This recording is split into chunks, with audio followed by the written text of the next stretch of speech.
Orders of the day. Ordre du jour. Government orders, government bills common. Commencement du débat à l'état. Beginning of debate at report stage of Bill C-97, Budget Implementation Act 2019, number 1.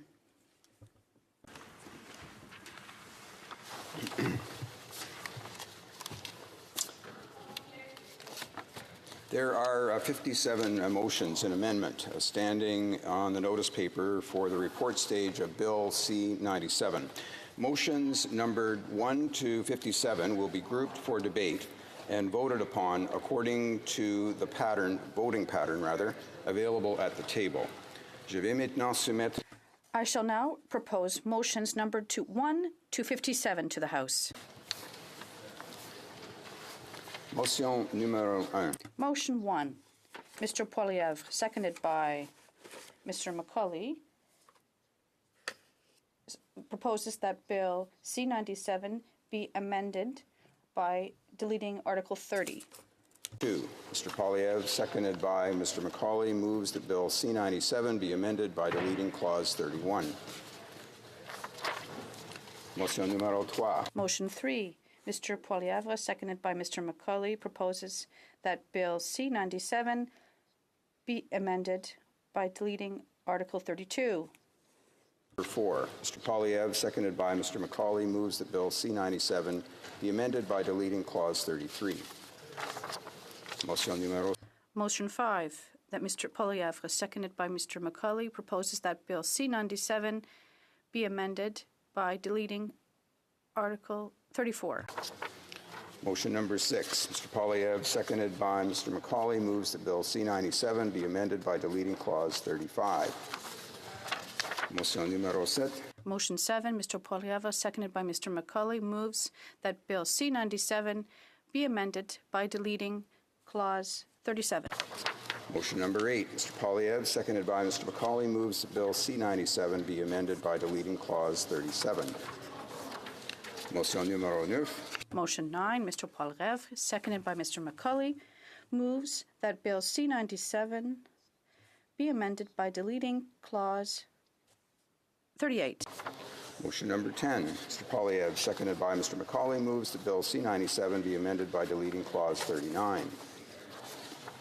Motion number 11. Motion numéro 11. Motion number 11, Mr. Poilievre, seconded by Mr. McCauley, moves that Bill C-97 be amended by deleting Clause 40.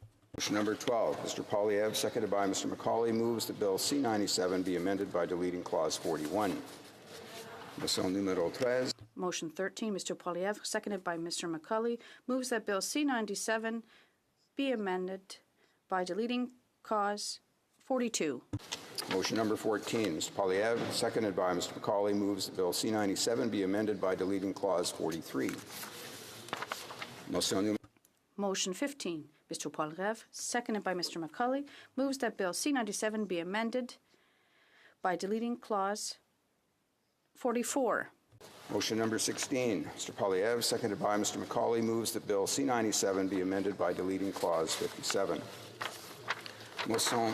Motion 17. Mr. Poilievre, seconded by Mr. McCauley, moves that Bill C-97 be amended by deleting Clause 58.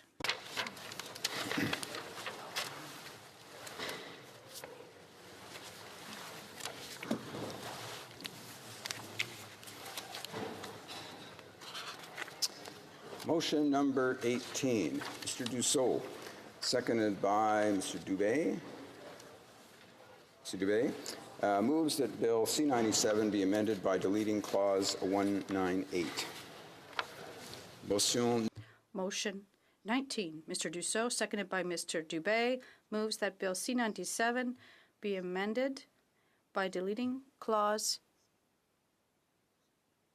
199. 20. Mr. Dussault, seconded by Mr. Dubé, moves that Bill C-97 be amended by deleting Clause 200.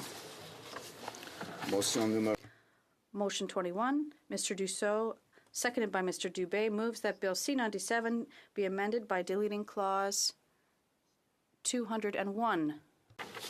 Motion number 22. Mr. Dussault, seconded by Mr. Dubé, moves that Bill C-97 be amended by deleting clause 202. Motion. Motion 23. Mr. Dussault, seconded by Mr. Dubé, moves that Bill C-97 be amended by deleting clause 203. Motion number 24, Mr. Dussault, seconded by Mr. Dubé, moves that Bill C-97 be amended by deleting clause 204. Motion numero. Motion 25. Mr. Dussault, seconded by Mr. Dubé, moves that Bill C-97 be amended by deleting clause 205. Motion number 26, Mr. Dussault, seconded by Mr. Dubé, moves that Bill C-97 be amended by deleting clause 206. Motion number 27, Mr. Dussault, seconded by Mr. Dubé, moves that Bill C-97 be amended by deleting clause 207. Motion number 28, Mr. Dussault, seconded by Mr. Dubé, moves that Bill C-97 be amended by deleting clause 208. Motion numero. Motion number 29, Mr. Dussault, seconded by Mr. Dubé, moves that Bill C-97 be amended by deleting clause 209. Motion number 30, Mr. Dussault, seconded by Mr. Dubé, moves that Bill C-97 be amended by deleting clause 210. Motion number 31, Mr. Dussault, seconded by Mr. Dubé, moves that Bill C-97 be amended by deleting clause 211. Motion number 32, Mr. Dussault, seconded by Mr. Dubé, moves that Bill C-97 be amended by deleting clause 212. Motion number 33, Mr. Dussault, seconded by Mr. Dubé, moves that Bill C-97 be amended by deleting clause 213. Motion number 34, Mr. Dussault, seconded by Mr. Dubé, moves that Bill C-97 be amended by deleting clause 270. Motion numero. Motion number 36, Mr. Dussault, seconded by Mr. Dubé, moves that Bill C-97 be amended by deleting clause 271. Motion number 36, Mr. Dussault, seconded by Mr. Dubé, moves that Bill C-97 be amended by deleting clause 272. Motion number 37, Mr. Dussault, seconded by Mr. Dubé, moves that Bill C-97 be amended by deleting clause 273. Motion number 38, Mr. Dussault, seconded by Mr. Dubé, moves that Bill C-97 be amended by deleting clause 274. Motion numero. Motion number 39, Mr. Dussault, seconded by Mr. Dubé, moves that Bill C-97 be amended by deleting clause 275. Motion number 40, Mr. Dussault, seconded by Mr. Dubé, moves that Bill C-97 be amended by deleting clause 276. Motion numero. Motion number 41, Mr. Dussault, seconded by Mr. Dubé, moves that Bill C-97 be amended by deleting clause 277. Motion 42, Mr. Dussault, seconded by Mr. Dubé, moves that Bill C-97 be amended by deleting clause 278. Motion numero. Motion number 43, Mr. Dussault, seconded by Mr. Dubé, moves that Bill C-97 be amended by deleting clause 277. Motion 44, Mr. Dussault, seconded by Mr. Dubé, moves that Bill C-97 be amended by deleting clause 301. Motion number 45, Mr. Dussault, seconded by Mr. Dubé, moves that Bill C-97 be amended by deleting clause 302. Motion 46, Mr. Dussault, seconded by Mr. Dubé, moves that Bill C-97 be amended by deleting clause 303. Motion numero. Motion number 45, Mr. Dussault, seconded by Mr. Dubé, moves that Bill C-97 be amended by deleting clause 304. Motion 48, Mr. Dussault, seconded by Mr. Dubé, moves that Bill C-97 be amended by deleting clause 305. Motion numero. Motion number 49, Mr. Dussault, seconded by Mr. Dubé, moves that Bill C-97 be amended by deleting clause 306. Motion 50, Mr. Dussault, seconded by Mr. Dubé, moves that Bill C-97 be amended by deleting clause 307. Motion 51, Mr. Dussault, seconded by Mr. Dubé, moves that Bill C-97 be amended by deleting clause 308. Motion number 52, Ms. May, Saanich Gulf Islands, seconded by Mr. St. Marie, moves that Bill C-97 be amended by deleting clause 308.1. Motion number 53, Mr. Dussault, seconded by Mr. Dubé, moves that Bill C-97 be amended by deleting clause 309.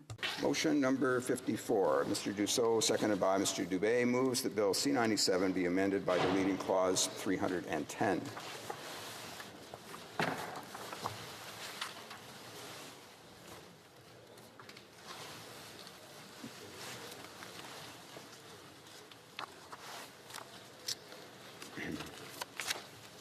Motion 55, Ms. Monsef for Mr. Duclos, seconded by Ms. McKenna, moves that Bill C-97 in clause 313 be amended by A, replacing section 13 that is set out in it with the following. 13, there is to be a federal housing advocate whose mandate is to A,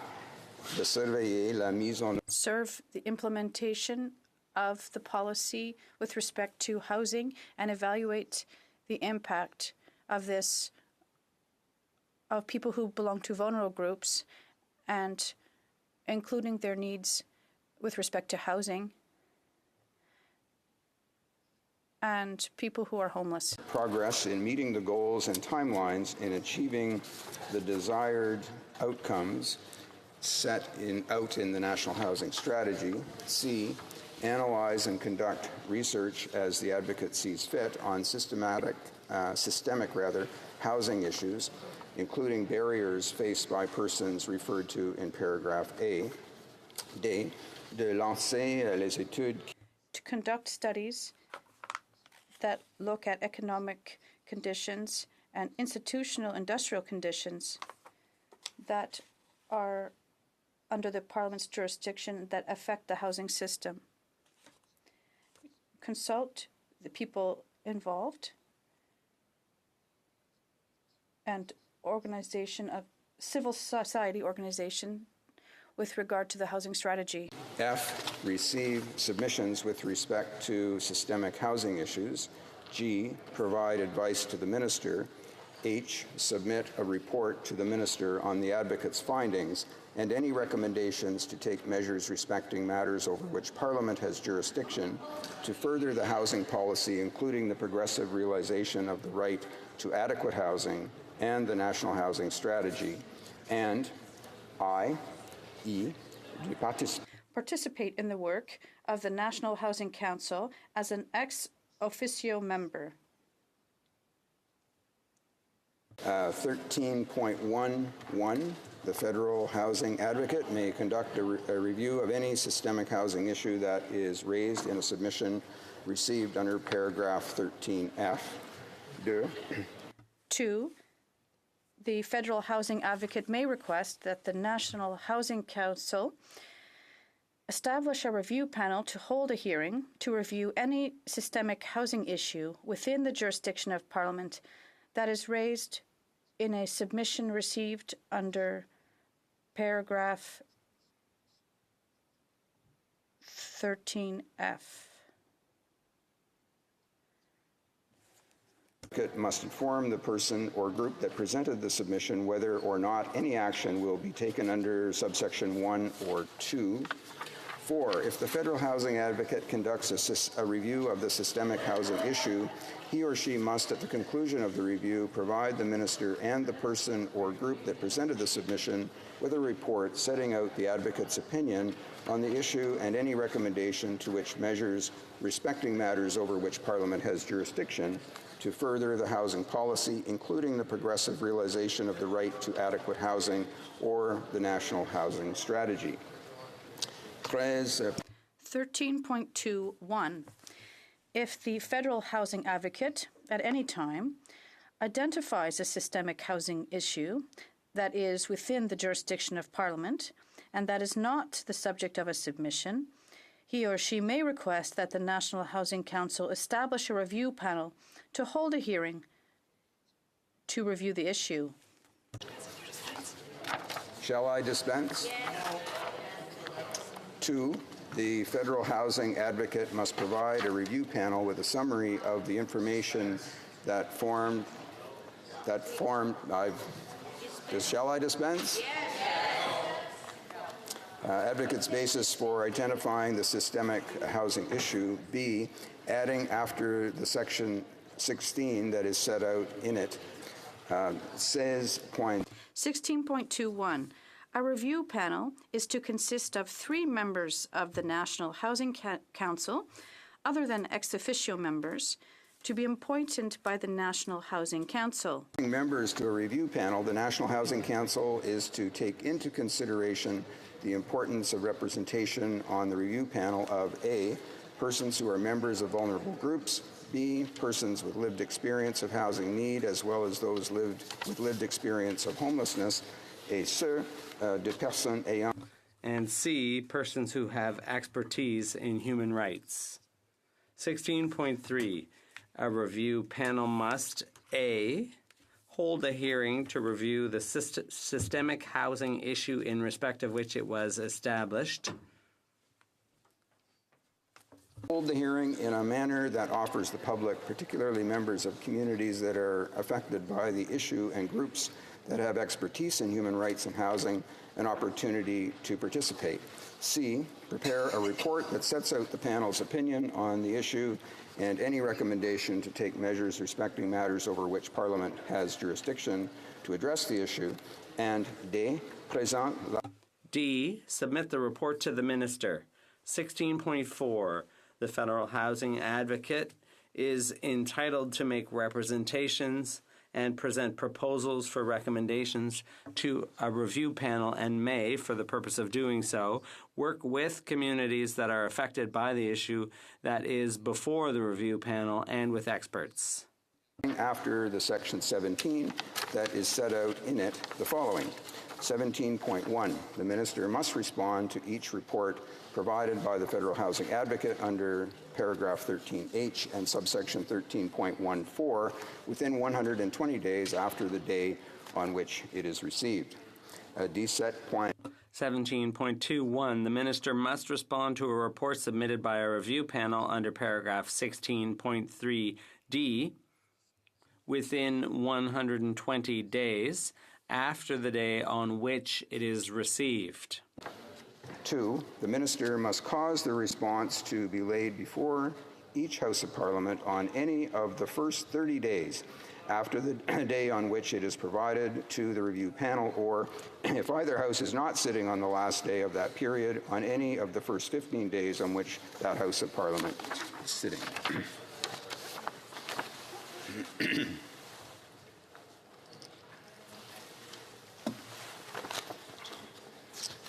Motion number 56, Ms. May, Saanich Gulf Islands, seconded by Mr. St. Marie, moves that Bill C-97 be amended by deleting Clause 334. A motion numero 5. Motion number 57, Ms. May, Saanich Gulf Islands, seconded by Mr. St. Marie, moves that Bill C-97 be amended by deleting Clause 335. Debate. The Honourable Member for Carleton. Thank you very much, Mr. Speaker. It gives me no pleasure to rise in the House today and begin my remarks only hours after the terrible news of our flatline economic growth in Canada. For the second quarter in a row, Canada's annualized growth has been 0.4%. On a quarter-over-quarter basis, it is 0.1%. To put this into perspective, U.S. economic growth in the most recent quarter was 3.2%. Canada's economic growth in the same period, 0.4%. Our economic growth is now declining on a per capita basis. That is to say, our economy is growing more slowly than our population. The result is that more people are sharing in a smaller pie.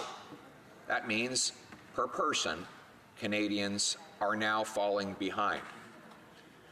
This, as it just became known, that Canada has suffered the biggest decline in its ranking for competitiveness on the world stage. Now, this should not surprise us. As the government has become more and more costly, the productive sectors of our economy are bearing a bigger and bigger burden. The problem in the Liberal mindset is that they, as politicians, do not realize that whatever they add to the economy, they must first subtract. Let us start with the deficit. The government is taking about $20 billion a year out of the economy through government borrowing. $20 billion of borrowed money doesn't come out of thin air. And it is often a fallacy of thinking that politicians add to economic activity when they borrow cash out of the economy by simply throwing it back into the economy where they got it from. But in reality, what they do when they borrow that money out of the economy is subtract it from otherwise productive investments that individuals and businesses would have made in the open and private sector economy, but instead were able to earn interest on by lending to the government. Now, this is called the crowding out effect. It is nothing new. It is well known, and it is based on general reason. Unless you accept that government is able to fashion cash out of thin air, and it's not, then you must also accept that the money the government borrows out of the economy subtracts from economic growth. Thus, the government, whose members I see are in a haze of bewilderment at the poor economic numbers they are just now becoming acquainted with, I will explain to them why their deficits are failing to generate economic growth. The reason is that they are subtracting before they are adding. They are taking away before they are giving back. And the transaction that happens when one takes away only to give back engenders a whole series of inefficiencies, where instead of dollars being allocated by consumers and investors, they are allocated by incompetent politicians. And that is the nature of government-directed economics. And then there's taxation. This government has raised taxes on workers and businesses since taking office. Let's start with workers. The average Canadian family, middle-class family, is paying $800 more in income tax than it was before this government took office. That is in addition to the increase in the fuel taxes through the carbon tax and payroll taxes through increased CPP premiums. All of those tax increases compound to squeeze the average Canadian family's ability to buy and invest in the private and productive economy. Businesses are also facing increased costs. The government has increased taxes on small family businesses. 4 different tax increases come to mind. First, there are new tax penalties for family-owned businesses that share the work and earnings of their company with family members. Second, there are new penalties for small businesses who save within their companies. They risk losing their small business tax deduction if they have more than $50,000 a year in investment income. Naturally, this penalty causes small business owners to withdraw their investments for fear that they will be punished for earning too much return on those investments. 3, CPP pension plan premiums have gone up, which increase the cost to the entrepreneur of hiring and employing workers. As a result, we can see businesses have already made it clear that they are going to have to either lay people off or cut wages to compensate for the increased governmental taxation cost. And then finally, the carbon tax has made it more expensive for small businesses to operate. Heat, transportation, and the functioning of factories all become more expensive as the price of fuels go up. Our farmers face new costs for all of the off-farm transportation and energy costs that they consume. Those costs are not exempt from the carbon tax, and therefore our farmers pay more. All of these costs compound on the backs of our entrepreneurs and our workers, and are part of the reason why our economy is grinding to a halt. Now, the government believes that it can tax and borrow its way to prosperity. Churchill examined the logic of that when he compared those who believe they can tax and borrow to prosperity to a man who believes that he can fly if only he gets inside a bucket and pulls up as hard as possible on the handle to lift himself into the sky. What government forgets is that as much as it pulls up on the handle, it is pressing down twice as hard with its feet. In other words, the downward pressure is much more powerful than the upward pull. And that is what we are witnessing today. Now, the government will try, along with help from liberal-minded commentators, to suggest that the fact that our economy is no longer growing is not the Prime Minister's fault. It's part of a global phenomenon. Unfortunately, that doesn't bear out with the facts. Right next door in the United States, the growth is 3.2%, a spectacular growth rate. They are our biggest trading partner, responsible for 75% of our exports. And if import and export are combined, they are equal to almost 40%. The United States is equal to about 40% of our GDP. We have a $2 trillion economy and an $800 billion trading relationship with the U.S.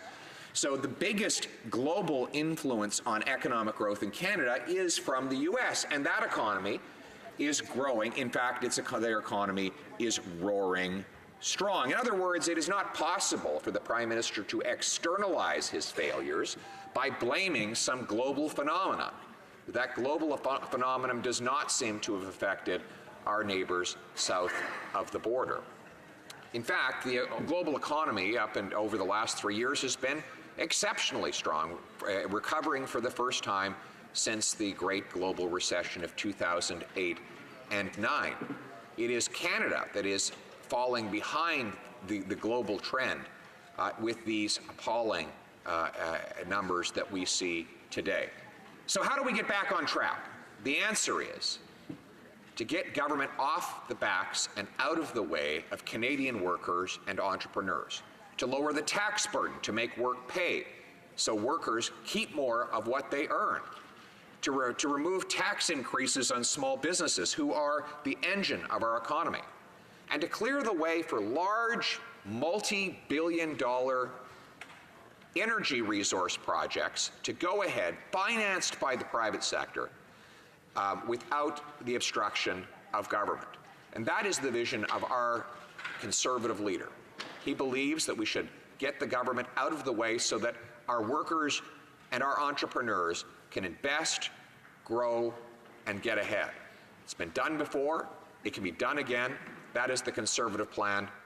Now, let's make it happen. Hear, hear.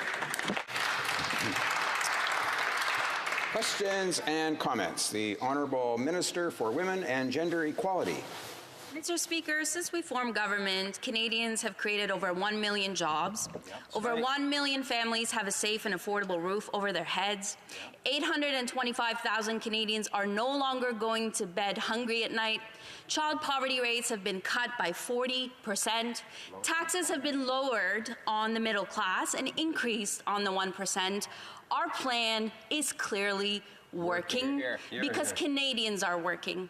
Why did my honourable colleague vote against every single measure we put forward to make a real difference in the lives of Canadians? Question. For Carleton. Because the difference made them worse off. Here are the facts. The average family's paying $800 more in tax. That's middle class folks. And now it is true. I will be fair. The wealthiest Canadians are paying less than ever. The wealthiest 1% paid $4.6 billion less in income tax in the year after the government took office. Now, the member across the way yelled out fake news. I find it interesting that they would accuse the Canada Revenue Agency of fake news because it is CRA that reported a $4.6 billion decline in the tax receipts from the wealthiest 1% in the first year after the government took office. They can deny their own governmental statistics if they want.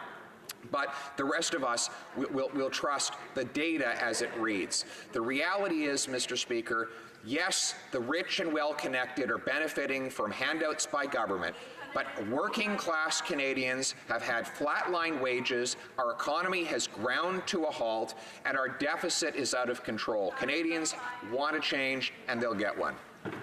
Questions and comments? La députée de Sherbrooke. The honourable member for Sherbrooke. Thank you, Mr. Speaker.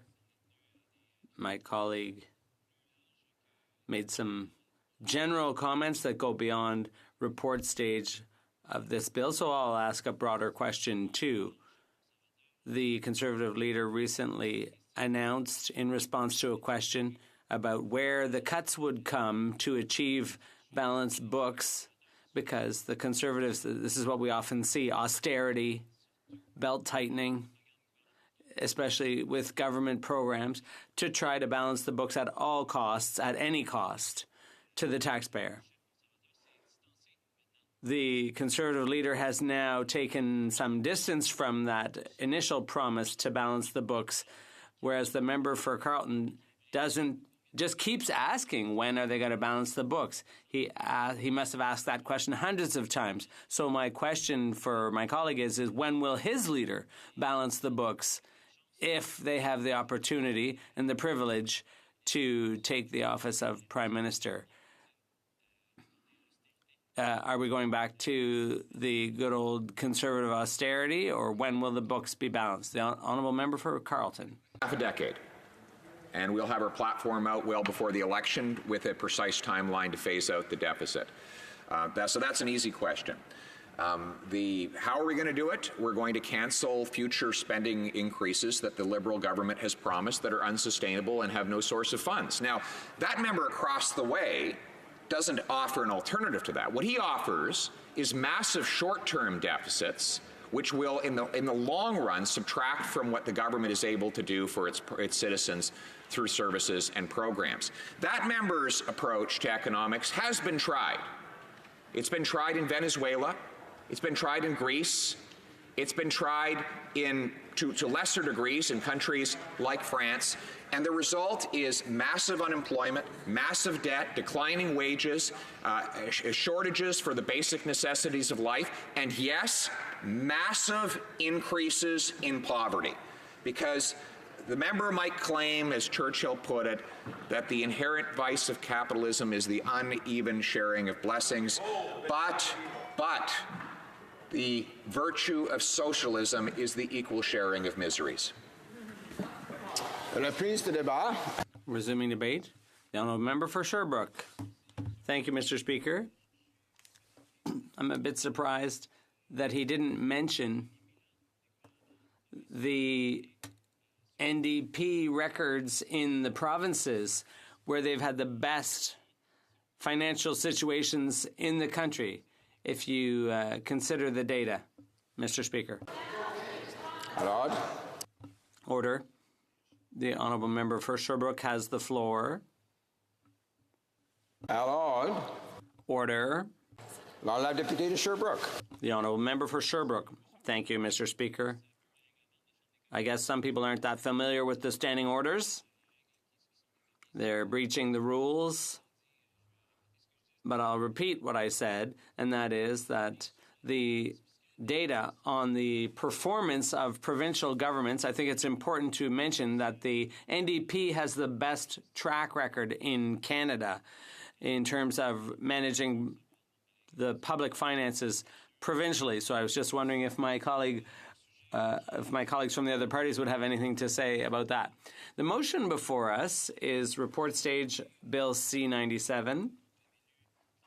You read the motion, the numerous motions out, Mr. Speaker, the report stage motions, and there's a few of them that I'd like to refer specifically to.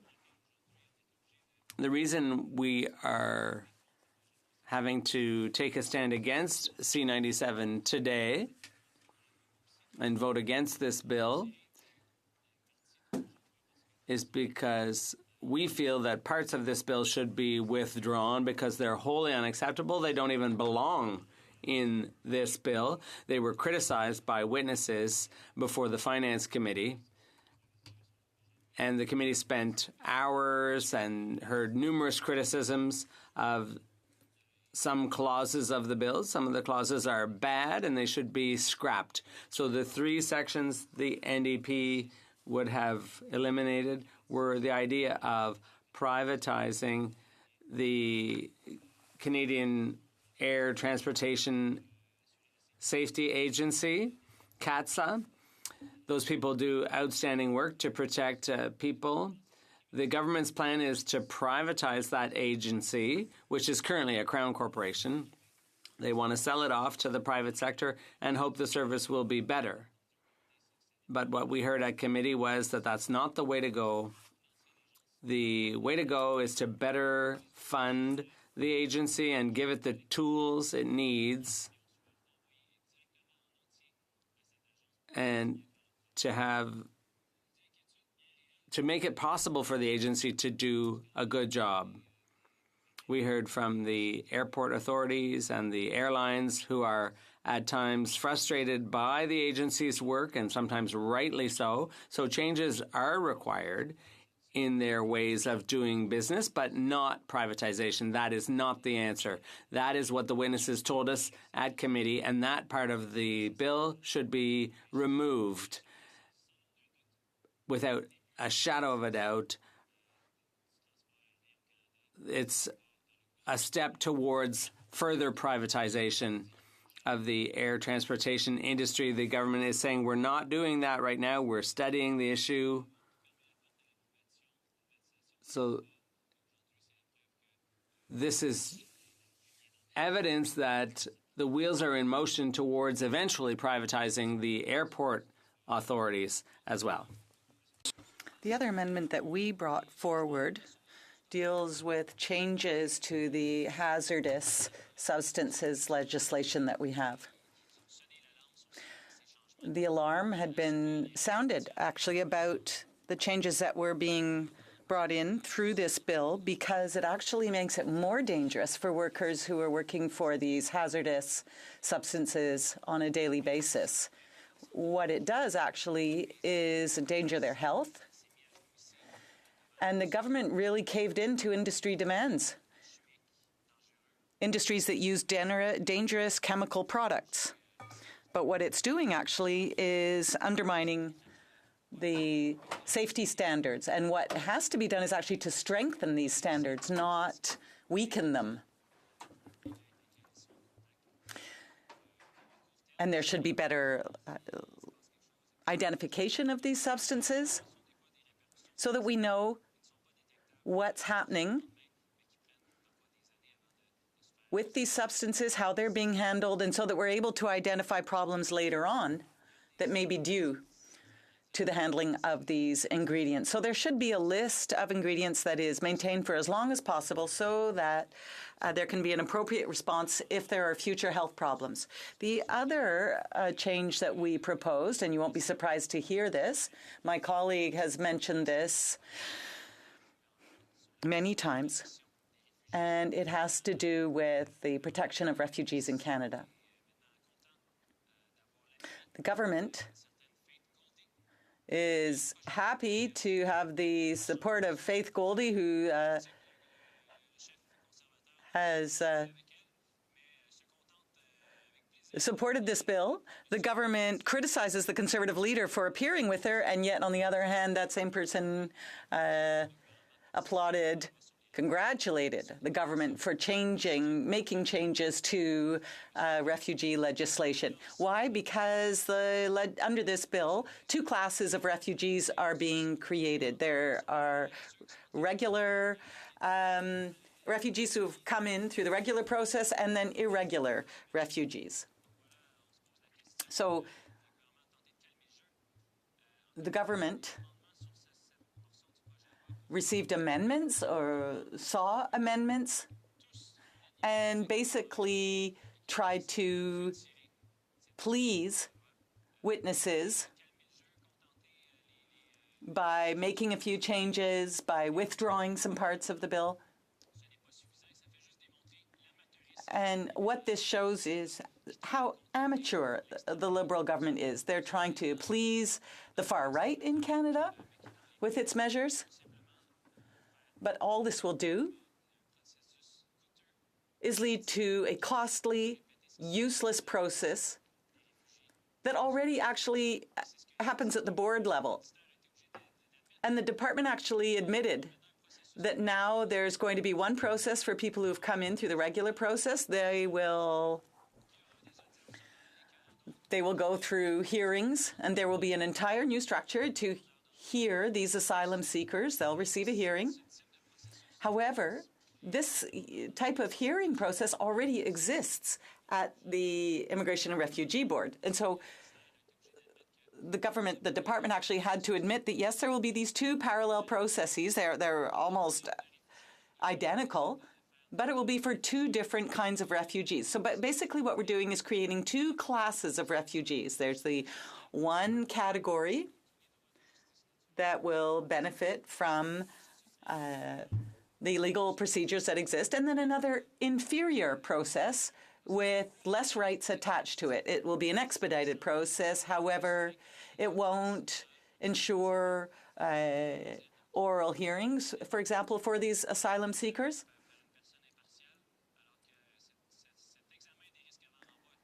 And so there will be this risk assessment that will happen. And it's not actually the fuller process that is used at the Immigration Board. And so what the government is doing, basically, is rather than give more resources to the board to do its work, it's trying to create a parallel process. But it remained completely deaf to what was said by all the expert witnesses who appeared, whether they be lawyers, international organizations who advocate for refugees. There was even a refugee himself who came before the committee, who had crossed the border. He was an irregular refugee. He lost actually parts of his hands to frost in Manitoba. He came before the committee, and he said that under this bill, probably he would have been turned back and sent to Ghana, where his life is in danger. But that's the Liberal approach, to endanger the lives of refugees and send them back to their country of origin, as one witness spoke to us about. So the government really missed the mark on several issues under Bill C-97.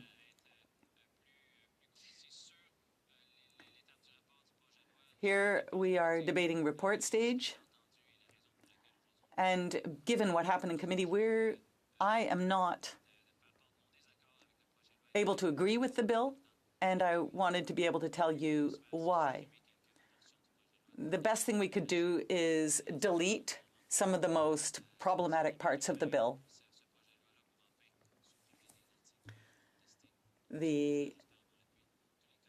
I hope actually that my colleagues will all agree in deleting parts of this bill that are problematic.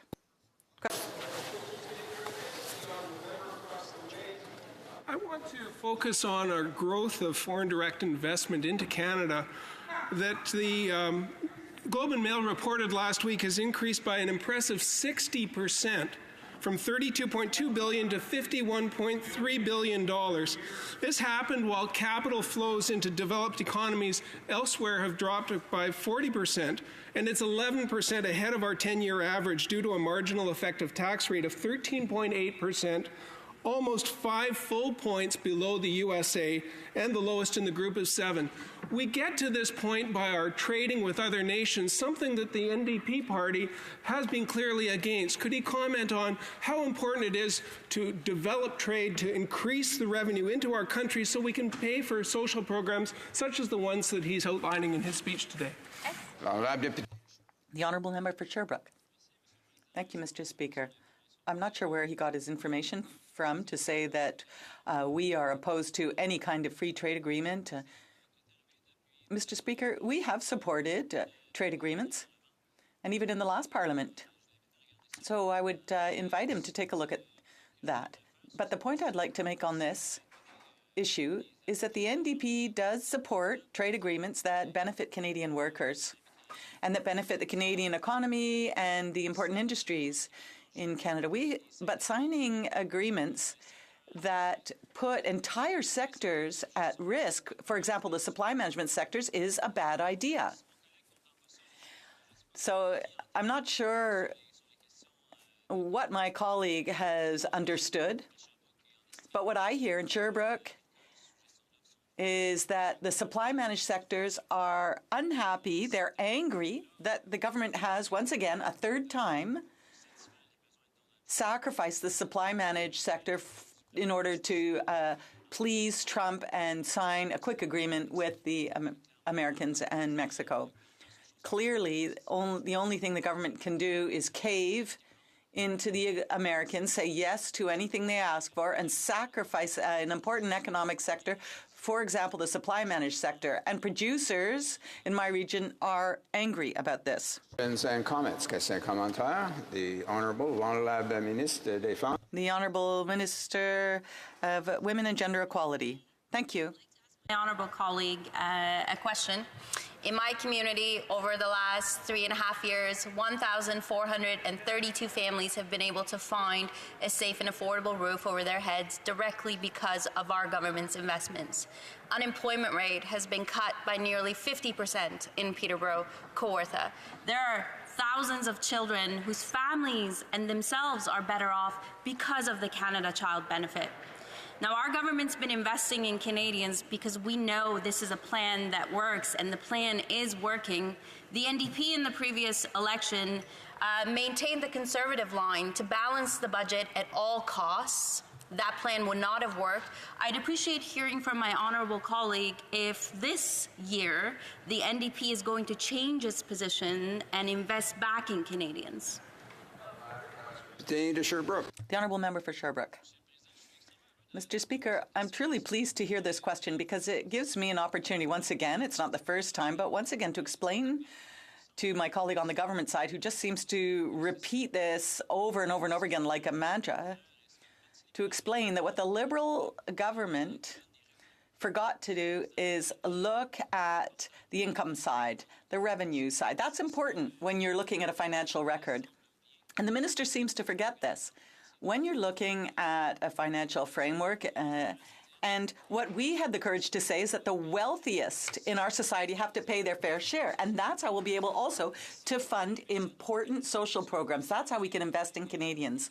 And what my colleague is refusing to do is to have the political courage to make the wealthiest Canadians pay their fair share and to prevent them from using tax havens so that we can invest in Canadians. And if there was a reliable funding coming in, revenue coming in, we'd be able to fund important programs like universal pharmacare, like daycares. And these are things that our party stands up for. So my colleague opposite just seems to look at the expenditures without looking at incoming revenue. Debate and the honourable member for Saanich Gulf Islands. I'll let the honourable member know that there will only be about 5 minutes before we'll need to interrupt for other proceedings today, but then she'll have the remainder of her time, of course, when the House gets back to debate on the question.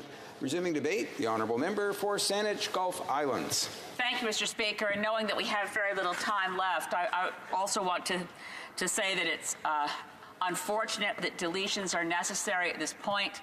I want to put on the record again the deep unhappiness of many of us that we see in Bill C-97, the omnibus budget bill, the use of an omnibus budget bill to bring in provisions such as the ones that I seek to delete in this motion today. Let me just sketch out that although I did submit a number of amendments, they were similar, very similar to some submitted by the New Democratic Party. But I strongly support my amendments and those of the New Democratic Party attempting to remove from an omnibus budget bill fundamental changes to how we treat immigrants and refugees. The right of a refugee to come to Canada is one that is enshrined in our international obligations. There's been so much said that constitutes misunderstanding about the nature of refugees. The language started cropping up under the previous government that people who showed up here with the clothes on their back were somehow, quote unquote, jumping the queue. I remember having debates on this point with the current Premier of Alberta when he was Minister of Immigration. I used to do work in refugee and immigration law when I practiced law in Halifax. I had something of a clientele that one might describe as a specialization in ship jumpers. We had in those days, the USSR was in place. Young sailors from countries in the Soviet bloc would get to Halifax and literally walk off the ship and somehow found our law office. In those days, Mr. Speaker, I mean, everyone is assessed if they claim to be a refugee. They have to prove that they have a legitimate fear of returning to their country. We can be critical of how long it takes for people to be assessed, but we can't claim there's something wrong with someone who comes to this country and claims to be a refugee. They have a right to be assessed fairly and to know what their situation is. In the case of some of my ship jumpers, I was so happy, parenthetically, Mr. Speaker. About a year ago, I got a call in my office from one of the young men I helped, and he'd raised his whole family in Ontario. He'd started his own business. He'd done extremely well for himself, and he wondered if I still remembered him. Yes, well, Nicola, I remember you, and I am so thrilled that when he started, within a week of a jumping ship, he had a job washing dishes in Halifax. He had housing provided. Not great housing, but enough to get your feet and find a place. The idea that we would now turn people away because of the Safe Third Country Agreement, that didn't exist at the time, but the idea that the United States is still a safe third country for many refugees doesn't hold water. It doesn't make sense to say that someone who is coming to Canada with just the clothes on their back, and most of the people who've come across the border, the New York-Quebec border, have been women with children. People don't know this. You don't necessarily see in the news who is it who's coming here looking for our help. They're people who really need our help. We've seen children die in detention in U.S. holding camps. We've seen an attitude from the U.S. president, the opposite of the words on the Statue of Liberty.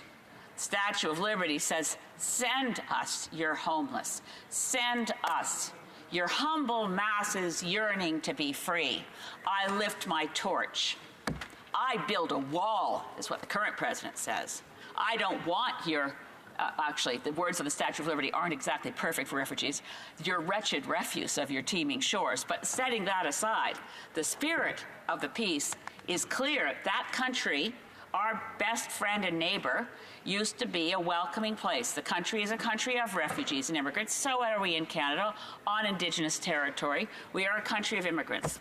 So to sneak into an omnibus budget bill, claiming it's a loophole, instead of getting rid of and saying to the safe country agreement, we should be saying we can no longer regard the U.S. as a safe country. We should not have a safe country agreement with a country that is capable of rejecting people for all manner of reasons. I know that since my time is almost up, Mr. Speaker, I want to turn the second package of amendments that I submitted were not shared by any other party or MP. and come from my personal experience. I will return to this whenever we come back to debate on C97. But provisions that I think others may have missed in clauses 334 and 335 relate to the Parks Canada Agency. When I worked in Environment Canada in the 80s, there was no Parks Canada Agency. It was a branch of Environment Canada like any other branch of Environment Canada, and it was treated as part of the department. They sold the Parks Canada Civil Service of the day on the idea that they'd be better off as an agency. And one of the main reasons that was used for this argument was you'll be able to keep money that would otherwise lapse. If you're an agency, you can hang on to more of your budget, you can build more of forward planning. So after all these years, and I don't think Parks Canada Agency was a good idea, I will share that I think it has not served the interests of making it easier or more integrated in terms of how we treat Parks Canada and its ecological integrity. After all these years, the rationale for making it an agency will disappear if we don't pass my amendment. Thank you, Mr. Speaker. The honourable member for Saanich Gulf Islands will have 4 minutes remaining in her time for her comments, in her speech, that is, and then, of course, the usual 5 minutes for questions and comments following that. We'll now go to statements by members. Déclaration de député. L'honorable député. The honourable member for Saanich Gulf Islands. Again, I rise today on what's called Standing Order 31. And Standing Order 31, as we all know, is also known as members' statements. And the topic of my members' statement today is members' statements. We had a very interesting discussion yesterday at PROC discussing our procedures and affairs. And the theme of the discussion related to question period, related to the package of amendments and changes that we hope will be considered by this House before the House adjourns, prepared by members from a number of parties. But one of the things that grabbed our attention yesterday was this question of the control of members' statements by party whips. This 60-second message, now down to 10 seconds, is the moment for members to say what's on their minds, what's happening in their constituents. We need to end the practice of leaving the allocation of these statements to party whips. Thank you, Mr. Speaker. The honourable member for Ottawa South. Mr. Speaker, I am delighted to congratulate my constituent, Ms. Louise Leclerc-Bélanger, on having achieved Canada's highest honour for teachers and early childhood educators, the Prime Minister's Award for Teaching Excellence.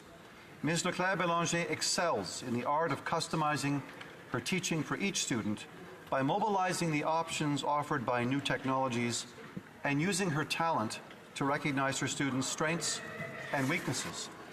Mr. Speaker, there is no greater investment a society can make than in learning. Every day, teachers nurture a culture of curiosity in Canada, empowering our youth to shape our future. Our government is proud to celebrate Canada's outstanding educators who are inspiring Canadian children to reach their fullest potential and succeed in the jobs of today and tomorrow. Congratulations, Louise. Félicitations, Louise. Thank you. Congratulations, Louise. L'honorable député. Honourable member for Chicoutimi-Le-Fjord. Major economic projects are unfolding in our wonderful region. I would like to remind you once again that we produce the world's greenest aluminum. And this was thanks to the fact that we are proud, innovative, and welcoming people. It's a process. Without Alcan or Rio Tinto, there would be no certified sustainable aluminum today. ELYSIS technology will allow us to produce a zero GHG emission aluminum in the future, and without Alcan, there would have been no ELYSIS. Métaux Blackrock will soon begin its work on a processing factory. Ariane Phosphate received the necessary permits and is wrapping up its financing. Énergie Saguenay is currently considering the impact of an LNG factory in Saguenay. All of these projects are part of a process to provide the planet the necessary resources for now and for decades to come. And these will be fueled by hydroelectricity. They're already in a good position for our region to provide other green resources as well. And I'm convinced that by the end of this process, we will develop other types of ELYSIS technologies. Pontiac. The honourable for Pontiac. The community of Kitigombi next to Maniwaki will start its annual powwow. Zibi traditional powwow brings to Algonquin territory a time for celebration, reunion, healing, and spiritual growth. It's where you will truly hear and see all the different types of dancing, singing, and languages that make up First Nations communities across Turtle Island. I attend the powwow every year with my family so that I can meet up with friends and absorb more teachings about the Algonquin traditions. And this year is going to be particularly special since we've achieved a nationally significant milestone for reconciliation between Canada and Kitigan Zibi. We signed an historic Memorandum of Understanding on Reconciliation, which includes a global settlement offer with over $116 million in compensation. With this deal, the Algonquin of Kitigan Zibi can invest to protect their endangered language, create new businesses and jobs that help develop our regional economy. Improving this relationship between our government and the Algonquin of KZ is a top priority for me as MP, and I love doing my work at the powwow. Thank you. The honourable member for Sherbrooke. Mr. Speaker, years go by, but things stay the same with this government's inaction. Yesterday, we learned that the CRA once again signed a secret deal with rich Canadians, allowing them to avoid prosecution for tax evasion. Once again, the wealthy are getting away with nothing but a slap on the wrist.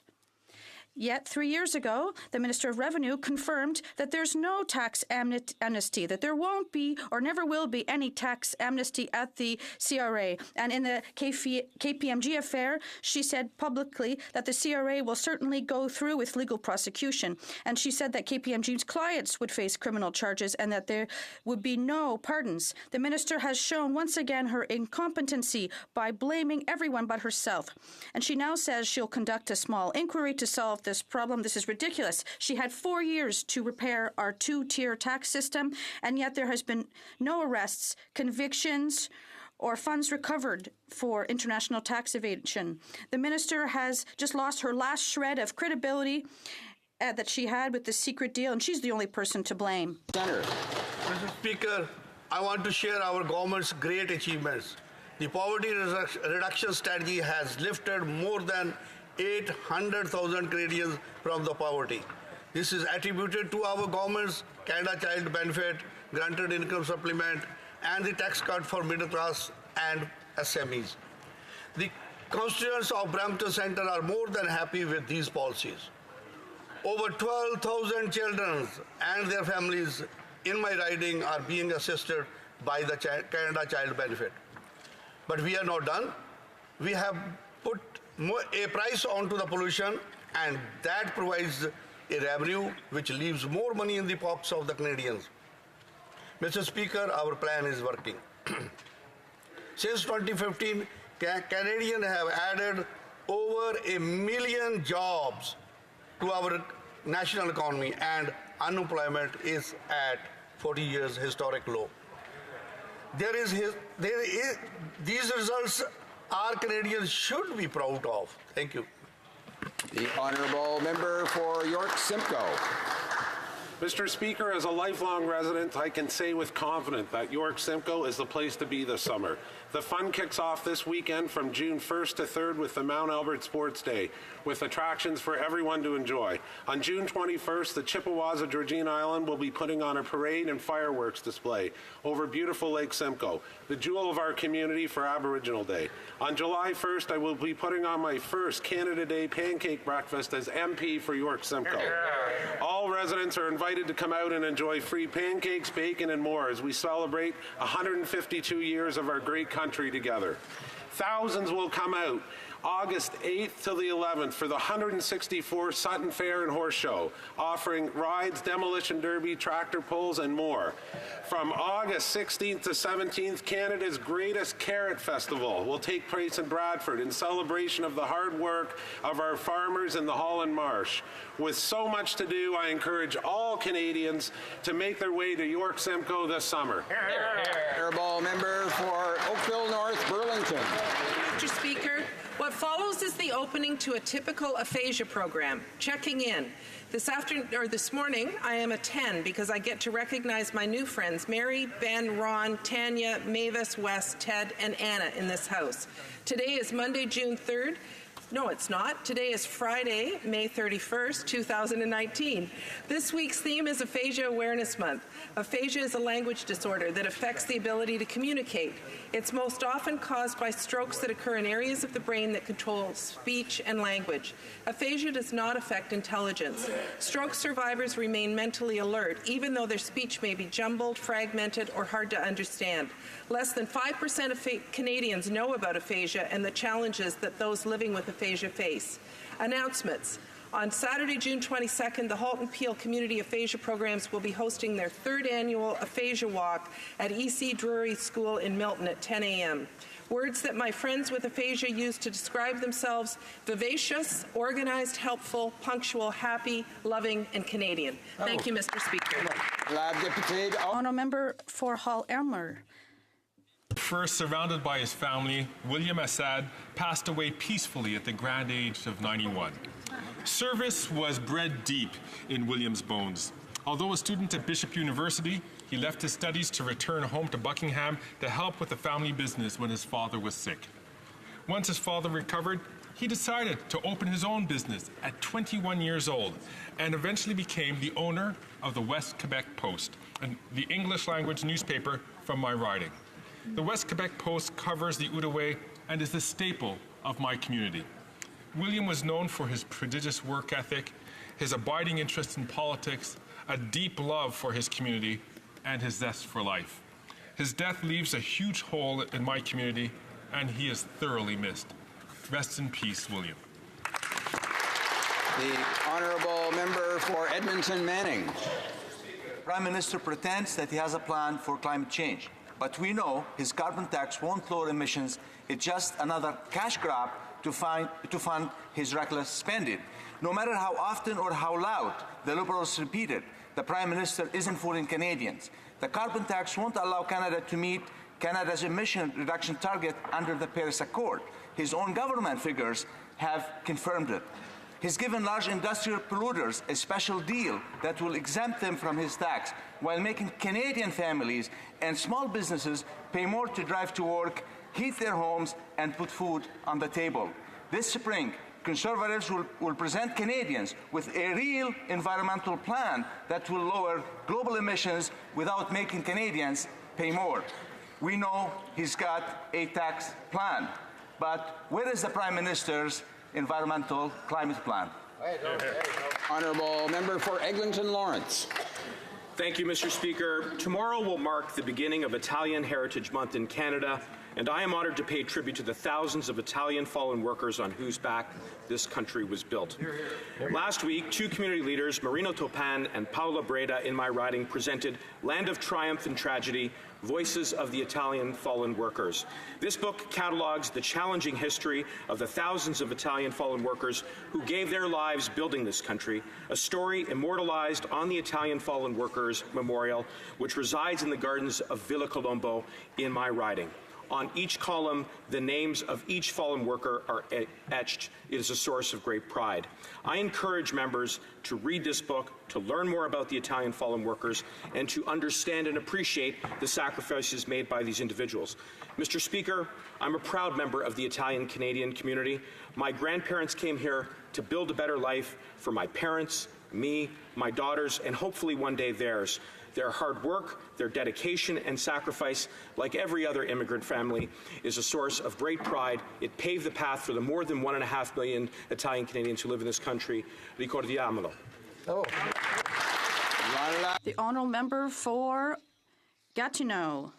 Thank you, Mr. Speaker. Tomorrow, on June 1st and Sunday, there will be a solidarity event in Gatineau. We went through a great ordeal in spring with the floodings in Gatineau, and I'd like to mention volunteers who dug digs and who cooked and delivered meals. Once again, our neighbors need us. So this is a call to all members of people in Gatineau, and show your participation tomorrow and Sunday at this event. Thank you. The honourable member for Montmagny, Lizlette Kamouraska, Rivière-du-Loup. The Prime Minister pretends to have a climate change plan, but It's just a tax in disguise, and his government's figure prove this. Environment Canada admits that the carbon tax will have no measurable impact on reaching our Paris targets unless it's 6 to 15 times higher than it's announced, which the Liberals are refusing to admit. We know the Liberals are not trying to cut GHG emissions and only seek to increase Canadians' tax burden. The biggest polluters will only pay 8% of costs thanks to Liberal exemptions. And 92% of the bill will be footed by families and SMEs. The middle and working classes will have to pay more to get to work, heat their homes, and buy food. But there is an alternative. In the coming weeks, the Conservatives will present a real environmental plan that will reduce GHG emissions without making Canadians pay more. We know the PM has a plan to raise taxes, but what is his plan for the environment, Mr. Speaker? For Sudbury. Mr. Speaker, it is with great pleasure that I rise today to speak about an incredibly inspiring person from my riding. Ryan Benoit is a young entrepreneur from Sudbury who has lived with cerebral palsy his entire life. Because of his condition, he was unable to participate in sports growing up, but this never curbed his passion for athletics. While a student at Laurentian University studying sports administration, he created his own clothing brand, The Positive Inception, where he was able to combine his love of sports and fashion. Through this line of apparel, Ryan aims to send a message of positivity to everyone from all walks of life. He hopes to inspire people to reach for their dreams, no matter how big or out of reach they may seem. He says, and I quote, "The world is infinite, and anyone can do anything they put their minds to. Life is full of endless opportunities." Recently, Ryan won the Young Entrepreneur of the Year award from the Greater Sudbury Chamber of Commerce. Ryan, ta ténacité pour faire... Ryan, your strong desire to make a difference and your positive, inclusive message make you an inspiration, not only for Sudbury, but for all of Canada. Thank you, Ryan. The Honourable Member for Belleuil-Chambly. Mr. Speaker, 2 municipalities in my riding are celebrating key anniversaries this year. 50 years for Otterburn Park and 150 years for the city of Richelieu. First, Richelieu. It is located next to the Richelieu River, and the city is the result of a merger with Richelieu and Notre-Dame de Bon Secours. I'd like to congratulate the mayor, Jacques Ladouceur, the head of the parish, Clément Delatte, the sponsors of the festivities, and the artists Viviane Audet and Robin Joël Cool. Otterburn Park, which celebrated 150 years in 2005, is celebrating 50 years since its creation as a separate entity. I'd like to congratulate the mayor, Denis Parent, for the city's renewed image with these festivities. And Mr. Speaker, I'm proud to underscore these important anniversaries. Richelieu, it was a really wonderful occasion, and congratulations to both of these municipalities. Long live both of them. Tex London. Mr. Speaker, this Liberal government has no plan for climate change. This very government's figures have confirmed that they will not be meeting their Paris Accord targets, and that is because they do not have a climate change plan. They have a tax plan, and Canadians know it. While large industrial polluters have received a special deal, families and small businesses are paying more.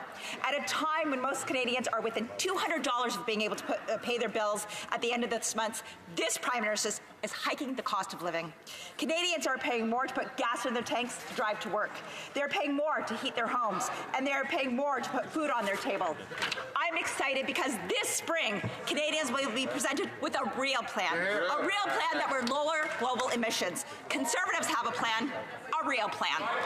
Mr. Speaker, the Liberals have totally failed on this plan. The Honourable Member for La Prairie.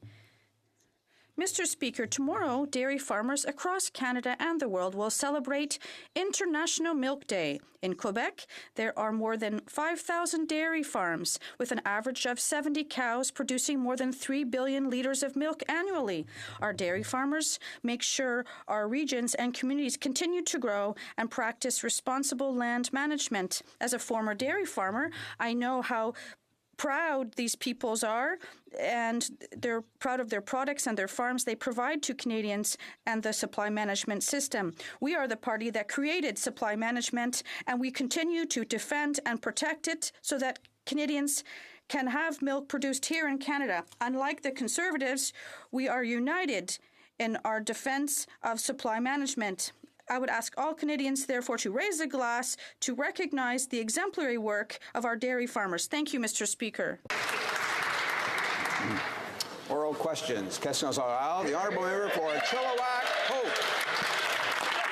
A healthy democracy relies on an independent press, free from political interference. That independence is now in jeopardy thanks to this government's $500 million media bailout. The Canadian Association of Journalists have expressed concerns with the process that would muzzle members of the advisory panel, keep Canadians in the dark about who gets rejected for funding, and allow the minister the power to overrule the panel anyways. When will the Liberals realize how much damage they are doing to the trust and independence of our free press by trying to stack the deck in their own favour? Honourable Minister of Heritage. Mr. Speaker, once again, the Conservatives are playing a dangerous game. They're attacking our media. They're attacking the independence of the journalists. And I've been very clear since day one. Everything will be transparent. Everything, Mr. Speaker.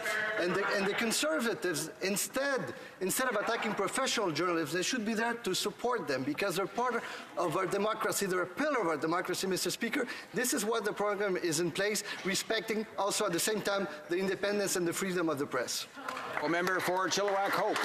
Well, respected Globe and Mail columnist John Ibbotson said today that not only is the $600 million subsidy a bad idea, but that Unifor shouldn't be on the panel representing journalists while also campaigning against a political party. He went on to say that the government bailout undermines confidence in the impartiality of journalists. Unifor's attacks on Conservatives do the same. When will these Liberals finally realize the damage they are doing to the media by keeping Unifor on this panel and just kick them off of it? Ministre Patrimoine Canadien. Mr. Speaker, unlike the Conservatives, we don't only want CEOs around the tables. We need the workers, the journalists. We want francophones, anglophones, members from the ethnic media, Mr. Speaker. We want everybody to be represented because this is something extremely important, Mr. Speaker. In the last year, thousands of jobs have been lost. Many dailies have closed their door, Mr. Speaker. We have to act, and we acted in a way that respects the independence and the freedom of the press, Mr. Speaker. And they should stop attacking the press. They should stop attacking our journalists and saying that they're fossils, Mr. Speaker. Member for Chilliwack Hope. Well, Unifor boss Jerry Dias said this week, quote, "Am I coming out against the Conservatives? You're damn right I am." When asked if he was going to tone down his anti-conservative campaign now that his union was on the government's independent media panel, he said, quote, "I'm probably going to make it worse. The leader of the opposition is really irritating me these last few days." So Unifor has declared war on Conservatives and has become friends with benefits for these Liberals. So why don't they do the right thing and kick them off of this panel?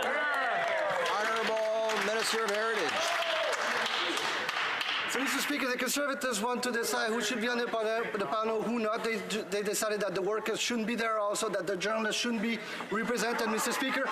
And the leader of the opposition went as far this week, as far as to say that he's going to tell CBC how to cover a story. He's going to tell CBC how to write a story, which questions to ask, which questions shouldn't be asked. And we're against that, Mr. Speaker. Why? Because we respect the independence and the freedom of the press, and they should do the same. Deputy. The honourable member for Lévis-Lotbinière. Mr. Speaker, we all have a duty to protect our democracy. Canadians want to live in a country where they can be confident that the media are independent. Mr. Speaker, with all the chaos in digital media and the confidentiality agreements that concern the traditional media outlets, how can the Liberal government protect the integrity of the upcoming election? The Honourable Minister of Canadian Heritage. By making sure that we have a strong, free, independent press. That's how. And that's what the Conservatives don't want. We want strong media to ask tough questions. We're doing this not because we want to particularly, but because it's our duty. But they would do away with our independent media completely. The honourable member. Mr. Speaker, we thought we'd seen it all with this Liberal government, but using taxpayer money, once again, this time to stack the deck in its favor for the upcoming election. It's completely unacceptable. Mr. Speaker, Canadians are concerned when they see the Liberals attempting to control where the media handouts go within a few months of an election. How are we to believe the election will be fair, transparent, and unbiased? The Honourable Minister of Canadian Heritage. Mr. Speaker, that's impressive, this conspiracy theory. It's fascinating because they're attacking one of the foundations of our democracy, our media. The media is one of the pillars of our democracy, and they're using this tactic to attack the media. And unlike what they're doing, they're suggesting all journalists can be bought. That's what they're saying, that you can buy journalists, and they called them fossils as well. We're opposed to that, Mr. Speaker. The Honourable Member for Berthier-Masquinongé. Mr. Speaker, Canada is a great place to live with its beautiful nature, its diversified economy, and dynamic communities. But climate change is threatening all of these things we hold so dear. There are floods and forest fires all in different places. When it comes time to deal with climate change, the Liberals are missing in action. We in the NDP will take action. We have a plan to protect people and the environment. It's a win-win plan. Why are the Liberals letting the biggest polluters off the hook instead of protecting our environment? The Honourable Minister of the Environment and Climate Change. Mr. Speaker, it's interesting to see the NDP revealing today that they're going to do things that we're already doing to fight climate change. But they will crush employment, they will harm workers. We've seen them flip-flop on one of our biggest investments, which created 10,000 jobs, which is good for BC, which is working very hard on climate change. On the other side, you have the Conservatives who want unlimited pipelines and tankers. They don't want any regulations. Now, a member for Berthier-Masquinongé. The Liberals are not even achieving their Paris targets. The Liberals are forcing NAFTA through with a total lack of respect for Parliament. Instead of working hard to get better working conditions for workers or to get better environmental protections or protect our agricultural industries, this Liberal government prefers to bow down before Donald Trump. People want the Liberals to negotiate trade deals with progressive measures in them. Mr. Speaker, why are the Liberals wasting a unique opportunity to make trade fairer for workers once and for all? The Honourable Minister of International Trade, of Foreign Affairs, rather. What the NDP should understand, Mr. Speaker, is that reopening this deal would be opening Pandora's box. We have a deal that protects more than $2 billion a day in trade. The NDP is at best naive, and at worst they're playing political games by suggesting that Canadians would benefit from reopening this deal. If the NDP wants to follow Donald Trump's example and withdraw from NAFTA, they should have the courage to say so. Skona.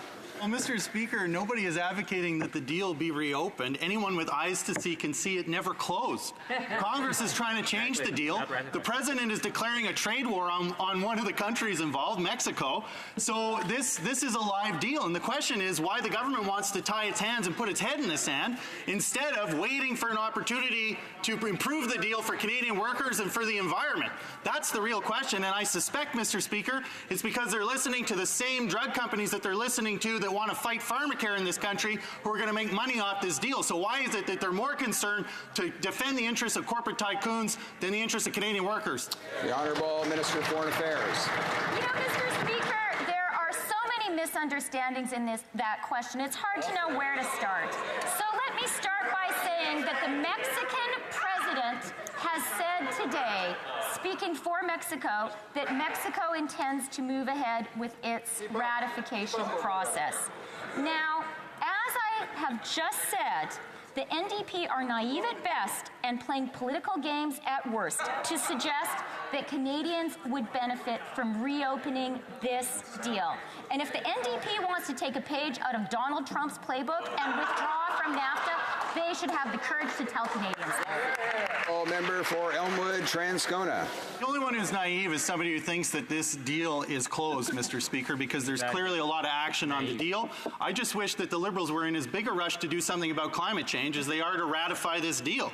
Because they still have Stephen Harper's targets, their carbon tax gives the steepest discounts to the biggest polluters, and they're wasting billions of dollars buying old pipelines to pay out international investors instead of investing in what they ought to be investing, like, for instance, a program to help Canadians retrofit their homes, saving money on their monthly bills and reducing their carbon footprint. So why is it that this government, once again, is more interested in defending corporate profits than standing up for Canadians?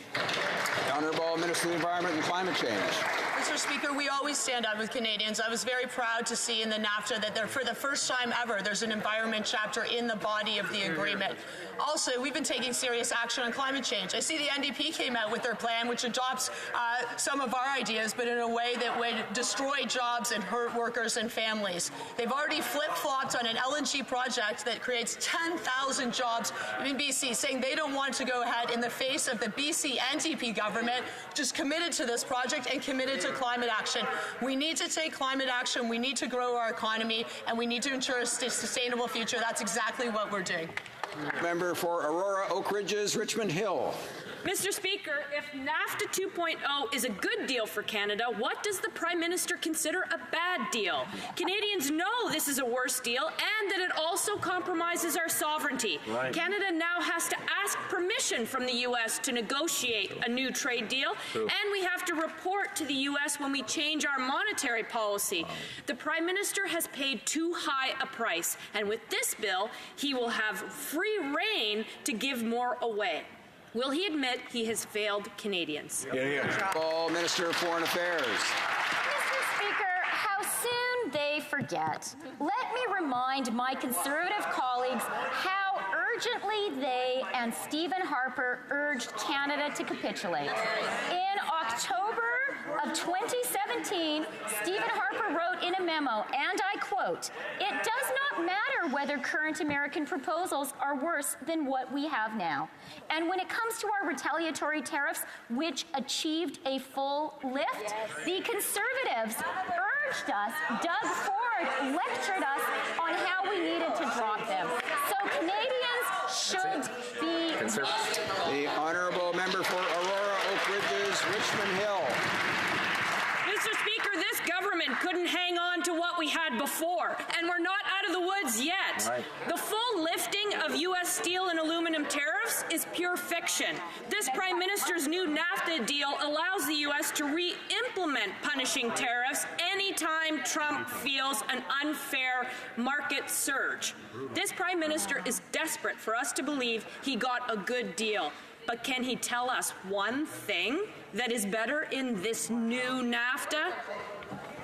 Minister of Foreign Affairs. You know, Mr. Speaker, it is pretty rich to hear the Conservatives talk about steel and aluminum tariffs. The Conservatives were on the record and were absolutely wrong in the approach they advocated. Doug Ford's government publicly called for Canada to drop its retaliation. Had we done that, just imagine how devastating the result would have been. And members on that side of the House agreed with that wrong-headed and frankly weak approach. The Honourable Member for Mégantic-l'Érable. Mr. Speaker, it's a bit ironic to see the Prime Minister celebrating NAFTA 0.5 when he has shown Canadians what a yes man he was with Donald Trump. It's like negotiating a new car purchase and celebrating when it's delivered without wheels. Never would another Canadian Prime Minister accept so much American interference in our international trade. The Prime Minister missed a unique opportunity to negotiate a good deal for Canadians, and he was always the last one at the table. Why? The Honourable Minister. Let me remind my Conservative colleagues that they, with Mr. Harper, urged us to capitulate. In October 2017, Mr. Harper wrote, and I quote, "It doesn't matter that the American proposals are worse than what we have now." And as for countervailing measures, the Conservatives openly called and publicly called on us to lift them. The Honourable Member for Mégantic-L'Érable. Mr. Speaker, the Minister gave the keys to our economy to Donald Trump, and he will now decide the future of our steel and aluminum industries. The Liberal incompetence has cost us our dairy industry. Donald Trump will be able to dictate our tariffs and set limits on our exports.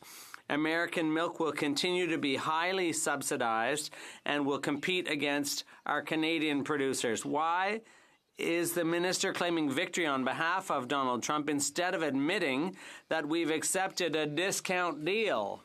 The Honourable Minister. Mr. Speaker, the Conservatives have repeatedly said that we should give up our claims and give in to the Americans.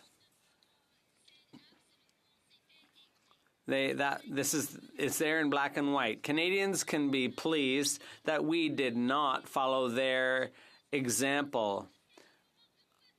I think this is a bit of an embarrassing moment for the Conservatives. Mr. Speaker, yesterday the U.S. Vice President was magnanimous when he said the Liberals drove a hard bargain. It reminded me of a winner at Wimbledon praising the loser after beating them in straight sets. There were no wins for Canada, Mr. Speaker, only losses sector by sector. It was a take it or leave it from the U.S. from the beginning. And how do we know? Because Section 55 of this bill confirms that. The Liberal government has already agreed to change the bill after we vote and debate it here, Mr. Speaker. If Donald Trump asked them to do something, they said, "How high, sir?" Why did the minister cave? Honourable Minister of Foreign Affairs. Mr. Speaker, I am very glad the member for Durham asked that question because it allows me to clarify a misunderstanding on his part of that part of the bill. That is a part of the bill that updates the name of NAFTA in the Food and Drug Act. It does not give any special powers to Cabinet, and it doesn't allow for the agreement to be changed. So the member for Durham is entirely mistaken. He clearly hasn't read the agreement. Honourable Member for Durham. Mr. Speaker, I have read the Liberal 0.5 to NAFTA, and I'll give a review for the minister. Canada lost on agriculture, lost on resources, lost on softwood, lost on auto, lost on biologic drugs, lost on data transfer, lost on de minimis, lost on visa, lost on Buy American. They even lost on their progressive agenda, Mr. Speaker. How could this Liberal government say 0 out of 10 is a win? Honourable Minister of Foreign Affairs. Mr. Speaker, I have already pointed out how the member just made a simple mistake in his previous question. But let me give you some objective, impartial evidence on how good the New Deal is. The International Trade Commission, which is a U.S. body not likely to put its thumb on the scale in Canada's favor, reported that as a result of the New Deal, U.S. exports to Canada would increase by $19.1 billion, and Canadian exports would increase to the U.S. by $19.1 billion. That's a win-win, Mr. Speaker. Oh, member for Vancouver Kingsway. Mr. Speaker, Canadians are shocked to discover the Canada Revenue Agency just signed a secret agreement with wealthy Canadians to avoid prosecution for tax evasion. Clients of KPMG were caught using offshore schemes to avoid detection by Canadian tax authorities, costing the public purse tens of millions of dollars. Why is this Liberal government letting rich Canadians who are cheating our tax system off the hook with secret deals? Who do they think they are? SNC-Lavalin? The Honourable Parliament Secretary to the Minister of Veterans Affairs. Monsieur le Président, notre gouvernement. Mr. Speaker, our government is firmly committed to fighting tax cheats. The rules, out-of-court settlements are part of a fully independent process within the agency to ensure the integrity of our tax system. We know that the regulations can be used appropriately in some circumstances, but we are concerned about the lack of transparency involved, and the minister has the file. She has taken charge of this file. Now, a member for Sherbrooke. Well, where does the lack of transparency come from? It's this government that controls the agency. It's ridiculous. We learned yesterday that CRA has entered into further secret deals with rich Canadians. The ministers had 4 years to fix our two-tier tax system, but we can see now that this government lacks the guts and the political will to change things. How is it that wealthy taxpayers are still getting away without charges after all this government's tough talk, all this minister's rhetoric? Nobody believes that the noose is tightening around the necks of the tax cheats because this government's doing absolutely nothing about the situation. The Honourable Parliamentary Secretary to the Minister of Veterans Affairs. Thank you, Mr. Speaker. I should say to my colleague opposite that the noose is tightening. The work is being done. We've done a lot.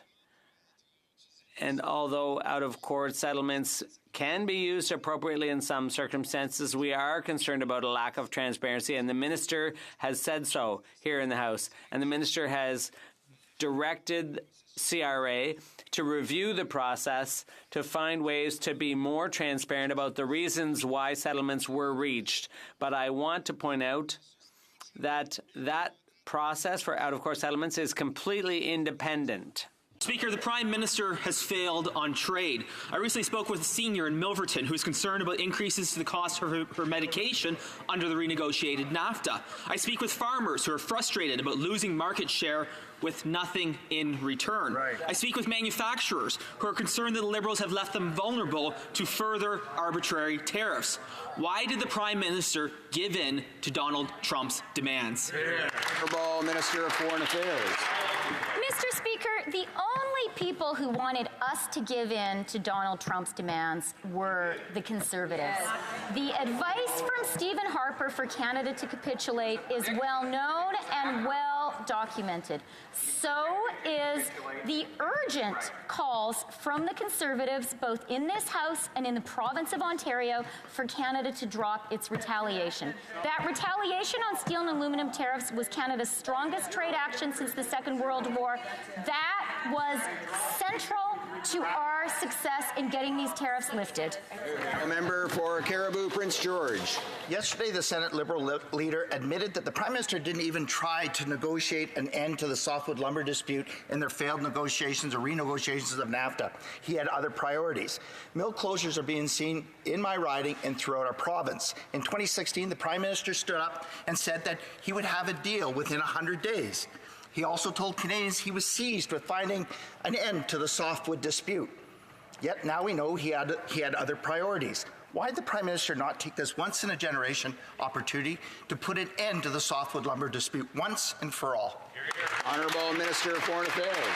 Speaker, we are very seized of the softwood lumber issue. I have raised it repeatedly with Ambassador Lighthizer. The Prime Minister raised it with the Vice President yesterday. Having said that, Mr. Speaker, one of the reasons we were so adamant about not accepting a terrible quota deal for steel and aluminum was because we did not want to follow the wretched Conservative example of accepting quotas for our softwood lumber industry. We learned from their mistakes, Mr. Speaker. I wish they could learn from their mistakes too. The honourable member for Chicoutimi-Leflore. Mr. Speaker, the government has tabled legislation to ratify the new NAFTA. The Liberal government has sacrificed dairy producers without knowing what the consequences will be for the dairy industry. They are now under increased stress. Liberals want to sign a new deal without first compensating farmers for the two previous deals. Why are the producers in my region being hung out to dry? The Honourable Minister of Foreign Affairs. Mr. Speaker, when it comes to softwood lumber, I'd like to point out how you began talking about softwood. I'd like to talk about the leadership in the industry. There was a lot of consultation with the steel industry leaders and softwood. And the advice was, don't repeat the mistakes of the Conservatives. And we listened to that. Mr. Speaker, the Liberal government is opposed to Canadian energy. The Prime Minister said he wanted to shut the oil sands down. There are no more pipelines, Bill C-69 will be devastating to any future development. They promised to build a Trans Mountain expansion immediately, but there's still no shovels in the ground. Now they're threatening a war on plastics. Well, Mr. Speaker, half the jobs in my riding of Sarnia-Lambton depend on Canadian energy, pipelines, and plastics. So why are the Liberals attacking the hardworking people of Sarnia-Lambton? Parliament Secretary to the Minister of Natural Resources. Mr. Speaker, what's clear is that Conservatives have no respect for courts and no concern for our constitutional duty to consult with Indigenous communities. The Conservatives have continued to put politics ahead of the process. Canadians are depending on us to get this process right, to meet our duty to consult, to respond to what we have heard from Indigenous groups, and with advice from Federal Representative Justice Yacobucci, we communicated to Indigenous communities that a decision on TMX can be made by June 18th. Our goal is to make sure that the process is right to help all Canadians across Canada. Merci, Mr. President. The Honourable Member for Edmonton Strathcona. This spring, I met with traumatized Tibetan youth recently escaped from Tibet, where they face suppression of Tibetan language, increased mass surveillance, intimidation, arbitrary arrest, and torture. While China has committed to the UN to better protect religious freedom and to respect rights, there's no evidence of change. Tibetans continue to protest and self-immolate. The U.S. ambassador visited Tibet, raised concerns about religious freedom, and called on China to recommence the dialogue on a middle way agreement. Will this government follow suit and encourage China to pursue the dialogue with the envoys of the Dalai Lama? The Honourable Minister of Foreign Affairs. Mr. Speaker, I'd like to thank the member for Edmonton Strathcona for her question, for her hard work on this issue, and for the question asked earlier this week about this important issue by the NDP. We are deeply concerned about the human rights situation in China, including restrictions on the freedoms of Tibetans. In fact, my parliamentary secretary raised these concerns with Chinese legislators while in China last week. We call on the government of China to respect the human rights of Tibetans and to engage in a substantive and meaningful dialogue with the Dalai Lama. Thank you. The Honourable Member for Belleuil-Chambly. Thank you, Mr. Speaker. For 4 years now, the Minister of Public Safety has been ignoring rulings of the courts who deem that the abusive use of solitary confinement is unconstitutional. Yesterday, the family of Ashley Smith condemned the government for its broken promises and for the fact that it invoked their daughter's name to justify their lack of action. Bill C-83 will do nothing to correct this terrible situation. Will the government abandon this bill, comply with the court rulings, and, above all, apologize to Ashley Smith's family? The Honourable Parliamentary Secretary to the Minister of Public Safety. His question and for his concern and his hard work at the committee. Ashley Smith's death was a tragedy, and we continue to extend our condolences to her family. We are working hard to prevent what happened to Ashley Smith to happen to anyone else. The new system we are putting in place will provide programs, mental health care, and daily social interaction with inmates who need to be separated from the general population due to safety reasons.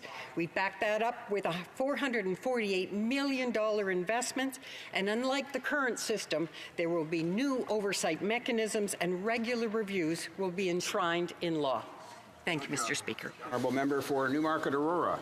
Mr. Speaker, National Accessibility Week is a week when we celebrate Canadians with disabilities and raise awareness of the need for greater accessibility and inclusion. For millions of Canadians, barriers to access and inclusion still exist. We know that society benefits when all Canadians are included and have access to their workplaces and to their communities. Can the Parliamentary Secretary for Accessibility tell this House how our government is addressing and reducing barriers to inclusion for all Canadians? Honourable Parliamentary Secretary to the Minister of Science and Accessibility and Sport. Thank you very much, Mr. Speaker, and I'd like to thank the member from Newmarket Aurora for that important question. Our government believes that all Canadians deserve to have the same opportunities and chances at success. Bill C-81, the Accessible Canada Act, was passed with unanimous consent this week. Once it receives royal assent, it will allow us to transition from a system where Canadians with disabilities have to fight for every basic access to a new system that systematically identifies and prevents barriers from the start. This legislation reflects the work and commitment put forward by the disability community, who for years have been tireless advocates for an accessible Canada. This success is there. The honourable member for Carleton. Well, how's this for March Madness? In 1 month, this Liberal government ran a $15 billion deficit. And now in this year, remember the year in which the budget was going to balance itself? There's another $20 billion deficit. No balanced budget until the year 2040, and that assumes no additional spending. Right. The reality is this: the only way to pay for all of this out-of-control spending is crippling tax increases on Canadians. Why won't this Liberal Party be honest before the election about the real cost in tax hikes that would come after the election? The Honourable Parliament Secretary to the Minister of Finance.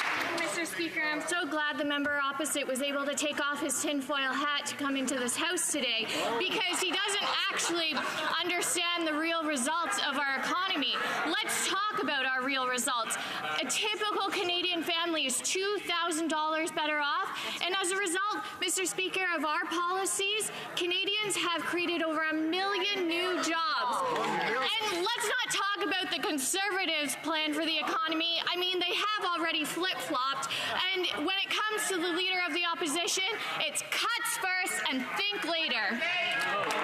Member for Carleton. They don't even have to think. They know exactly what they do every time.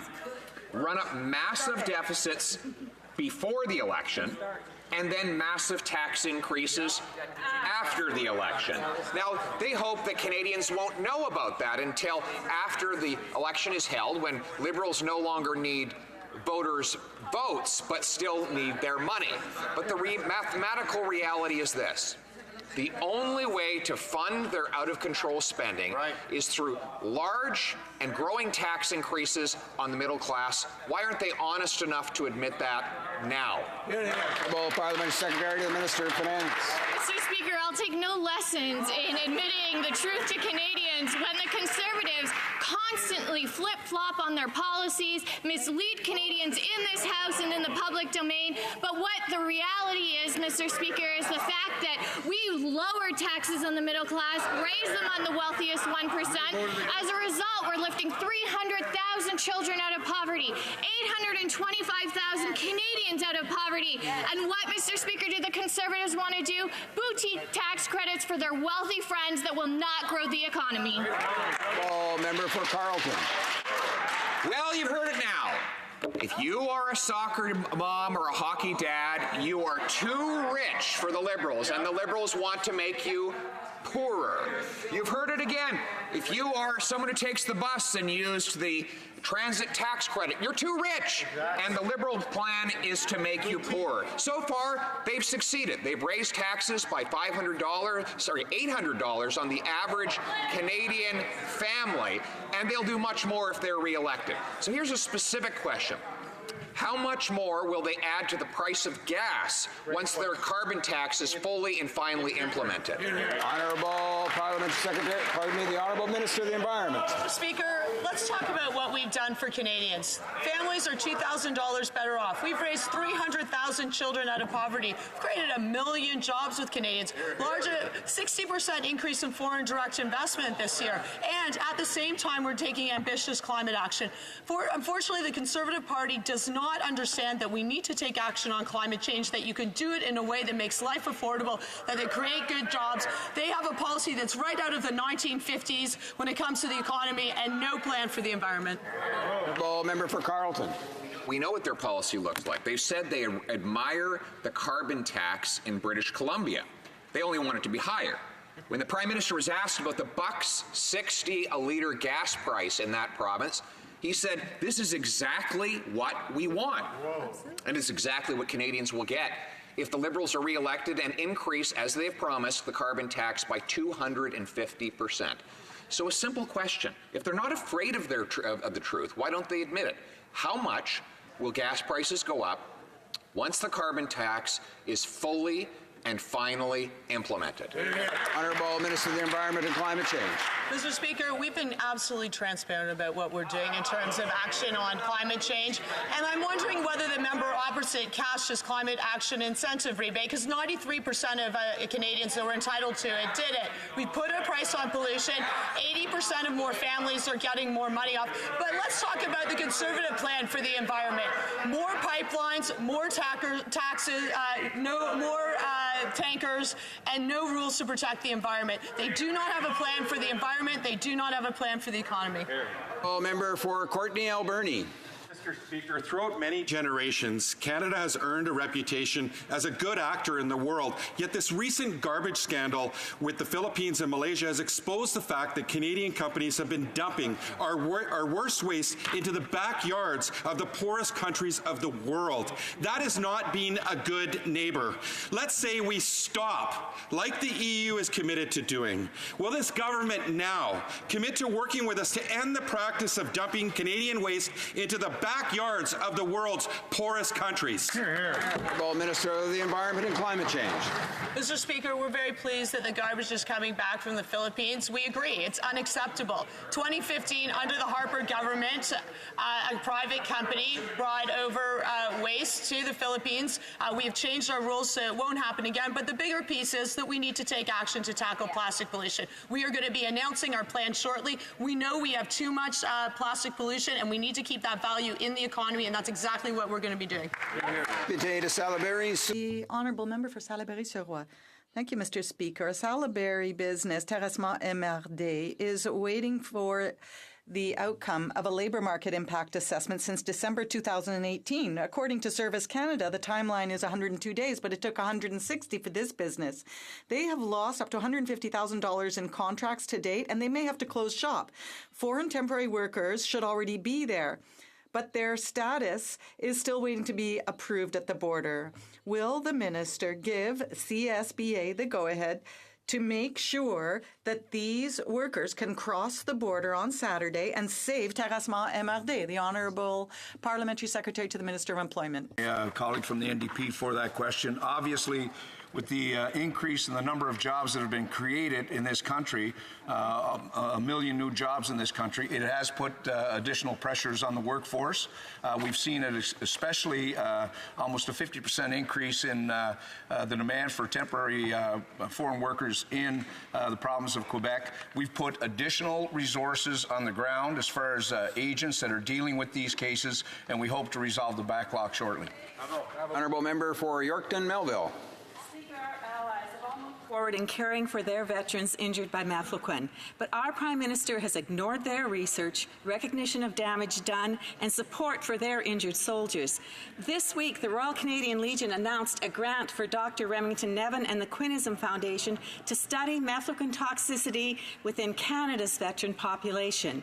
Why then are the Liberals on committee showing such disrespect for our Legion and our veterans by trying to defame Dr. Nevin's expertise and his research? Parliament Secretary to the Minister of for Veterans Affairs. Thank you, Mr. Speaker. I'd like to thank my colleague for her interest in this matter. The well-being of our veterans and Canadians is our top priority. 96% of post-traumatic stress syndrome requests are given a follow-up. We try to follow up on health matters as quickly as possible. The opposition had 10 years to provide support and to work on these matters and on mental health issues. But instead, they spent their time reducing services and balancing the budget on the backs of veterans. Not 2 weeks ago at the Committee of the Whole, the Minister of Defence stated that journalist questions to the government would never again be farmed out to private corporations like Irving, who promptly and repeatedly threatened to sue the journalists. The Minister of Public Works admitted it never should have happened in the first place, but it has happened again, this time to the Globe and Mail. Can the Minister of Defence tell us why he misled the House, or should I just skip the middleman and direct the question right to Irving? The Honourable Parliamentary Secretary to the Minister of Innovation, Science and Economic Development. Mr. President, we strive to be open and transparent so Canadians know we are making responsible investment. Information on individual transactions that are eligible as an IRBs is commercially sensitive. We must receive consent from the contractor. In order to provide the reporter with the most fulsome answer to the question, we spoke with the company, but the department, our officials, follow all appropriate steps, respecting privacy of all individuals. Threatening the source, the reporter, is not the way we do media relation. Honourable Member for Sturgeon River, Parkland. Mr. Speaker, every day across rural Canada, people live in fear that their lives and their property are in danger. And that's why Conservatives passed a motion to combat the scourge of rural crime. But Liberals chose to ignore them and offered nothing in response. Shameful. Home invasions are rising, property theft is common, and people are scared. Yet the Liberals can't be bothered to take any meaningful action. When will the Liberals start taking rural communities and victims seriously? Question. Parliamentary Secretary to the Minister of Public Safety. I'd like to thank the honourable member for his question. We are deeply concerned anytime a portion of the Canadian feel that they're not safe. We have committed to ensure that the RCMP members have the resources and support they need. There is a new RCMP crime reduction strategy in Alberta that has led to a 25% reduction in reported property crime between July 2017 and July 2018. We have increased across the board $700 million in funding to the RCMP, and the Conservatives cut $500 million. Thank you. Member for Fleetwood Port Kells. Mr. Speaker, businesses and constituents in our riding have been very concerned about the status of collective bargaining at the Port of Vancouver. Just yesterday, I received an email from the owner of a small business in Fleetwood Port Kells who has 2 containers on the way into port full of products that his customers are going to need to get very quickly. Everybody on the coast knows how important this port is for our economy, our business, our farmers, and all workers right across Canada. So can the Parliamentary Secretary to the Minister of Labour please update this House on the status of those negotiations? Parliamentary Secretary to the Minister of Labour. Thank you very much, and I want to thank my colleague from Fleetwood Port Kells, who's been a strong advocate and has quite often mentioned his concern around this issue of the negotiations. We believe as a government that a resolution is best found when labor, business, and when times need it, government sit to assist. And I'm really happy that our minister made the trip to Vancouver to encourage both groups to come to a resolution. We're really happy that a tentative agreement is now in place. I want to thank those that have given so much from our Labour Department. Peter Simpson, we call him. The Honourable Member for Leeds, Grenville, Thousand Islands and Rideau Lakes. Mr. Speaker, the Eastern Ontario Regional Network proposal will help increase Eastern Ontario's access to cell phone service and capable internet. It'll give residents and businesses in rural Ontario access to the digital market and help them to remain competitive. These Liberals refuse to announce funding for this project, while the Ontario government has already announced $71 million in funding. This project has received support from both sides of the aisle, with 6 Liberal members of Parliament already signing on. When will this Prime Minister finally support rural Ontarians and fund this project? The Honourable Parliamentary Secretary to the Minister of Infrastructure and Communities.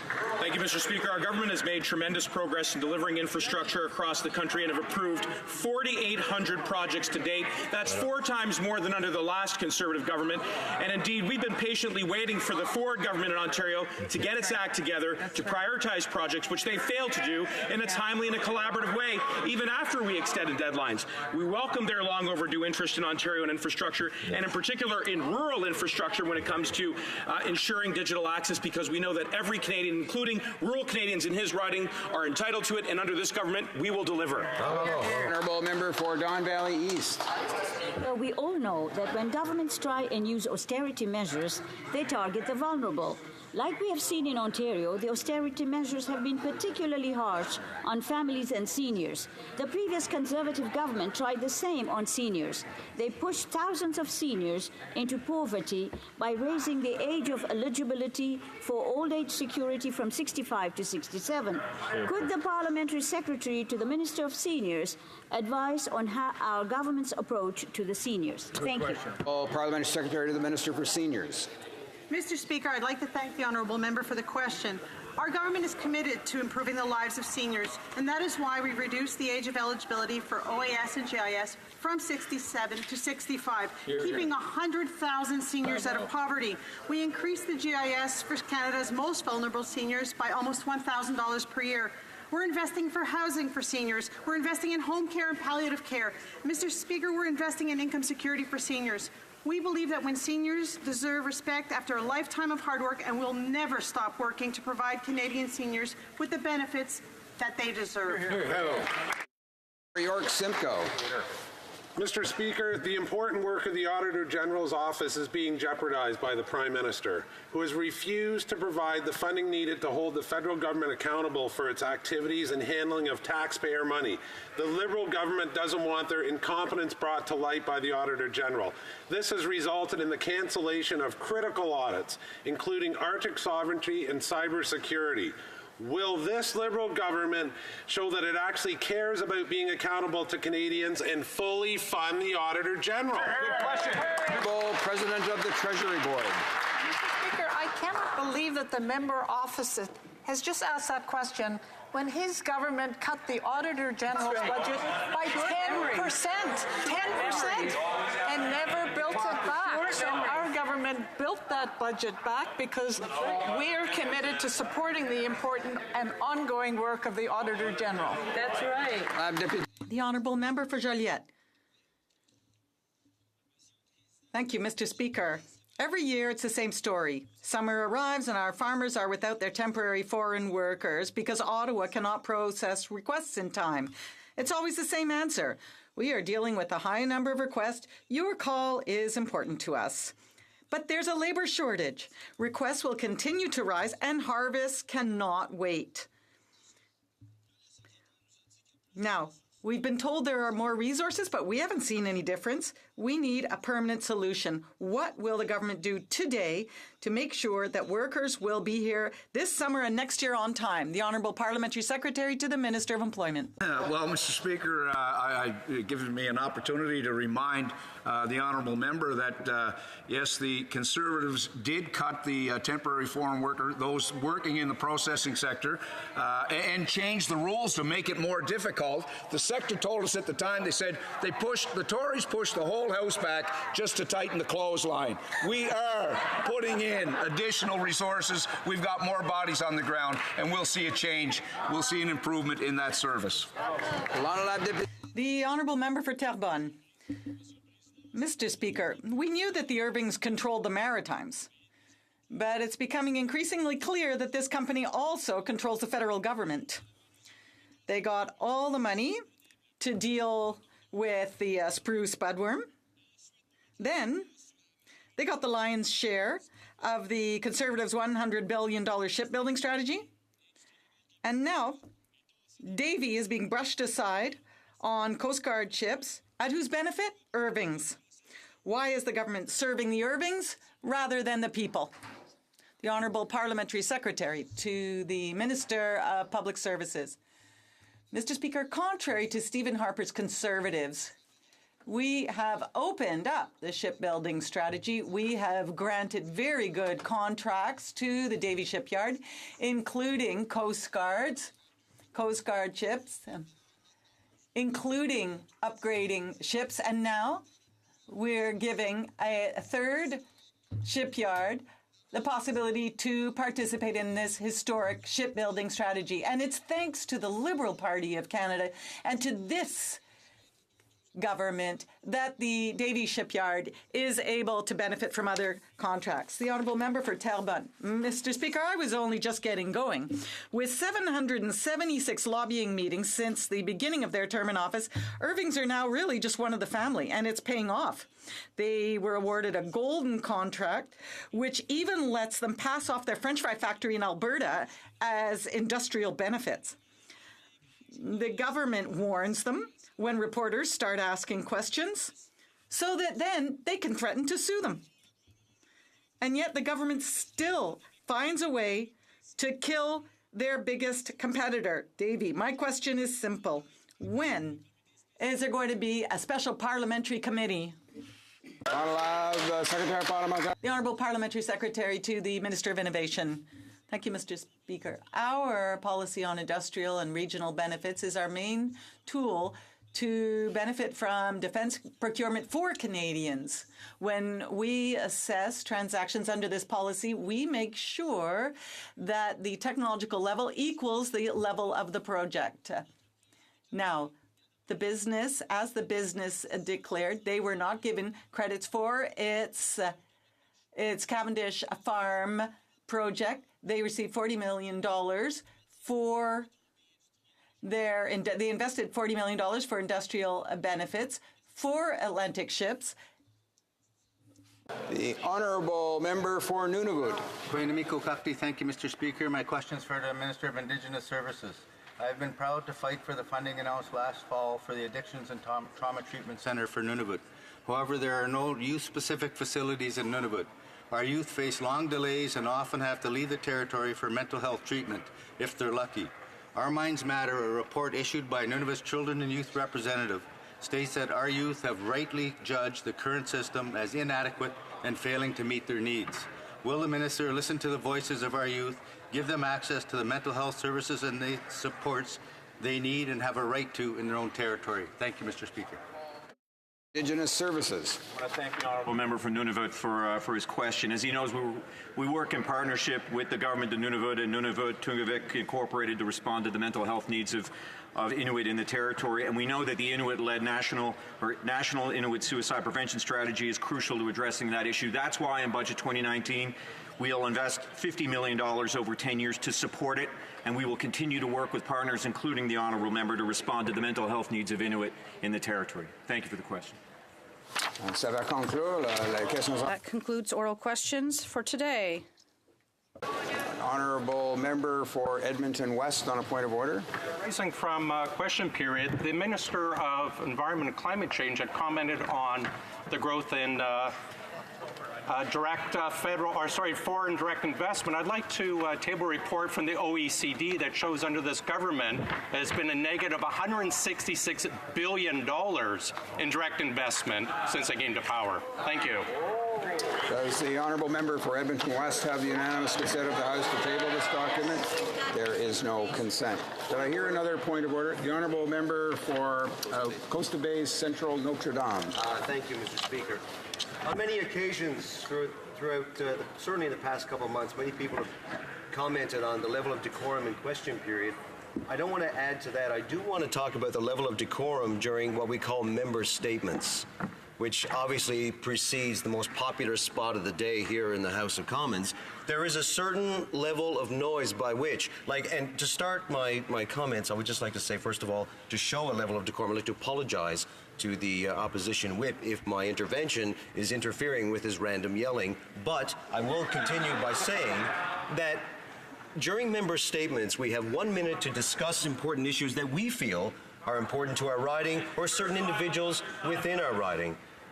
Lately, I've noticed that people are actually openly talking back and forth with each other in some sort of conversation, yelling, laughing, for the particular member who's doing the statement. It may not be important to other members in this House, but it's important to them. And either they're in the gallery or at home, it certainly is important to someone, even if it's not important to them. Thank you for this intervention. Thank the honourable member for Coast Bay's Central Notre Dame. It's certainly a good reminder. You'll know from time to time that the chair does need to intervene when members are talking in the House when another member is recognized. Members will know that that's against the standing orders, and we'll do our best to police that. At the same time, it does require the participation of all honourable members to make sure that when members are recognized that they have the floor, and other members should hold their comments until such time as they have the floor. Tabling of documents. Dépôt de documents. The Honourable Minister of Justice. Monsieur le Président. Mr. Speaker, 32-2.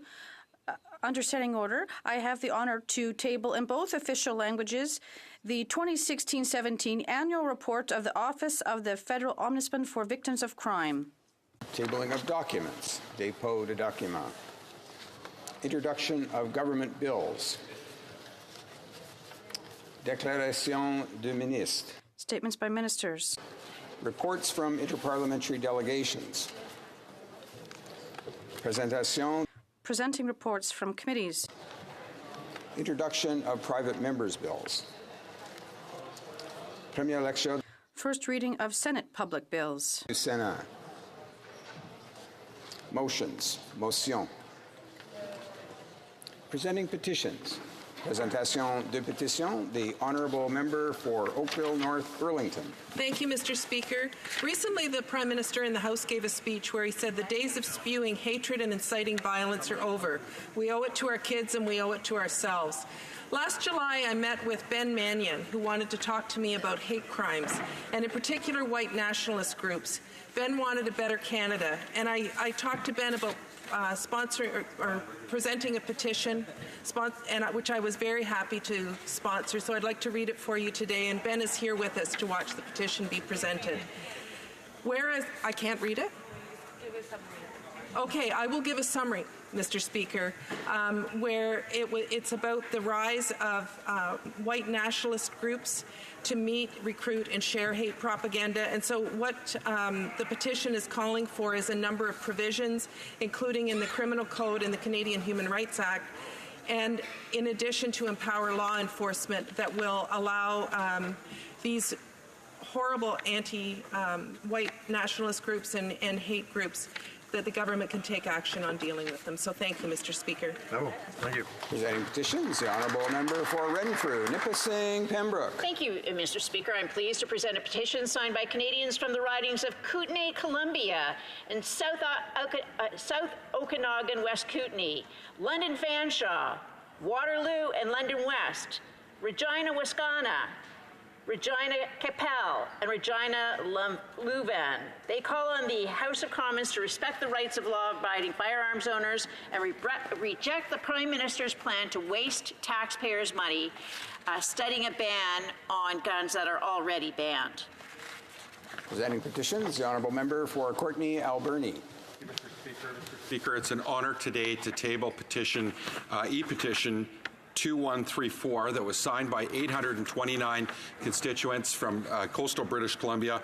They're calling on the government to reinstate the Surf Guard Tower and Surf Guard services and extend the duration of the Surf Guard program to accommodate the growing number of emergencies as well as the visitors at Long Beach and Pacific Rim National Park Reserve. Mr. Speaker, they cite the amount of emergencies that are taking place at Long Beach in Pacific Rim National Park, including 2 fatalities where Nijan John ultimately died. Ann Wittenberg died in an incident that took place on May 20th, 2018, and a rescue that took place on March 26, 2019. Never mind that there's over 1 million visitors visiting Pacific Rim National Park, and there have been no Surf Guard services and tower at Long Beach since the Conservative cuts in 2012. Presenting petitions, the Honourable Member for Haldimand, Norfolk. Thank you, Mr. Speaker.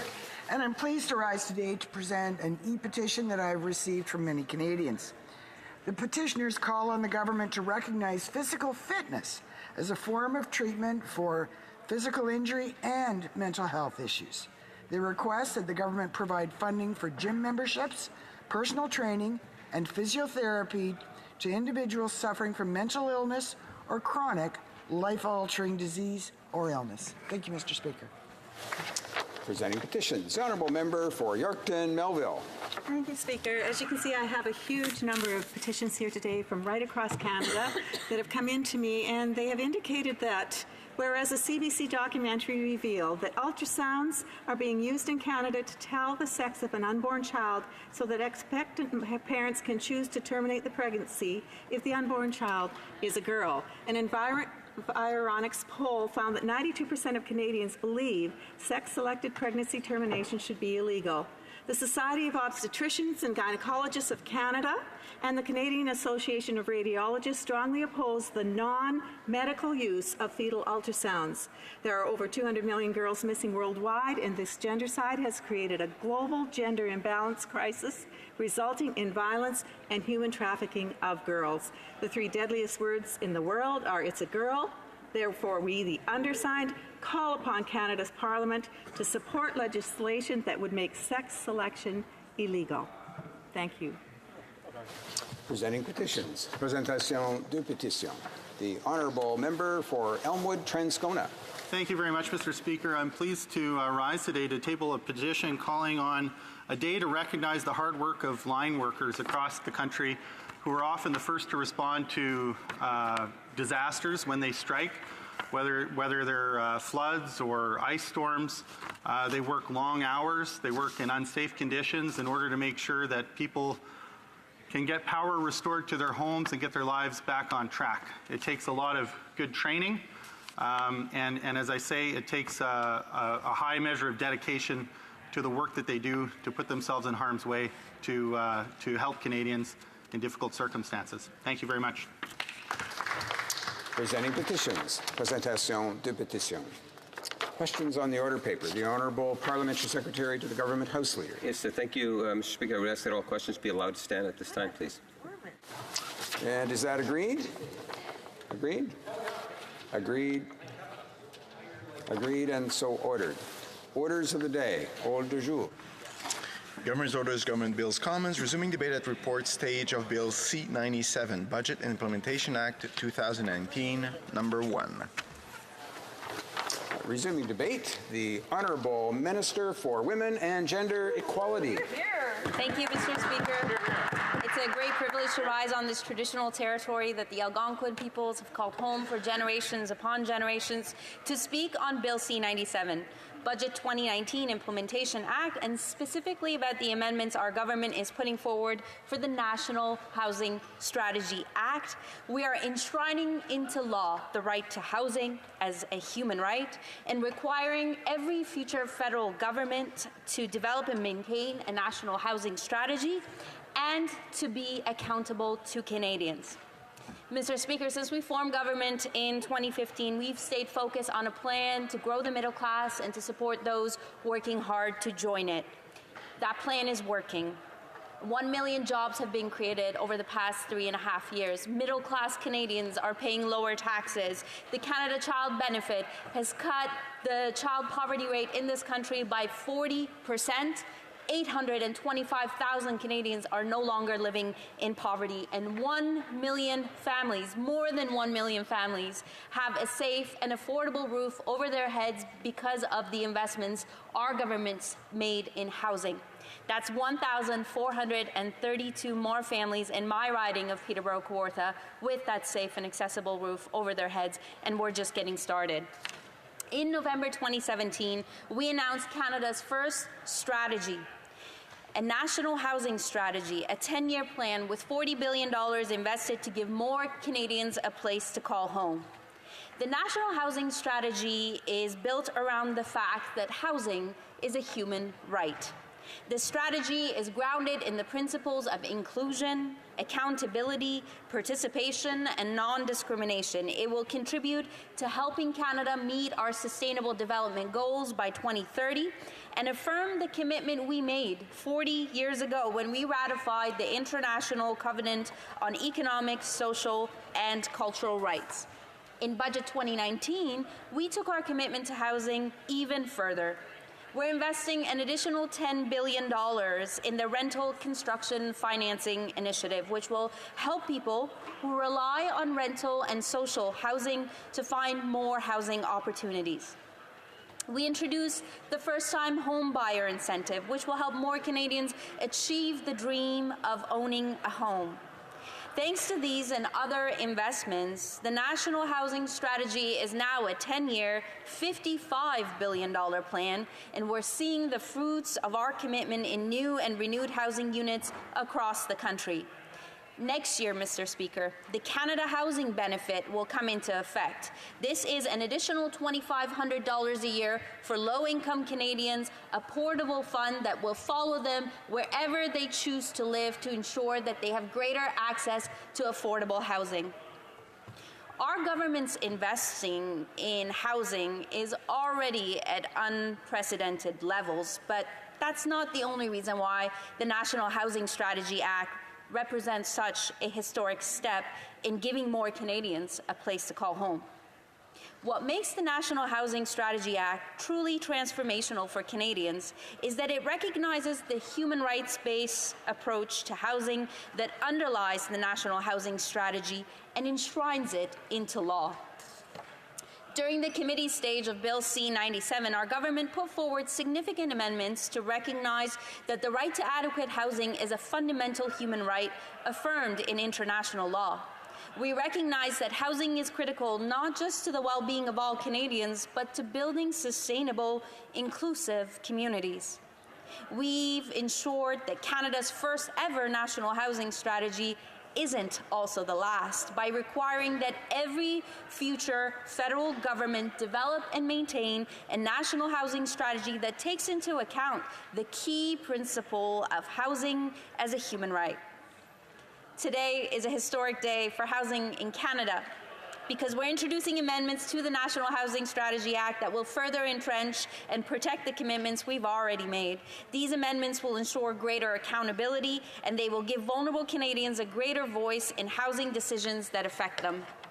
The National Housing Strategy Act also calls for the creation of a federal housing advocate, supported by the Canadian Human Rights Commission. Thanks to today's amendments, we are enhancing the advocate's role in identifying and researching systemic housing challenges. The federal housing advocate will be able to consult with vulnerable Canadians, people with lived experience, experts to better understand the impact of housing need and homelessness. The advocate will report to the minister responsible for housing on these issues. Its recommendations will be tabled here in Parliament, and the minister and the government will be required to respond. The National Housing Strategy Act will create a National Housing Council supported by CMHC, which will act as a focal point for housing policy discussions on the National Housing Strategy and will advise the minister on how to improve housing outcomes. With today's amendments, we're empowering the National Housing Council with even more freedom to support the federal housing advocate and to report on their findings to the minister responsible. Today's amendments detail how the minister and the government will be required to report back to the House and to Canadians on the recommendations they receive. Simply stating that housing is a human right means nothing unless there are robust accountability mechanisms, reporting mechanisms in place, and with these amendments, we are doing precisely that. These changes, to say nothing of the National Housing Strategy itself, came about as a result of cross-Canada consultations with thousands of people from all walks of life. Their stories, their experiences, and their challenges provided us, along with their expertise, fuller understanding of the state of housing in Canada today. While I'm proud to say that our investments have made a significant impact on giving more Canadians a place to call home, I recognize, and we recognize, that there is much more work to do. It's thanks to the communities of stakeholders, people with lived experience, those in housing need, and experts that we are able to take the historic steps that we're taking today. I have to take this opportunity to thank my constituents in Peterborough-Kawartha for their contributions to the housing strategy development process, to the minister responsible for this file, and of course, the member from Spadina-Fort York, who is forever a champion for safe, affordable housing in Canada. Today's amendments fulfill one of Canada's key international commitments, We are a signatory to the UN International Covenant on Economic, Social, and Cultural Rights, and as such, we have a responsibility to meet one of the Covenant's core commitments to progressively realize the right to adequate housing as part of an adequate standard of living for our citizens. Today's amendments also take us further in fulfilling our promise to Canadians. When we were elected in 2015, we pledged to give more Canadians a place to call home. We promised to prioritize the needs of the most vulnerable people and communities. With the National Housing Strategy, and now with the National Housing Strategy Act, we are fulfilling those promises. No other federal government has taken such a comprehensive, long-term approach to housing policy. Never before has a rights-based approach to housing has been part of housing policy in this country. These are major milestones that will improve the lives of Canadians now and for generations to come. Mr. Speaker, personally speaking, when my family first moved to Peterborough, we didn't have a place to call home. We lived in a shelter provided by the YWCA. We benefited from social housing soon after. It was having that access to safe, secure housing that allowed my family and I to put our lives back together and to feel like we have a place that we can call home, a community in which we belong. On behalf of my family and so many millions of Canadians who've been transformed by access to housing services and housing workers in this country, I'd like to say thank you to those who've come before us, to those who've contributed to the National Housing Strategy and the National Housing Strategy Act, to the team that has developed this really smart approach to lifting Canadians out of poverty and creating a stronger middle class, and of course to every single member of this House who's going to rise in support of this transformational bill. Merci. Hear, hear. Questions and comments? The Honourable Member for Edmonton West. Speaker, I'd like to thank my colleague for her talk. Obviously, everyone in this House and all Canadians want all Canadians to be living in safe and secure housing. I do have some questions, though, on some of the finance issues. She commented that they've invested $10 billion so far in housing, and in over 10 years, $55 billion. Now, I've asked the Parliamentary Budget Officer if he's able to locate this money, at either spent or in the budget. His answer is no. Kevin Page, the former Parliamentary Budget Officer, who's now with the Institute of Fiscal Studies and Democracy, wrote a report called How Stable is the Foundation of the National Housing Strategy. In it, they've stated they've only been able to find $1.5 billion spent, not $10 billion, and over the next 10 years, they can only locate $5.1 billion in the fiscal framework. They go on to say the NHS looks like simply a glossy document that is accompanied by announcements. Unfortunately for now, it's virtually nowhere to be seen in the federal fiscal framework. So I ask, where is the money? Where is this $55 billion over 10 years if Kevin Page and the current Parliamentary Budget Officer say it's nowhere to be found? Honourable Minister for Women and Gender Equality. Mr. Speaker, I thank my colleague for his commitment to adequate housing in Canada. I'd like to correct some of the numbers that he shared. Since taking office, we've invested more than $7 billion in housing from coast to coast to coast. And it's thanks to those investments that we've helped build more than 25,000 new housing units. We've repaired, renewed, and renovated more than 165,000 additional housing units. That means in total, our investments have led to more than 1 million Canadians having a place to call home. And this is much more than what my colleague suggested. In my hometown, in Peterborough, Kawartha, where the vacancy rate for rental housing is 1.1%, over the past 3.5 years, 1,432 families have been able to find a safe and affordable roof over their heads. As Dr. Dawn Lavelle-Harvard, an Indigenous leader and a great woman in my community, says, housing is more than just a roof over your head. It's a place to keep your family together. Our housing strategy is beginning to do just that. Excellent. Questions and comments? Question commentaire. La députée de Sherbrooke. The Honourable Member for Sherbrooke. Thank you, Mr. Speaker. I was glad to hear my colleague's question earlier, but she refrained from calling it rhetoric, the rhetoric of numbers, as her colleague from the Toronto area said. It's just rhetoric throwing out all these amounts of money, but they haven't been able to really pinpoint the accurate numbers. I'd like to point out how haphazardly this bill has moved through the parliamentary process, because in its initial form, it made no sense. There was no point, because it didn't even recognize housing as a fundamental human right. And that was corrected at committee, which the member recognized and acknowledged. There's also the fact that the position that was created, the housing champion, had virtually no mandate, no powers, no terms of reference, but that was corrected now at report stage. The government is proposing amendments. So my question is, in terms of the process, what was lacking initially? Why was the process so bad?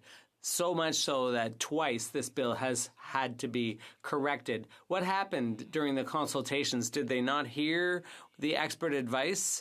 Did they just wake up and realize what has been being said since the very beginning? The Honourable Minister of Women and Gender Equality. Question, and I'm sure he can appreciate that having a government that is listening to Canadians, that is listening to evidence and experts and people with lived experience is a refreshing change from what we had during Mr. Harper's era of governance in this country.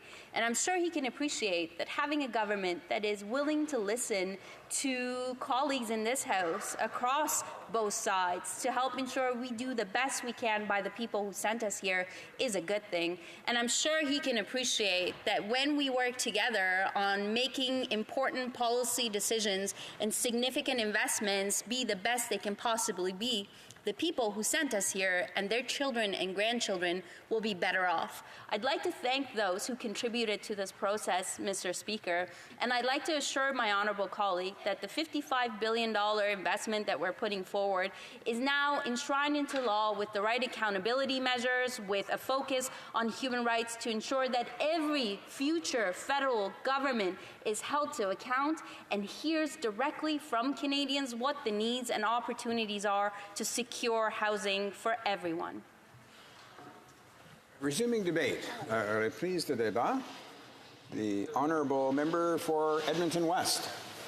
Mr. Speaker, I'm pleased to rise again to speak on the budget. Now, I'm not going to talk about the betrayal of Canadians by this government with their promise to balance the budget this year. We've now seen, just in this month alone, or March alone, $15 billion deficit. I'm not going to talk about how in this budget there's absolutely or next to nothing to support the people in Alberta, how this government claims, this transparent government, is actually hiding stuff. In fact, in the budget, they're hiding billions of dollars in tax increases in an opaque line called net impact of non-announced measures. It's $5.7 billion. Now, of course, they could be saying perhaps it's not tax increases, it's program cuts, but seeing how this government has a definite love affair with spending, I can only assume it is in tax increases. We've actually asked the Finance Department what's in the $7.5 billion in net impact of non-announced measures, and they say they cannot answer. It's secret. So I have to ask the government why they're hiding this information from us. Now, of course, I want to respond as well to one of the government members commenting earlier, bragging about the great increase in foreign investment in Canada. I just happen to be looking at an OECD report that actually shows net outflow of the country since this government came to power is $166 billion. Now, at the same time, net inflow into Trump's America is actually around the $500 billion mark. So we can see the actions of the government, the Liberal government. Instead of talking about these items, I'm going to read into the record some comments from my constituents in Edmonton West. Now, these are real voices of real Canadians. Now, these aren't the voices of special interest groups that the Liberals are held in such thrall to, such as Unifor, who the government, of course, is putting on the media bailout advisory board, Lead Now, the Tides Foundation. I'm going to talk about real Canadians and not the special interest groups that control the government, such as SNC-Lavalin, Bombardier. Of course, we all remember millions of dollars of taxpayers' handout given to Bombardier in order to give bonuses to their executives. And I'm not going to read in the record comments on the budget from other Liberal puppet masters such as Irving. Now I want to talk about the voices of real Canadians, and their voices should be heard. I was out door knocking recently. I ran into a gentleman. He was holding his brand new granddaughter. She was about 3 weeks old. He was a pipe fitter. He'd been employed his entire life working on pipelines. He'd been laid off a while ago. His EI had run out. He was with nothing. And yet we have a government that can't seem to make a simple decision on TMX. This is a government that killed the Energy East pipeline by putting on rules and regulations on Canadian and Alberta oil that we don't put on Venezuela oil or Saudi Arabia oil. They stop Energy East because they want to start measuring downstream and upstream emissions.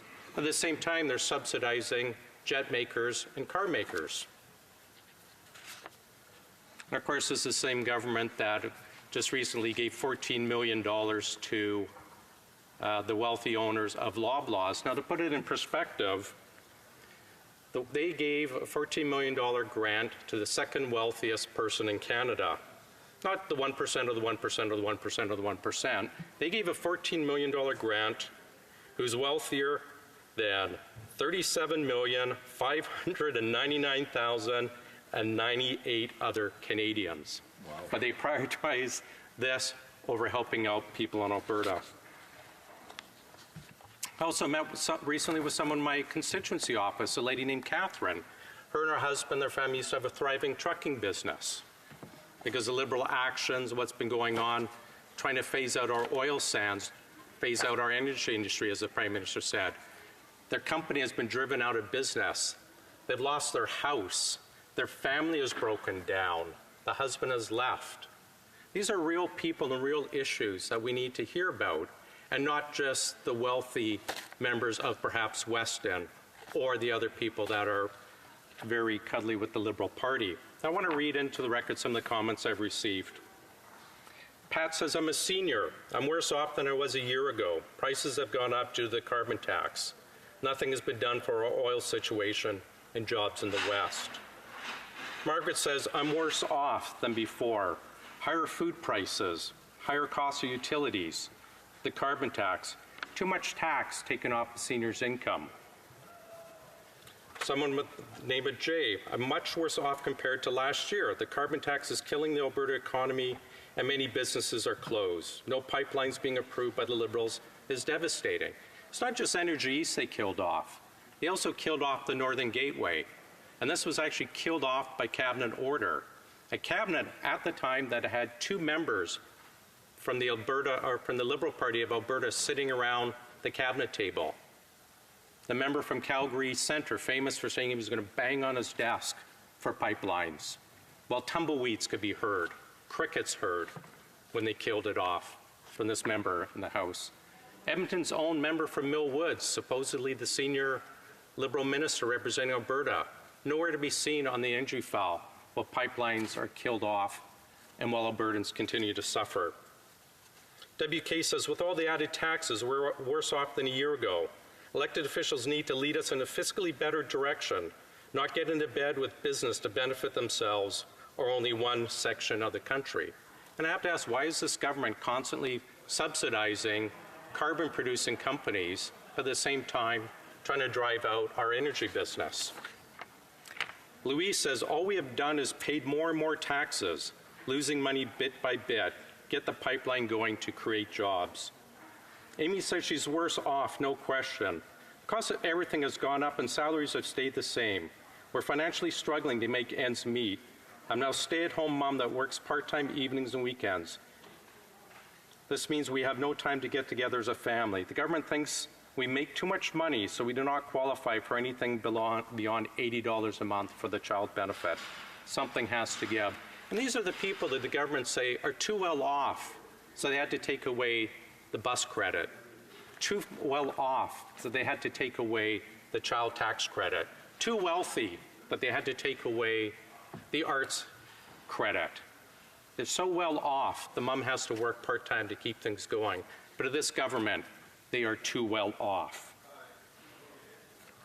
At the same time, this government is giving $475 million of taxpayers' money to subsidize wealthy people to buy electric cars.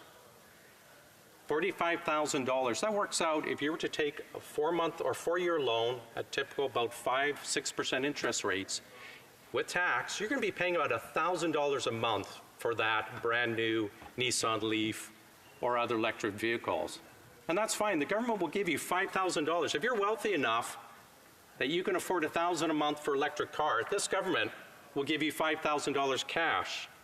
But Elaine, who has to go back to work part-time to help out her family, they're saying, no, you're making too much money. We want you to go back to work, and we're going to take away those benefits that we gave you or that you had, such as for having your kids in a sports program or perhaps taking piano lessons. That's the priority of this government.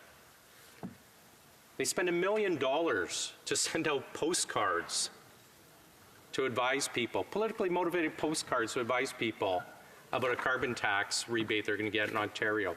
$1 million, we asked, was it on recycled paper? No. An postcard out for environmentally, information. Is it recycled? No, we don't use recycled paper. Wow. Did you use carbon offsets for the production or for the delivery? No, we don't do that, but we'll spend $1 million. I want to talk about, there's a charity that's dear to my heart in West Edmonton. It's called the ELF Society. They look after the most severely disabled adults, young people, children in Edmonton. They're dear to my heart. I spend a lot of time with them. Wonderful organization. They have to pay the carbon tax on their facility. They look after about 200 adults. They have to pay the carbon tax. They don't get a rebate or any help from this government. A year ago, they had to go to the food bank to beg for adult diapers for their clients there. And yet somehow this government has $1 million to spend on postcards for a rebate. They got $14 million somehow to give to Galen Weston, the second wealthiest of 37 million Canadians, and we have money for him. But the most disadvantaged Canadians, they're saying, go to the food bank to get adult diapers if you want to help out. It's disgraceful. I'm going to go on. Loretta says, personally, I'm worse off, and my husband has yet to see any good impact of changes that the Liberal government has made for income, small business issues, and the general stability of Canada. Things are worse off than a year ago, says Mark. Wages are not staying the same, but in some instances, depending on our industry, people are taking cut in wages, anywhere from 10 to 40%. Have the leaders pay full taxes on their earnings and take a pay cut like the rest of us. Parliamentary Budget Office stated last year, fully 40% of the wage increase, average wage increase, was solely from Ontario, Alberta, raising the minimum wage. So you take away that, and actual wages have dropped below the rate of inflation. And yet this government is so busy patting themselves on the back, they're throwing their arms out. Al says, I feel worse off. The old age pension has not increased for years. Utilities go up, gas goes up, food goes up, pensions go up. And that seems to be the goal of this government. Push everything up. Canadians, Albertans, we're seeing, they're not getting ahead. They're not even staying even. They're falling behind, and this government doesn't seem to care one whit about it. Thank you, Mr. Speaker.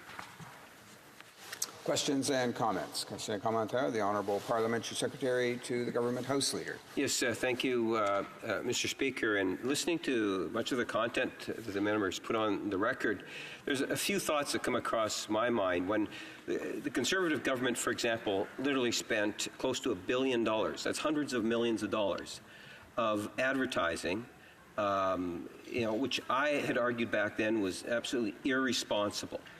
And so the member opposite will identify an area. He'll say $1 million here or $1 million there. And I could have very easily pick and choose. I could say about the $1 million plane ride for a chauffeured car to go to another country because Stephen Harper didn't want to take that country's car. He wanted his own car flown overseas. There's numerous examples that one could give in regards to Conservative misspent millions, hundreds of millions of dollars. My question is more so very specific, and that is the Conservative Party today has voted against tax cuts to Canada's middle class. Can the member opposite explain how he justifies, or the Conservative Party justifies, voting against tax breaks for Canada's middle class? Because that's exactly what they did. The honourable member for Edmonton West. That's an amusing story, Mr. Speaker, and perhaps we can, once it had Sir Pritz, we can put it in the fiction area of chapters, perhaps. This government, we have seen, the data shows that the average middle-class Canadian is paying about $800 to $2,000 a year more. But I want to get back to spending priorities. This government has put aside $594 million for the media slush fund, the partisan media slush fund to help rig the next election. You know what they put aside for the dementia strategy in their budget? $50 million. Supporting veterans' transition post-service, $136 million. But they've got $600 million to bail out their friends with Unifor, but for our vets, $136 million.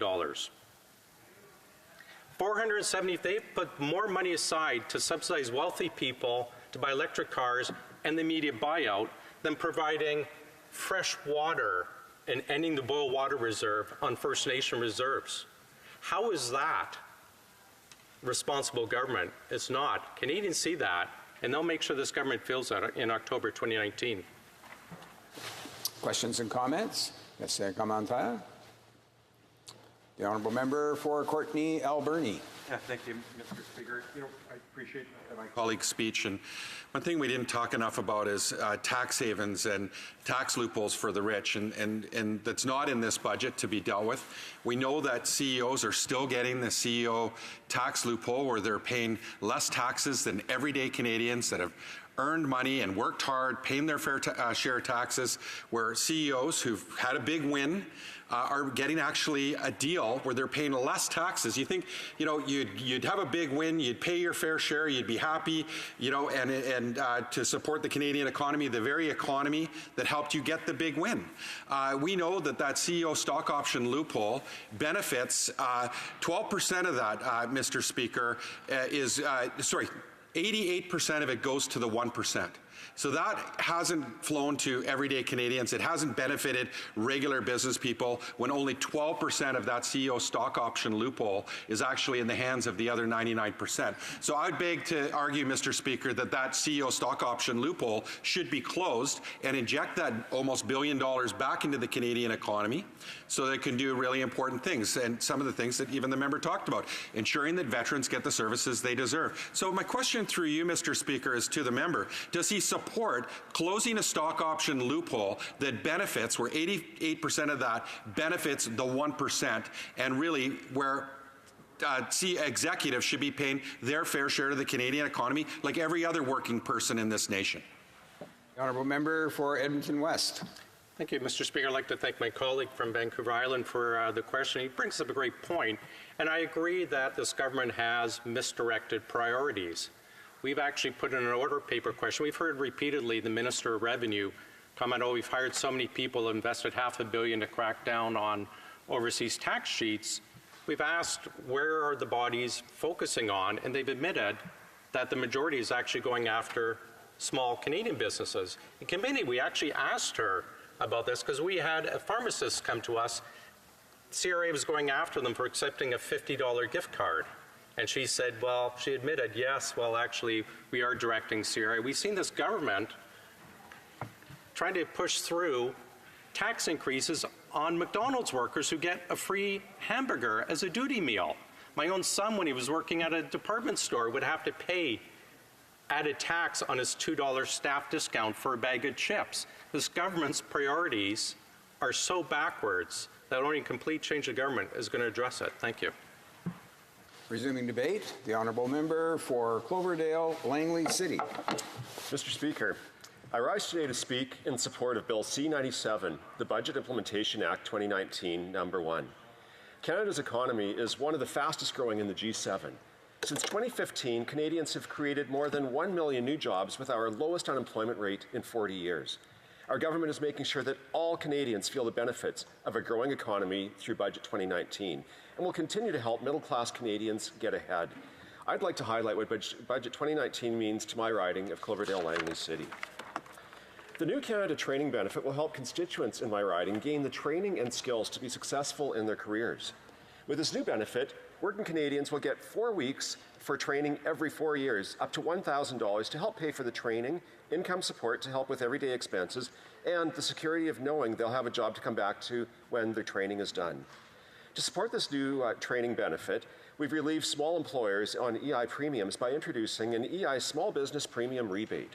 The Canada Training Benefit will help my constituents get the skills they need to find and keep a good job or get retraining to help secure work for years to come. Our government has also made big investments to support students and youth in my riding who attend Kwantlen Polytechnic University or other universities across Canada. We've doubled the number of jobs created through the Canada Summer Jobs Program, increased Canada's student grants, launched the Canada Service Corps, and made huge investments in the youth employment strategy. This summer in Cloverdale-Langley City, the Canada Summer Jobs Program has allocated $616,519 in funding and approved 154 jobs so our youth can gain meaningful paid work experience. Helping more youth to get work experience through the Canada Summer Jobs Program is just one way this government is helping to grow and support the middle class and people working hard to join it. Through Budget 2019, the Minister of Families, Children and Social Development launched Canada's first ever National Poverty Reduction Strategy. The strategy sets new poverty reduction targets and establishes the federal government as a full partner in the fight against poverty. Our poverty reduction strategy also builds on the progress we've made together so far.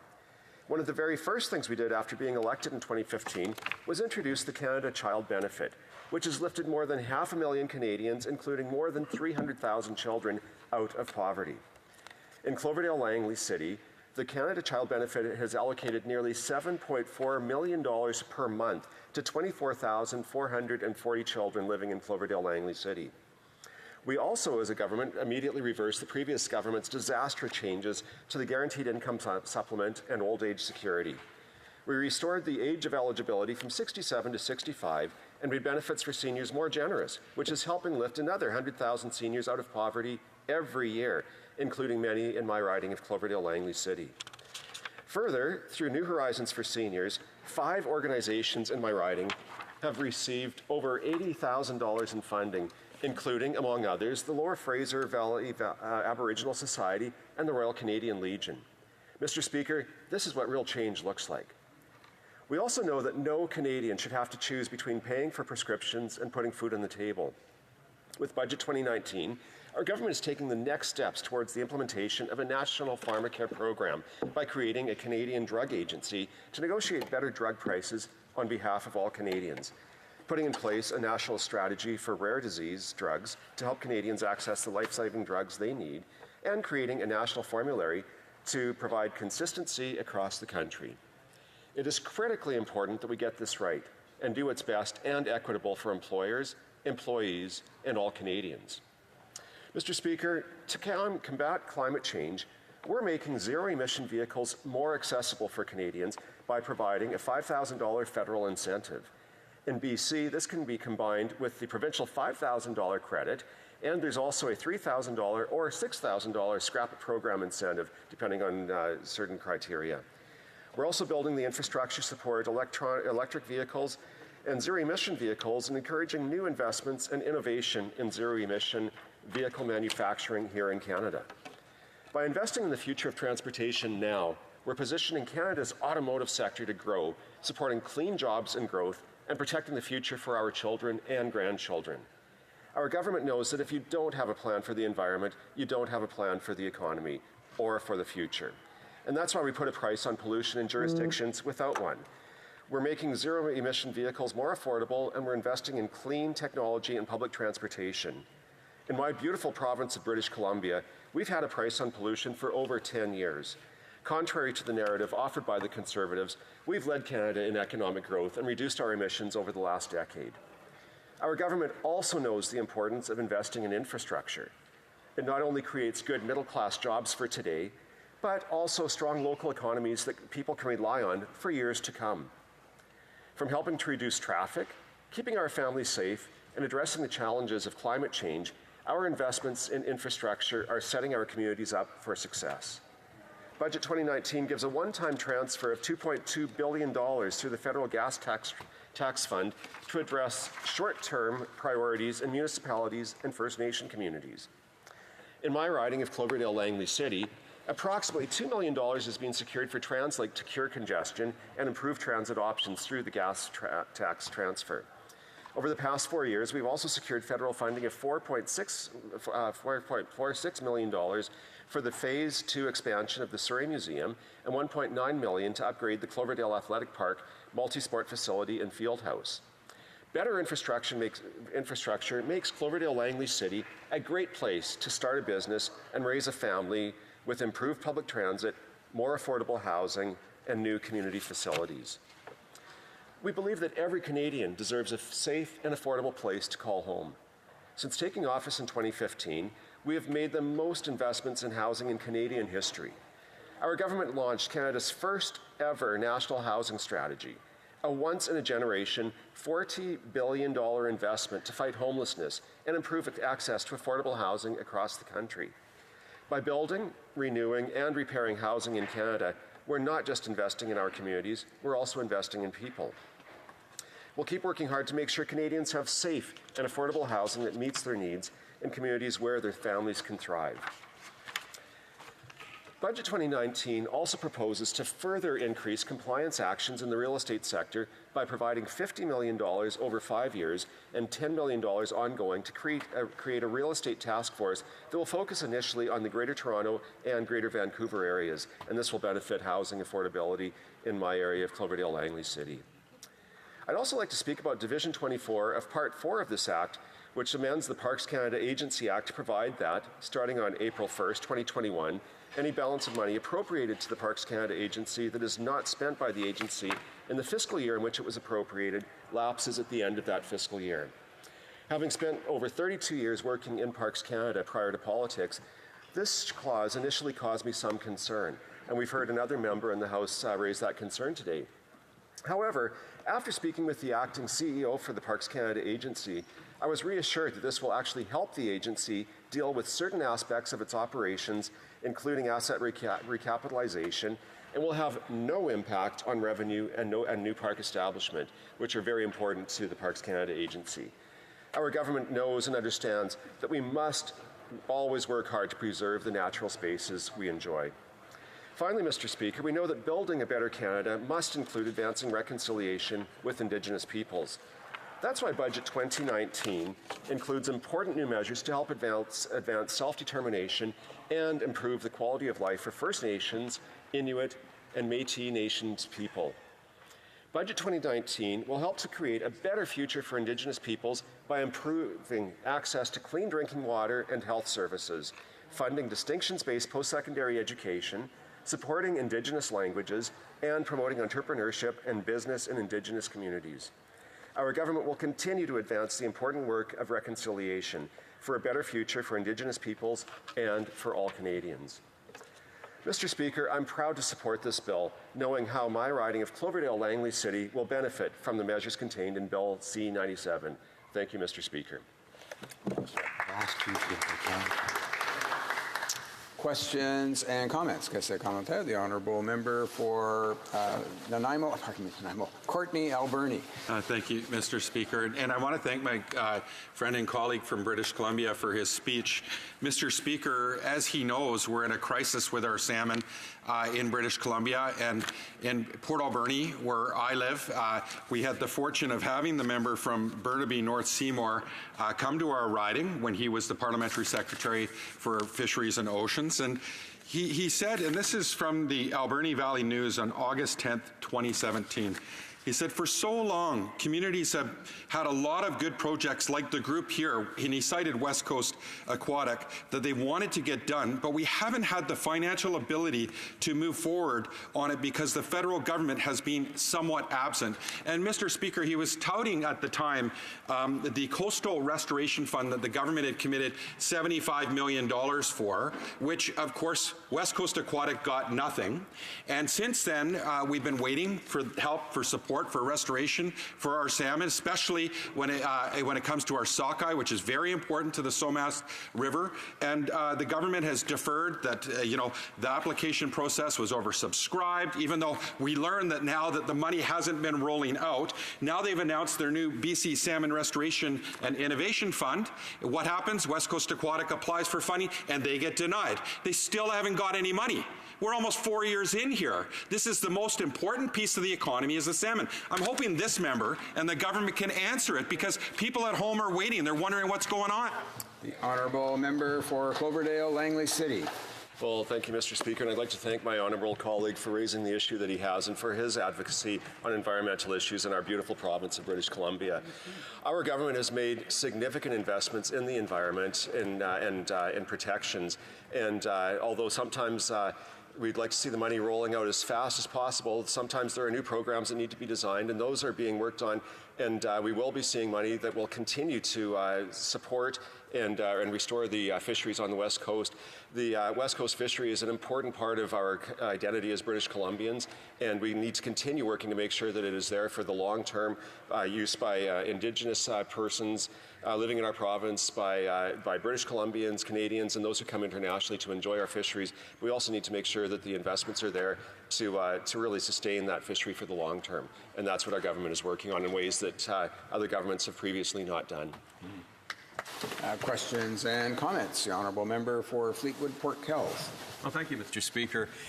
We've heard quite often from the Conservatives that balancing the budget is an important thing, and we saw their attempts to do that back in 2015 by cutting drastically and limiting the opportunities for Canada to grow and expand. At the same time, there's another way, and it's called growing the economy by investing in the economy. And I wonder if the honourable member for Langley City Cloverdale can talk about what he's witnessed at home in terms of the investments the government is making to grow the economy by, for instance, making transportation and trade better. Member for Cloverdale, Langley City. Okay, well, I'd like to thank my most excellent neighboring colleague for that excellent question.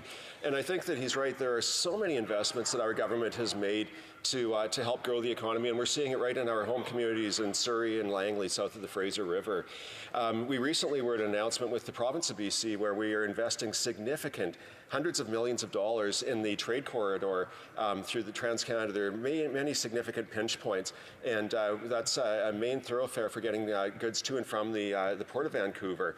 And there are billions of dollars of goods flow through that. So working with the province, we are putting in, the federal government announced over $220 million to expanding that particular trade corridor, and that will help move our citizens as they live their lives going to and from work and other activities in the Lower Mainland, but it will also help get that the freight, and that is such an important part of jobs in the Lower Mainland. We have other things. We're working on transit investments, and our government has committed over $650 million that will be going to jobs for the expansion of the SkyTrain service. And I will go to my colleagues' riding, and will eventually continue on, and hopefully sooner than later, into my riding of Cloverdale, and with a new terminus at Langley City. So many investments are being made, and it is helping to grow the economy and create those jobs we need in our communities in Surrey and Langley City. Thank you, Mr. Speaker. Resuming debate, the honourable member for Sturgeon River, Parkland. Well, thank you. Thank you, Mr. Speaker. And, I've been listening to the debate on the budget today, and I think it's important that, we raise some issues with, the statistics that the government's using and the messages that they're coming out with. Because when I go back to my constituency just outside of Edmonton, Alberta, and I knock on doors and I talk to people at their homes or meet them at their business, what I hear from them about how they're feeling about this economy and how it's impacting their personal lives, it doesn't match up with the rhetoric that's coming out of this government. Recent reports have it that many families in Canada are $200 away from insolvency, from paying their bills at the end of the month. And that is the reality in my constituency, Mr. Speaker. We have people in my constituency who are making the choice this month between paying their car payment and heating their homes. And many people in my riding have already lost their homes because of the downturn in the energy sector, because we have failed, this government has failed to get pipelines built to new markets so that we can get an equitable and fair price for our excellent energy resources, and families are suffering. And I go and I'm door knocking down the street, and there are so many for sale signs. One neighborhood in one cul-de-sac, I have 4 out of 8 houses that were up for sale, and these houses haven't moved for months, Mr. Speaker. And people are cutting the price, and they're cutting the price, and they're losing money. They're losing money because they don't have jobs, and there's nobody who's buying these houses, Mr. Speaker. So the reality that this government talks about is not the reality that we're seeing in our communities, especially in Alberta. Now, let's talk about this 1 million jobs that this government's talking about, Mr. Speaker. We're talking about 1 million jobs, and when we look at immigration statistics, I read the report from the immigration minister every year, and it's wonderful that our country is bringing in so many great permanent residents and new Canadians who can contribute to our economy. But we're bringing in, on average, more than 250,000 people every year, people that we need for our economy. And we brought in 250,000 every year for the past 4 years. That's 1 million people.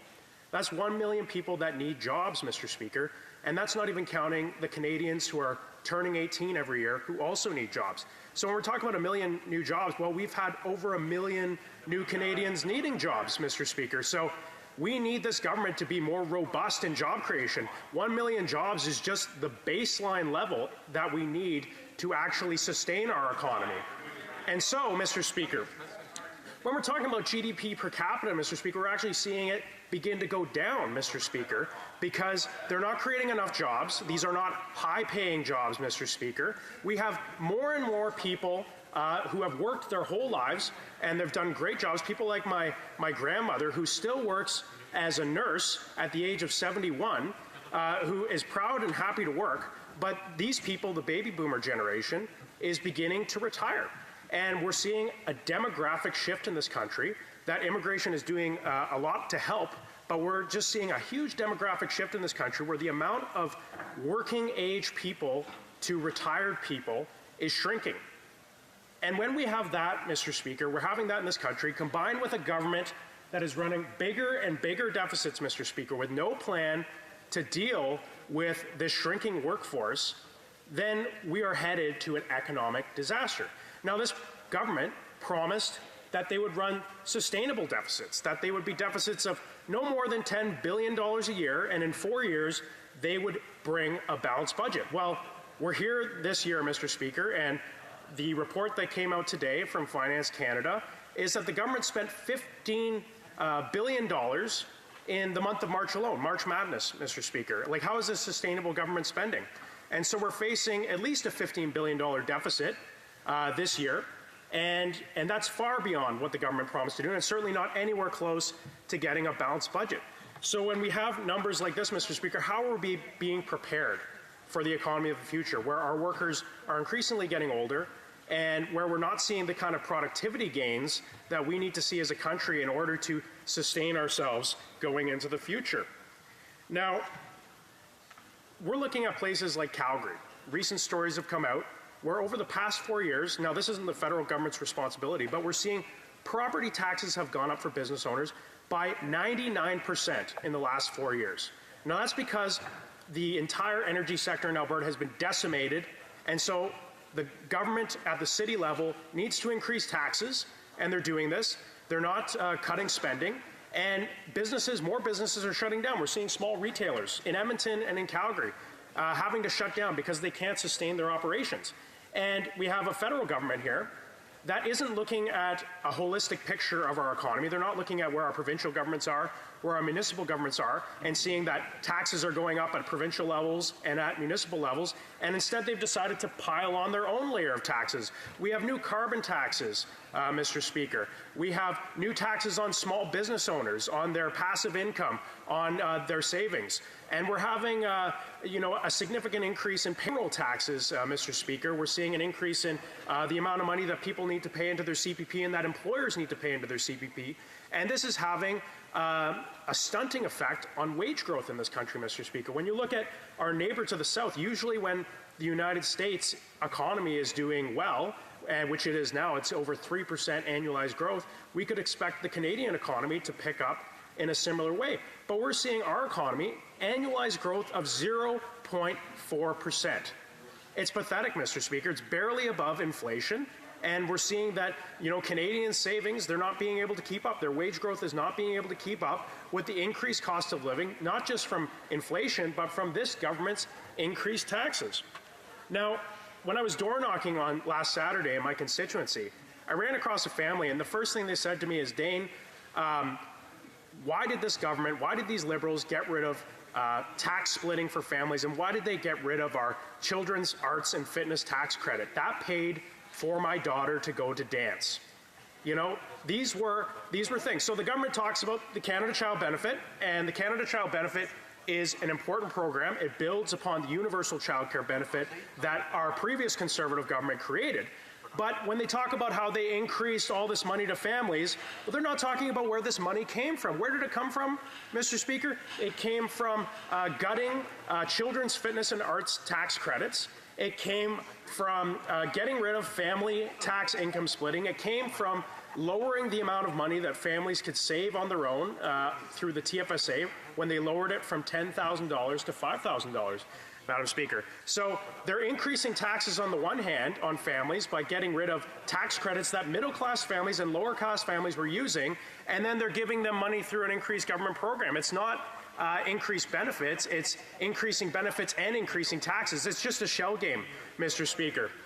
And now I want to talk about, this so-called tax increase on the 1%, the wealthiest 1%.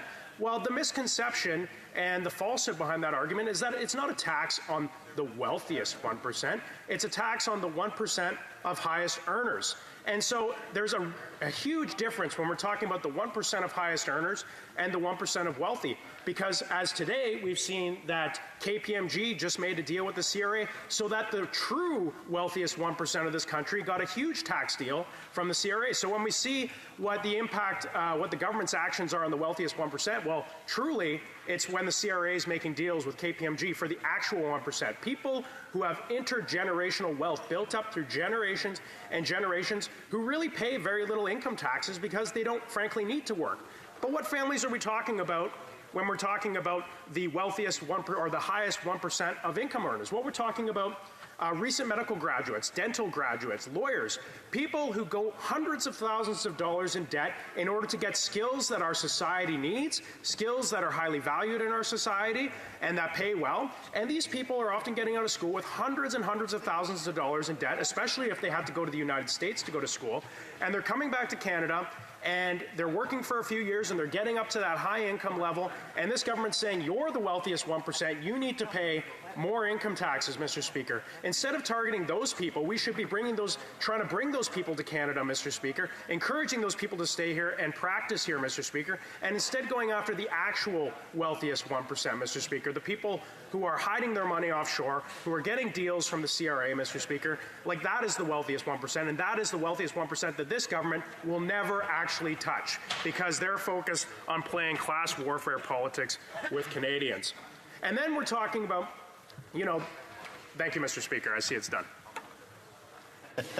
Sorry, I didn't mean for him to trail off on the end there. I just want to say his time was coming up. He has about 10 seconds left if he'd like to finish his 10 seconds. Well, I just realized that we did get a new speaker in the chair today, and I must say that the chair has never looked so great. Thank you, Mr. Speaker. Let's have a vote. I sincerely thank you for the support. There's been no coup. I can assure all the members of that. Question et commentaire. Questions and comments. We're from... Yes, from somewhere. Burnaby, yes, Burnaby to Seymour. Thank you very much. I listened closely to my friend's opposite speech, and you're doing an excellent job, by the way, Mr. Speaker, up there. He was talking a lot about deficits and debt, so I did some quick Googling just to make sure my numbers are right. The previous Conservative government rang up over $150 billion worth of debt. The previous Conservative government before that rang up $330 billion worth of debt. If you add that up, that's $490 billion, just the last two Conservative prime ministers. So Canada's been around for 152 years, Mr. Speaker, and the last two Conservative prime ministers account for 72% of the total debt. Why do we think they're going to do any different in 2019? Good question. The honourable member from Sturgeon River Parkland. Well, Mr. Speaker, when we have to look at the context of these things. In the 1980s, when the Brian Mulroney government was in power, they were handed a stagnant economy, inflation rates were in the double digits, interest rates were in the double digits, and they were left a huge mess by the previous Prime Minister, Mr. Speaker. And so when we did the Brian Mulroney government did the tangible actions to get our fiscal house in order, who benefited from that, Mr. Speaker? Well, it was the Chrétien government that benefited from that. We did the hard work, and then you know what they did? They just cut, and gave it to the provinces to deal with, took no responsibility, Mr. Speaker, and that's not a responsible way of doing things. Questions and comments? The honourable member from Fleetwood Port Kells. It was interesting to hear the honourable member bring up the issue of income splitting, because that is something that the Conservative government put forward prior to the last election. Interesting to note that an analysis done on income splitting of the type that they were advocating said that the primary beneficiaries, 98% of the benefits would go to families where you had a single wage earner earning over $150,000 a year. Guess where most of those folks are? Alberta. And it seems that there's been quite an Alberta-centric vision that the Conservative Party has had for quite some time. Remember the energy superpower. Heck, remember last week when the leader of the opposition was out again promoting Alberta oil from coast to coast to coast. But the key question I have for my honourable member across the way is, like the other Conservative measures, are we going to go back to the future? Is his party going to put forward the notion of income splitting for all families in Canada again? Well, member for Sturgeon River Parkland. Thank you, Mr. Speaker. I will never apologize for standing up for my constituents, the people of Alberta. Not now and not ever.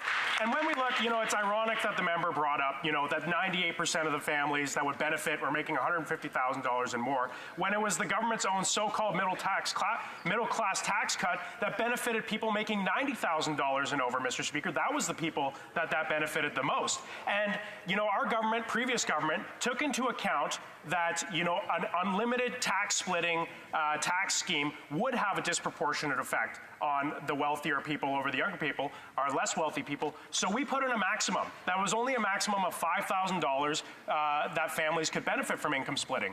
Now, if the member is against income splitting, I hope that maybe they'll answer, are they going to take away income splitting for pensioners and seniors? I have time for one more short question and response. Questions and comments? The Honourable Parliamentary Secretary to the Minister of Finance.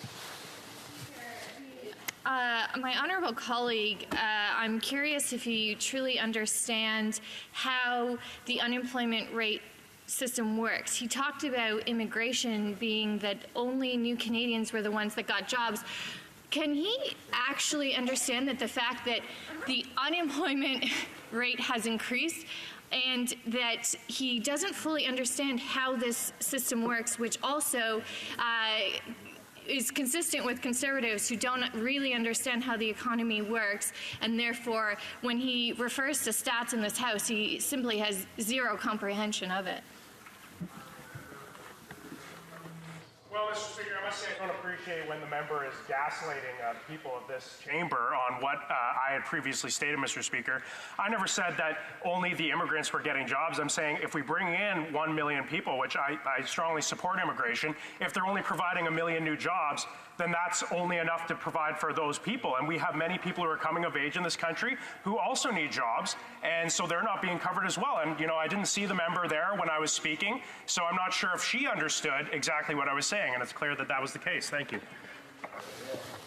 I just remind the honourable member that the members are not permitted to make reference to either the absence or presence of members in the House. I think the honourable government House Leader is perhaps rising on a point of order.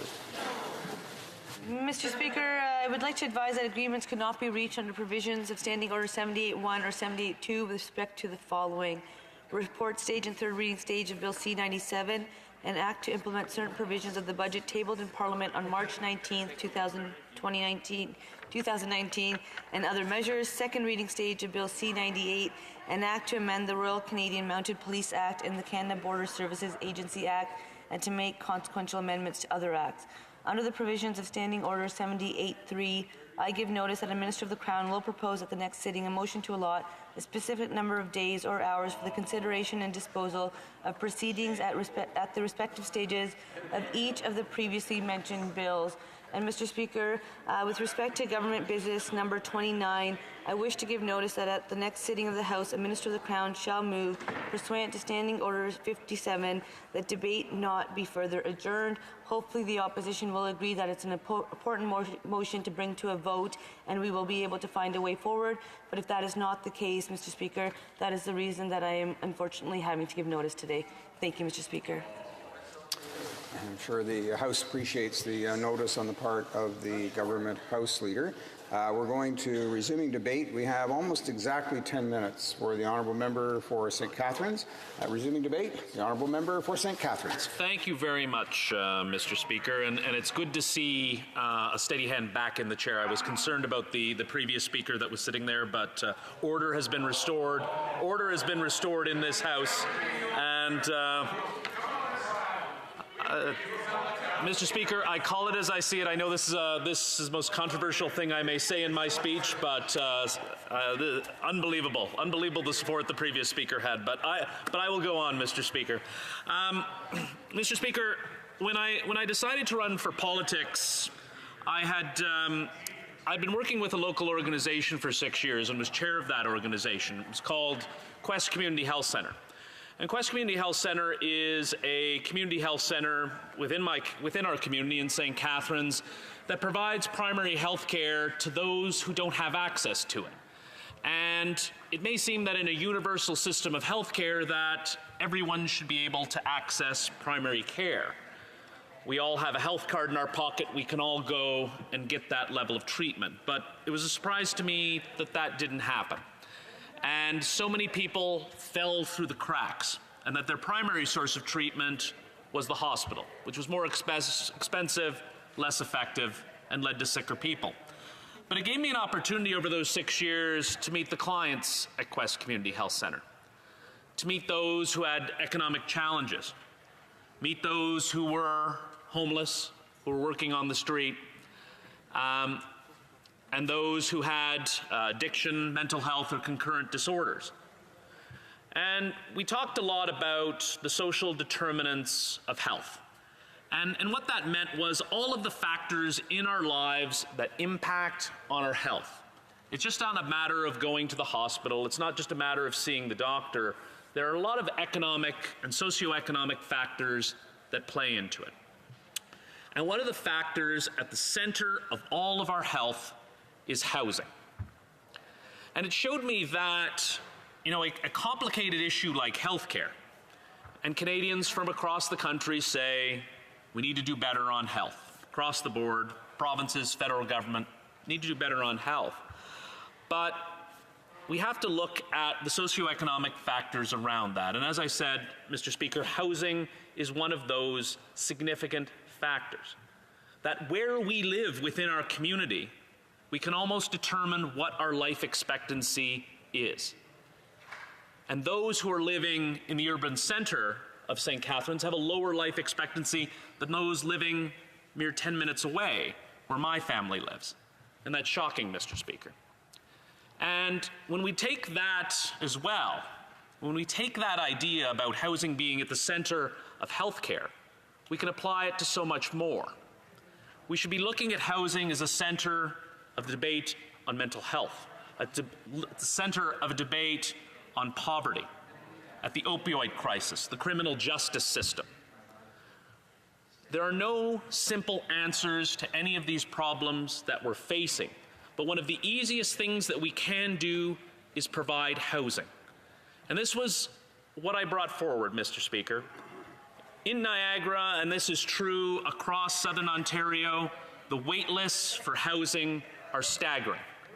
It can be more than 10 years to find a single apartment through the Niagara Region housing system. And we should be shocked by this, Mr. Speaker. And we can say, you know what, the costs of that, there's no cost to the taxpayer, but the costs are huge for homelessness. And all of the other issues that I talked about, if we don't provide a house, the downstream costs are enormous in all of those other fields. And so, Mr. Speaker, it was exciting for me to go with that through the election campaign. And I know my Conservative friends are very excited to hear about it, especially the member from Aurora. But, Mr. Speaker, and still laughing about this important issue, it's disappointing that the member from Aurora is laughing at an issue of homelessness when this is a serious discussion to be had. And, Mr. Speaker, going forward, we went door to door and we said housing is at crisis levels in our community. And it didn't get there overnight. It was governments of all political stripes, federal, provincial, municipal, that abandoned their responsibilities under housing, that didn't do enough, that have led us to this housing crisis that we face, that people are waiting a decade to find affordable housing, that the vacancy rate in St. Catharines has fallen below 2%, which makes it a crisis level. So I was excited last week, Mr. Speaker, to go to a new development at 527 Carleton Street in St. Catharines. It is the first affordable housing development built in St. Catharines by Niagara Regional Housing since the 1970s. That's almost criminal, Mr. Speaker, that we've ignored a crisis like this for so long. And through the National Housing Strategy, Mr. Speaker, the federal government contributed $7 million to this project. And it was wonderful to be able to go in and meet with the residents, many of whom have been waiting a long time. Many of them have been living in substandard housing. And to talk to them, to see a smile on their face, and know that government can help. And we hear a lot about cuts. We have to cut. Government is spending too much. We have to cut. And this is what government spending looks like, Mr. Speaker, to be able to go up and look at a constituent who's smiling because they now have a place to call home. And this is fundamental, Mr. Speaker. And the amendments that we did at committee stage to the National Housing Strategy recognize the importance of housing to the well-being of all persons in Canada and reflect the key principles of a human rights-based approach to housing, and that require a national housing strategy to focus on improving housing outcomes for those in greatest need. The National Housing Strategy Act would establish the National Housing Council with diverse representation, including people with lived experience of housing need or homelessness, and provide advice to the minister responsible for housing. And amendments we're bringing at the report stage to the National Housing Strategy further entrench the commitment already made on accountability of the the Housing Advocate, amendments to ensure greater accountability, enhancing the advocate's role in identifying researching systemic housing challenges, also empowering the National Housing Council and giving more freedom to report to advocates and to report findings to the minister. And, Mr. Speaker, if we're going to address this housing crisis, we need all levels of government to come together.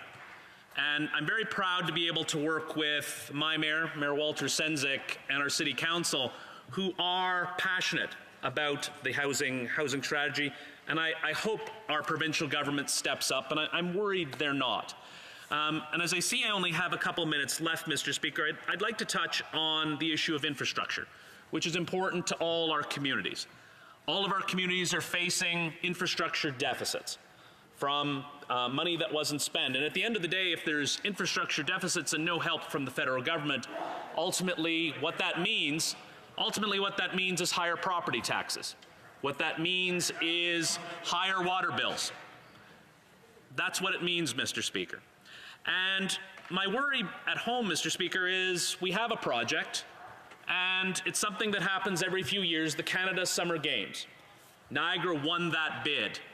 And my worry, Mr. Speaker, is that the federal government stands ready to commit, stands ready to build, but the provincial government is absent, refuses to come forward for Niagara to develop sports infrastructure. Now, when it came to Red Deer, Alberta, that hosted the last games, $80 million when two Conservative government work together. But my hope is, and I still hold out hope, Mr. Speaker, that the Ford government is listening, that the Ford government cares about Niagara and wants to see this project move forward. And looks like I'm running low on time. I'd like to thank you, Mr. Speaker, for the opportunity, and thank you so much.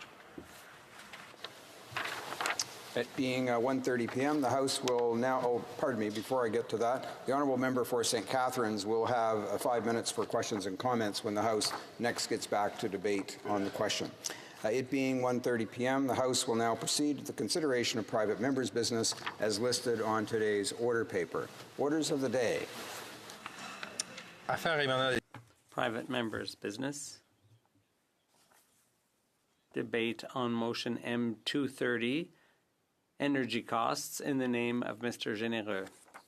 Mr. Généreux, seconded by Mr. Berthold, moves that, in the opinion of the House, the government should A, recognize that heating a home during Canadian winters is not a luxury, but a necessity, as basic as food and shelter. B, recognize that basic groceries, used residential housing, and residential rental accommodation are already zero-rated or exempt from GST under the Excise Tax Act. C, recognize that low-income Canadians are disproportionately affected by energy costs, with 21% of Canadian households spending more than 10% of their income on energy. D, take the necessary steps to remove the GST from home energy bills. And E, repeal the carbon tax. Debate. Député de Montmagny. The Honourable Member for Montmagny, Lillet, Kamouraska, Rivière-du-Loup. Thank you, Mr. Speaker. I have the honour to present my motion, M230, on the subject of GST on home heating costs. And I'll be sharing my time with the member for Edmonton West. The motion is part of our commitment to make life more affordable for Canadians. It states that, in the opinion of the House, the government should A, recognize that heating a home during Canadian winters is not a luxury, but a necessity as basic as food and shelter. B, recognize that basic groceries, used residential housing, and residential rental accommodation are already zero-rated or exempt from GST under the Excise Tax Act. C, recognize that low-income Canadians are disproportionately affected by energy costs, with 21% of Canadian households spending more than 10% of their income on energy. D, take the necessary steps to remove the GST from home energy bills. And E, repeal the carbon tax. I'll go step by step, Mr. Speaker. First of all, as soon as you become financially self-supporting in life, you quickly learn to differentiate between essential needs and desires or luxuries. If you ask the average person what is a need, they will doubtless answer food and housing. Without food, you die. It's simple. And without housing, you freeze. We've made progress in 350 years in terms of the energy efficiency of our homes and in terms of energy sources we use to heat.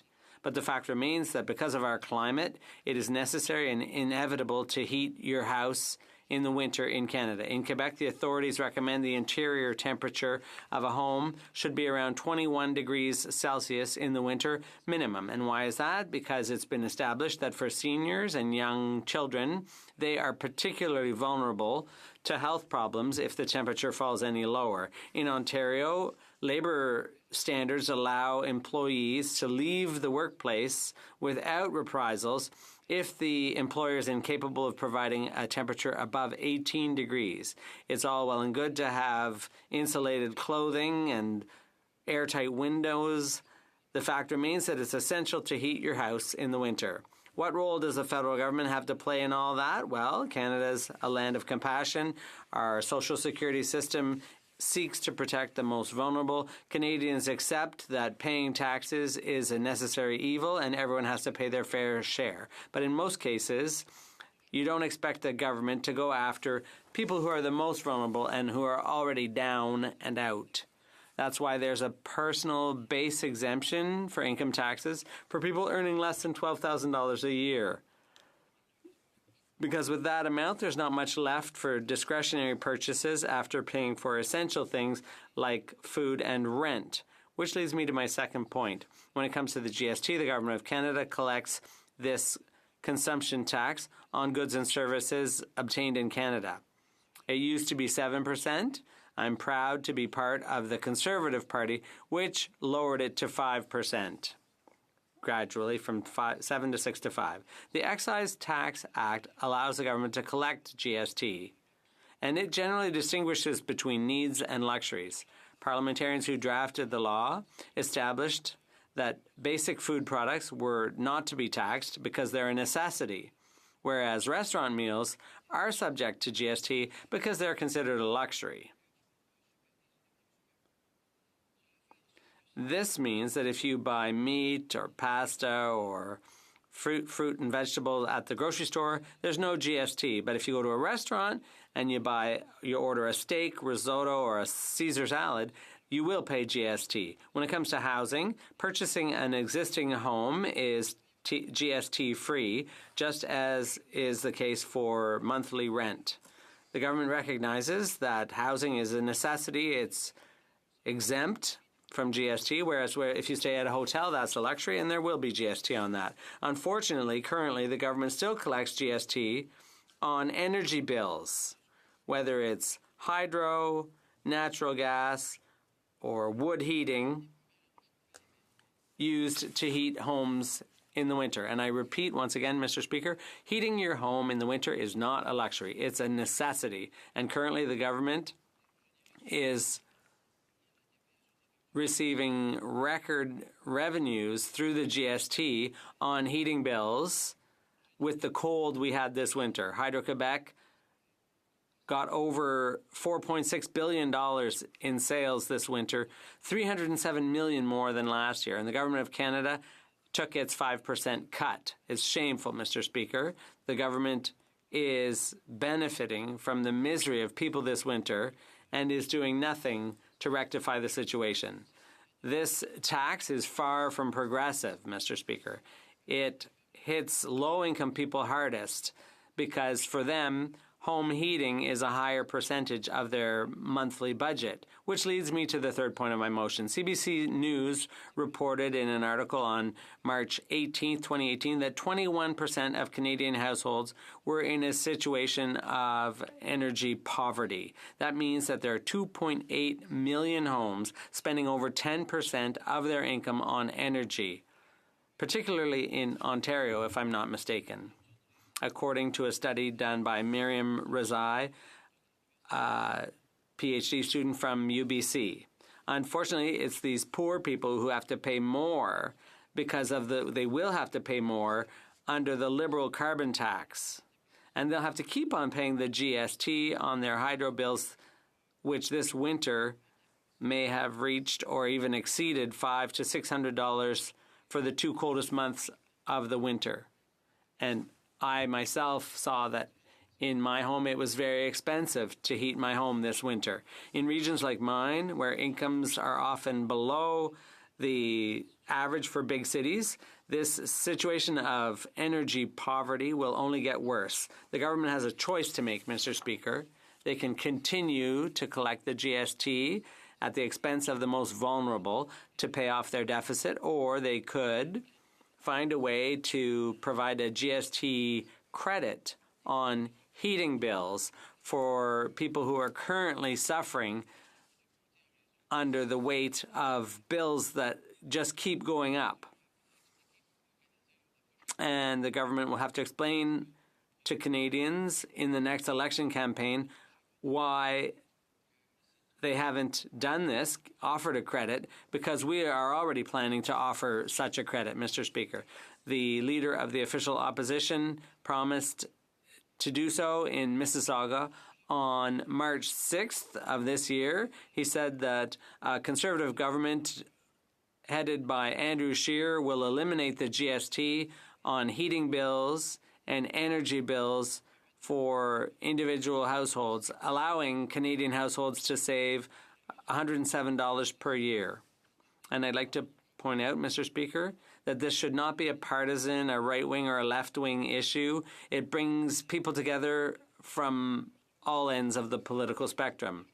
The former member for Nova Scotia, Peter Stauffer, had already introduced a bill to this effect in 2008, C-203, and former NDP leader Jack Layton had made a similar promise in 2010 with the election campaign of 2011 approaching, and I sincerely hope that the NDP will support this motion.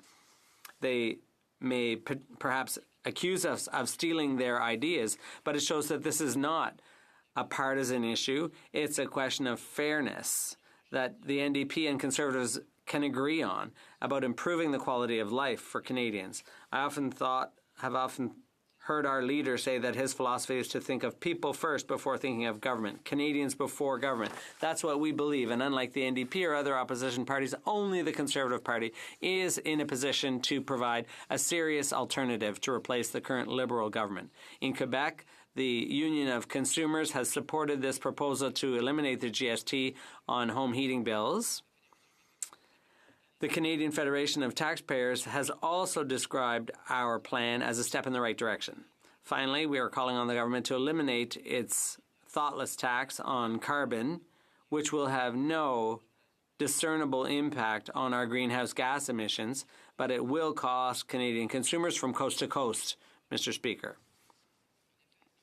Not only will the carbon tax increase the price of home heating oil, natural gas, and any product imported, transported, or produced in Canada, the fact that the GST would apply at the retail level means that we will be taxed twice, once with the sales tax and once with the carbon tax. This is a double taxation. And that's what will happen if this motion is not passed. Our plan is realistic, and I'd like to thank the Parliamentary Budget Officer who took the initiative to publish an estimate of the financial impact of exempting home energy bills from GST. According to the PBO, this achievable goal would allow Canadians on average to save $117 per year and would cost the government between 1.3 and 1.5 billion. I say would cost the government in quotation marks because I have a hard time even perceiving that this money belonged to the government in the first place when we're talking about taxpayers' money. I was particularly disappointed to read a comment from the finance minister's spokesperson who accused us of wanting to spend billions of dollars on a policy that would only help wealthy Canadians with big houses. That's so condescending, especially coming from a government that has already provided exemptions to the biggest polluters. This government is currently posting a deficit of $19 billion, but it's not because it doesn't tax people enough.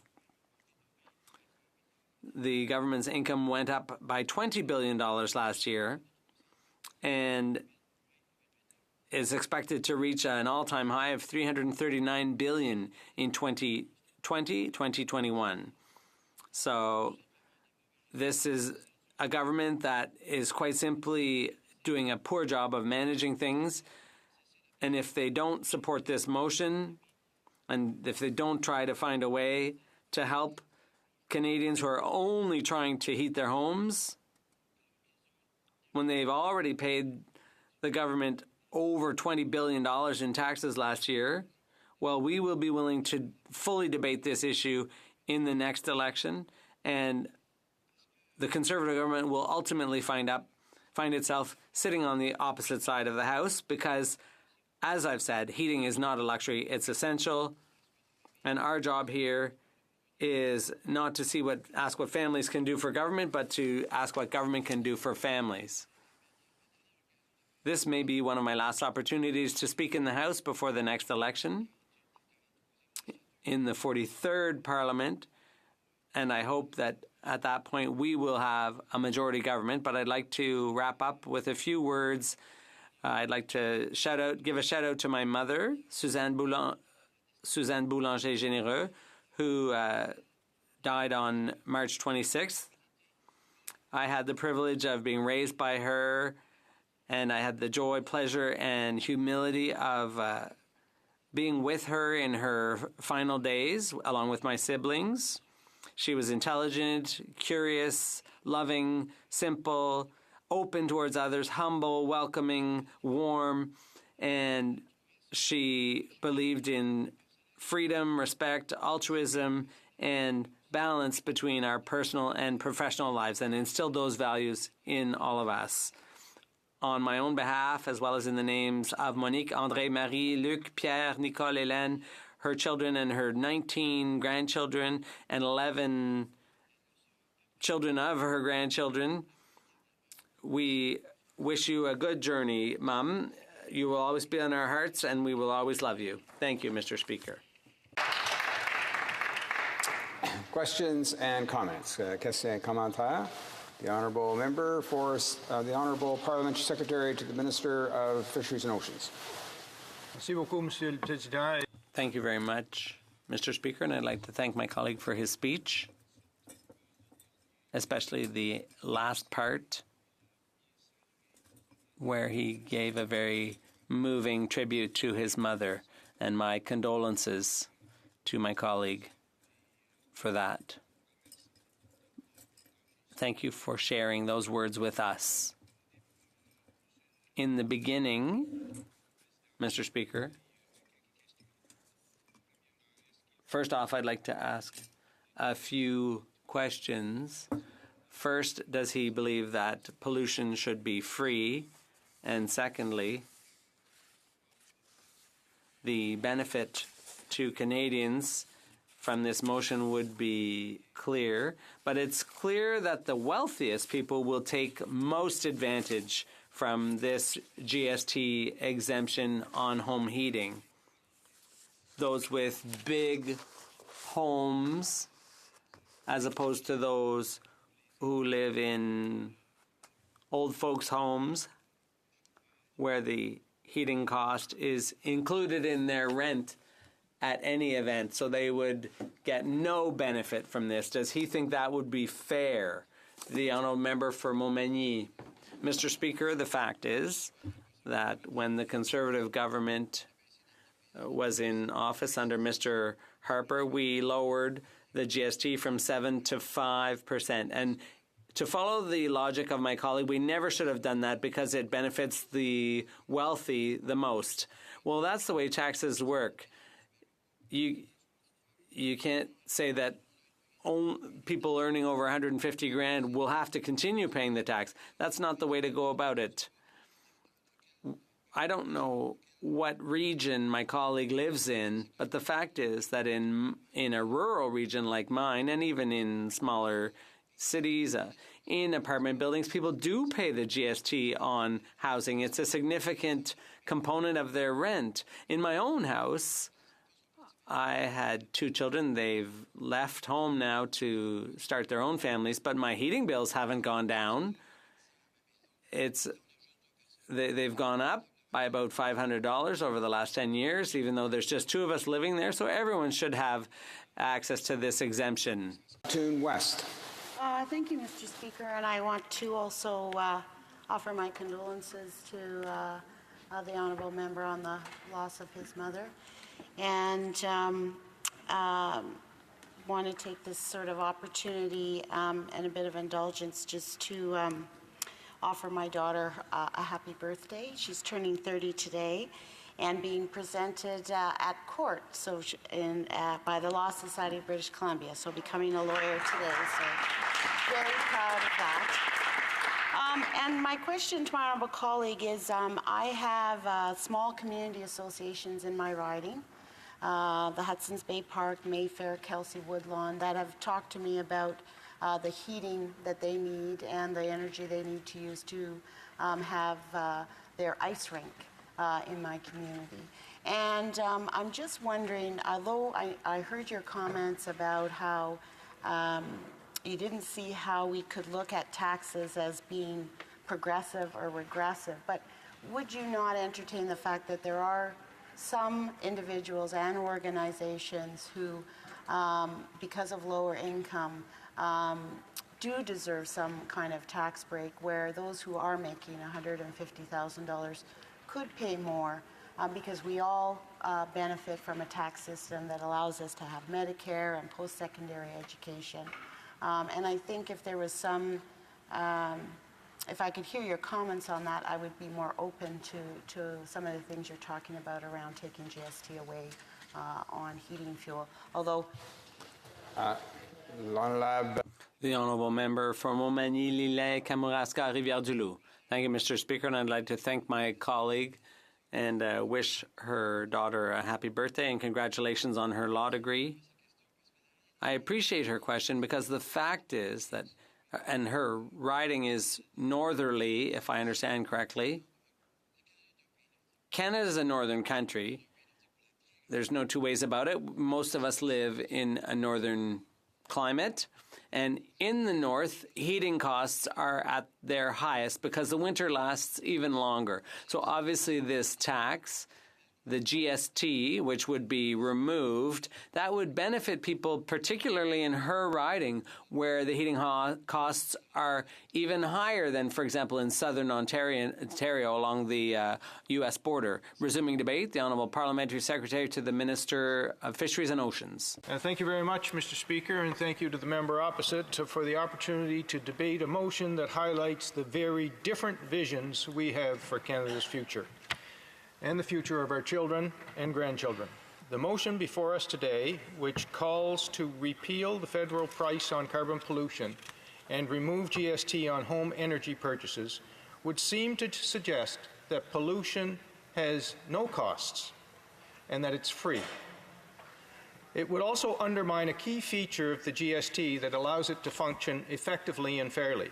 This motion would undermine a vital part of Canada's plan to act on the real and serious threat posed by climate change.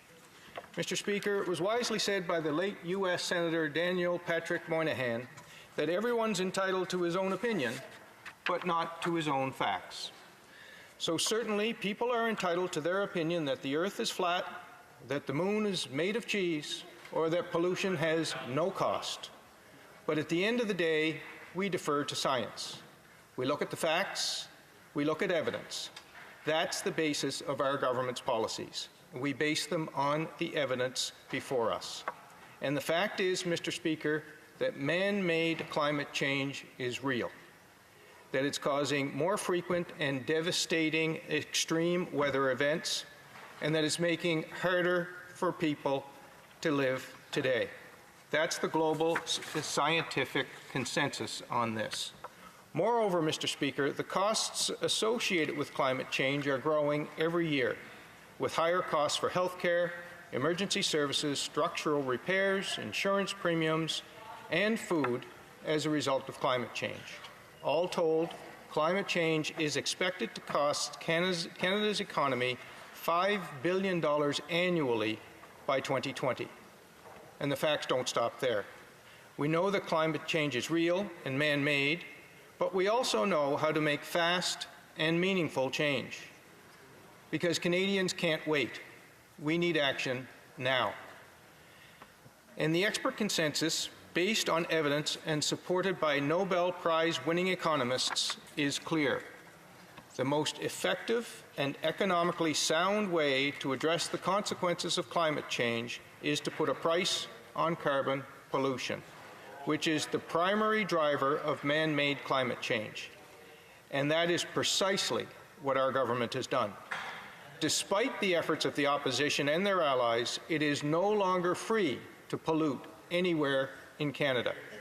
This is an approach based on science, based on years of building a coordinated international approach to stopping climate change before it's too late, based on respecting the autonomy of provinces and territories to choose a system that works best for them and meets a certain standard, and based on ensuring that every dollar directly collected under the federal system would be returned to the province or territory it came from, either to the provincial government in jurisdictions that have requested the federal system, or by giving the bulk of the direct proceeds of the price on pollution directly to individuals and families in the form of climate action incentive payments.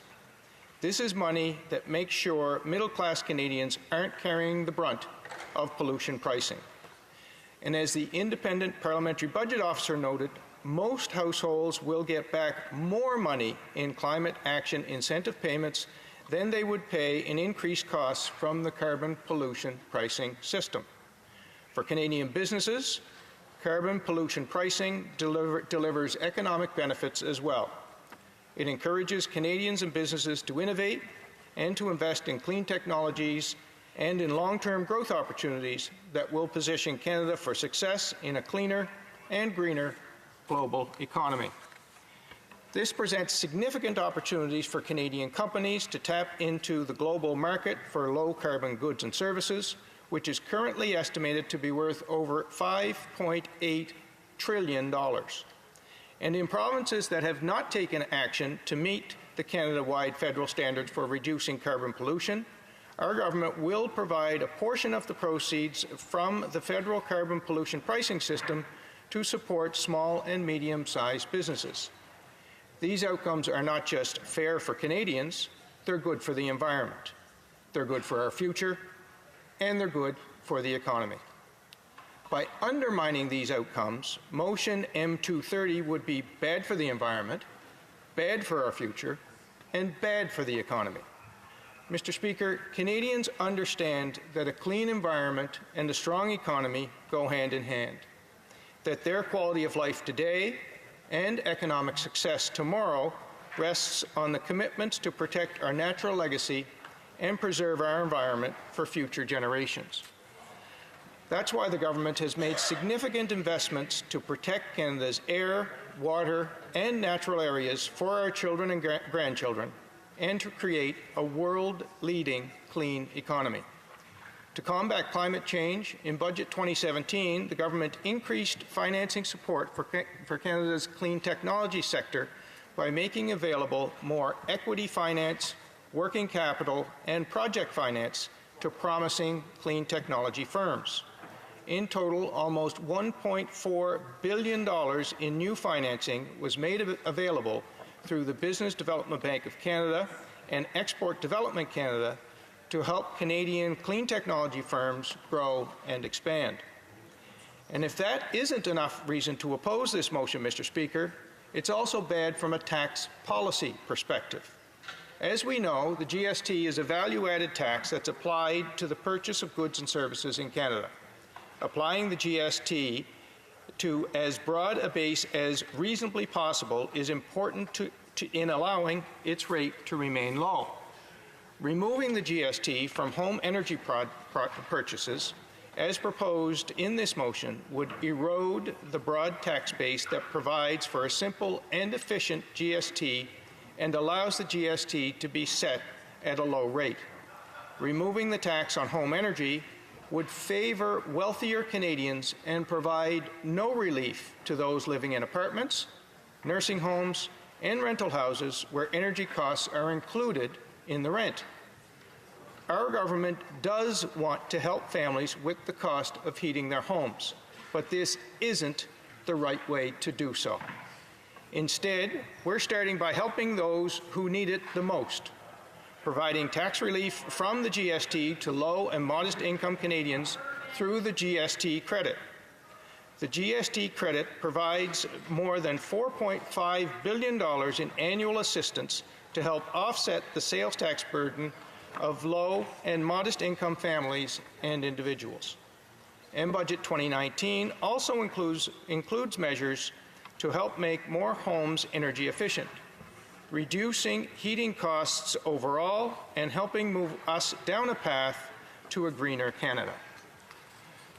Finally, Mr. Speaker, I'd like to end by pointing out that the Saskatchewan Court of Appeal recently ruled that the Greenhouse Gas Pollution Pricing Act is not only constitutionally valid, but they prefaced their ruling by saying, and I quote, "Climate change caused by greenhouse gas emissions is one of the great existential issues of our time." While motion M230 would have the government turn its back on this threat, Canadians know we cannot and we must not. We will move forward with our plan, which is based on facts and evidence. I ask the House to vote against this motion. Thank you, Mr. Speaker. Reprise de débat. Resuming debate, the Honourable Member for Sherbrooke. Thank you very much, Mr. Speaker. And it gives me great pleasure to join in on the debate on M230 in the name of a Conservative member. It gives me pleasure to be able to add my opinion to the debate.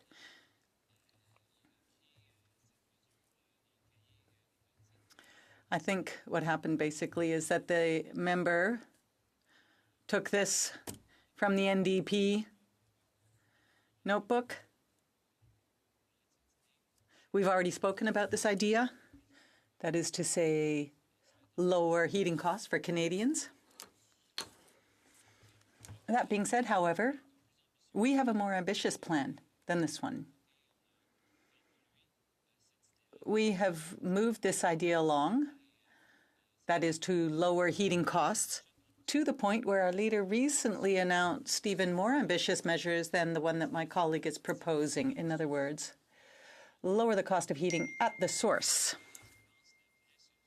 And that, I think, is the best solution to the problems we're facing today. Obviously, heating costs are a necessary cost, just like accommodation.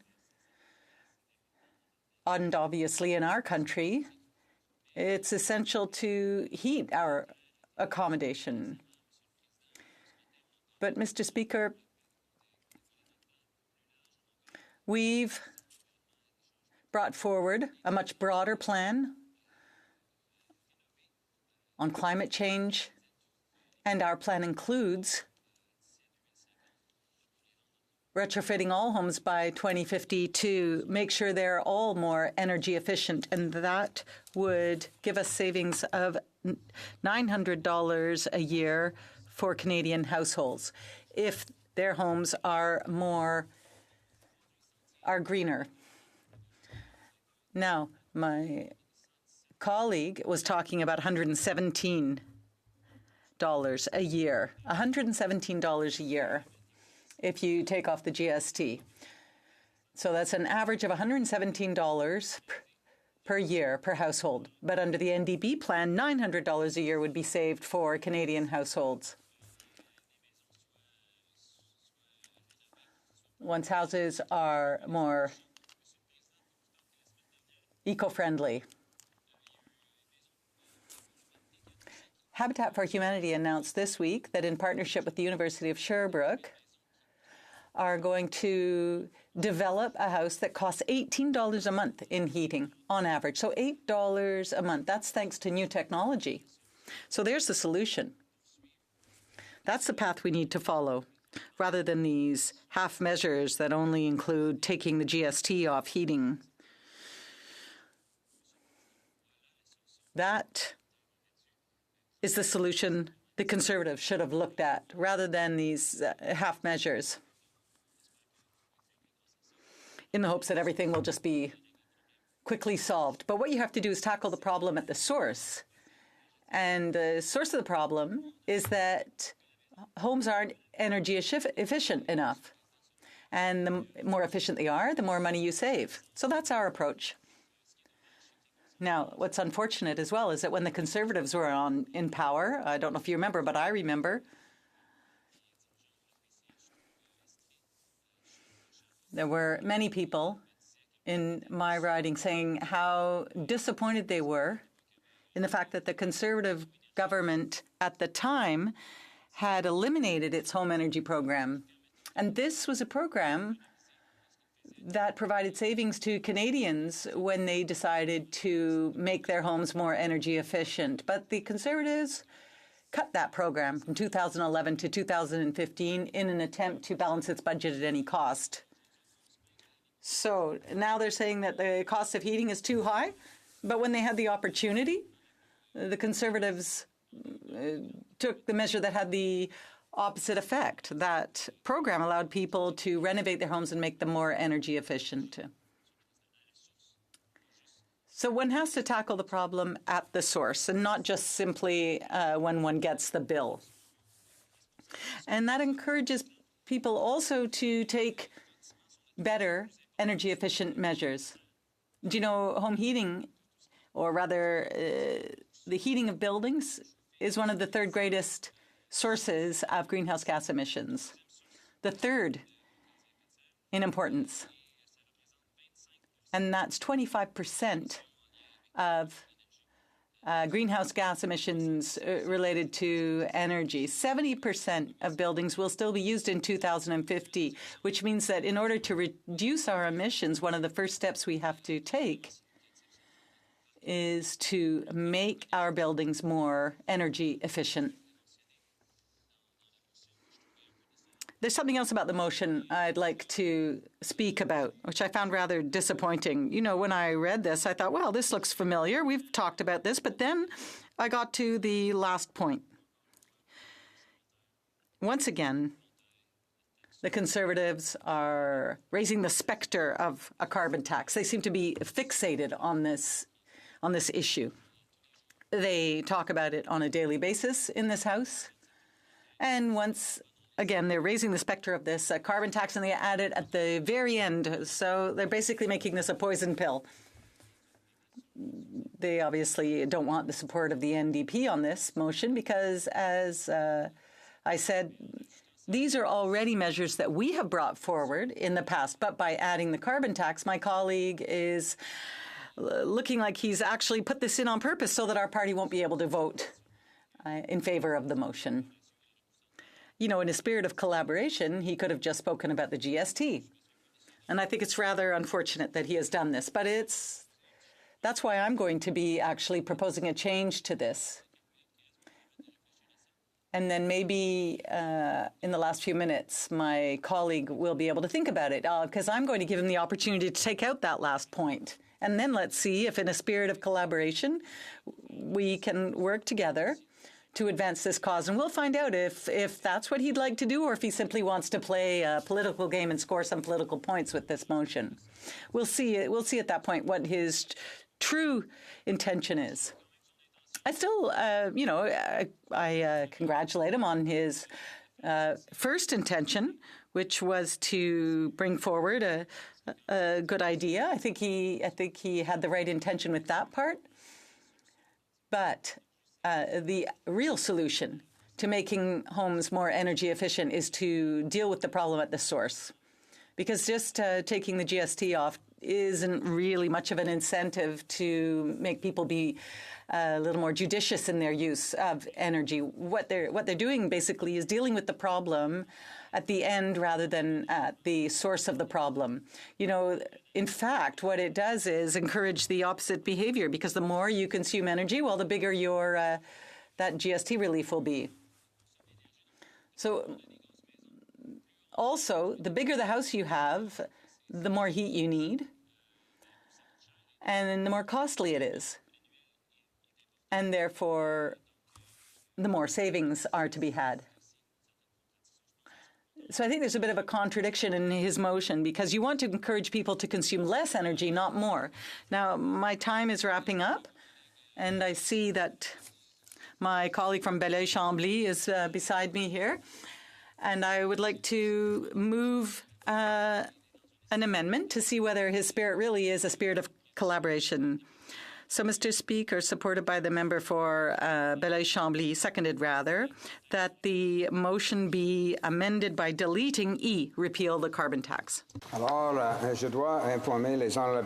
must inform the honourable members that pursuant to Standing Order 93, an amendment under private member's business or an amendment at second reading of a private member's bill cannot be moved without the consent of the sponsor of the motion, and therefore I'm asking the member for Montmagny, Lillet, Comaroska, Rivière-du-Loup if he consents to the moving this amendment. The honourable member.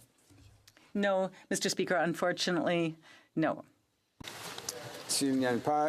There is no consent. Resuming debate, the honourable member for Edmonton West. Thank you, Mr. Speaker. I'm pleased to speak on motion 230. I'd like to thank my colleague from Montmagny, Lillet, Comaroska, Rivière-du-Loup. No. And I know it is a beautiful, beautiful part of Quebec and a beautiful part of our country, despite my inability to pronounce it properly. Now, I know my colleague is a committed MP, very committed to his constituents. He's famous for this side for his annual tour that he does throughout his riding, where he puts on tens of thousands of kilometers on his van, his bike, even his canoe, getting out to know his constituents. And I'm very happy that he's brought this motion forward, representing the desires of his constituents to be able to live a more affordable life and to be able to save money on essentials. I also like to recognize this motion was also put forward in a private member's bill by the honourable member from Regina Capel, unless I pronounced that one right, years ago, or a short while ago. And again, the intent, like us conservatives, we want to provide a more affordable life and lifestyle for Canadians. Now, Roy Rogers is famous for a comment saying he's never met a man he didn't like. I think our current government is kind of the same, where they've never met a tax they didn't like.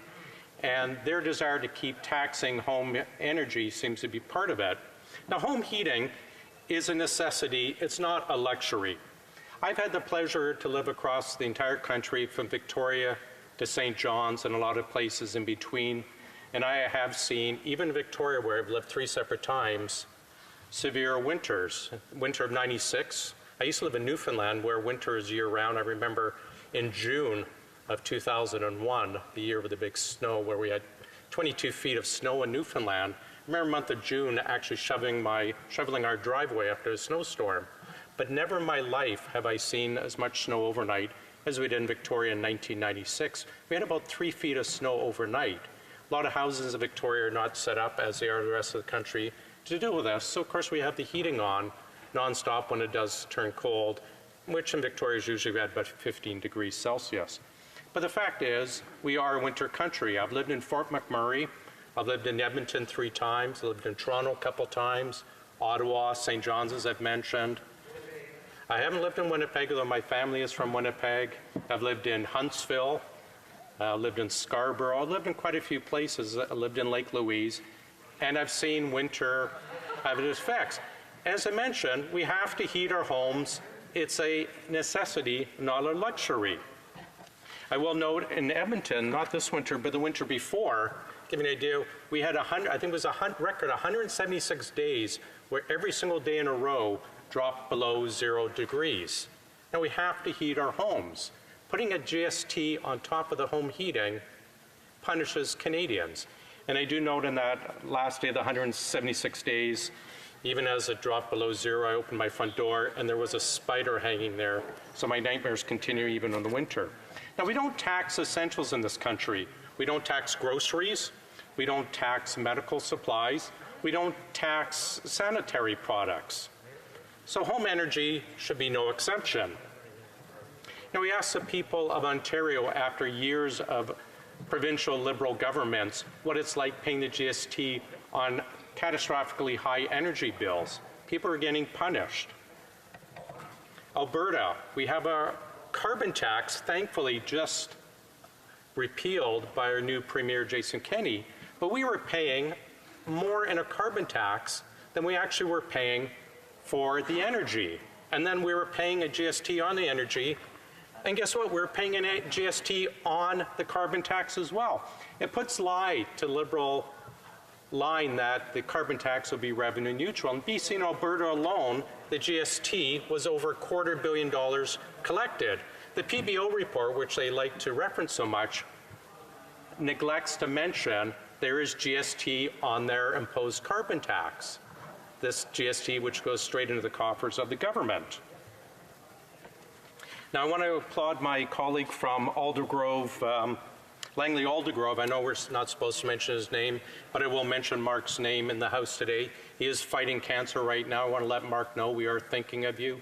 You're in my prayers every night. He put through a private member's bill to remove the GST on the carbon tax, a tax on the tax we don't allow.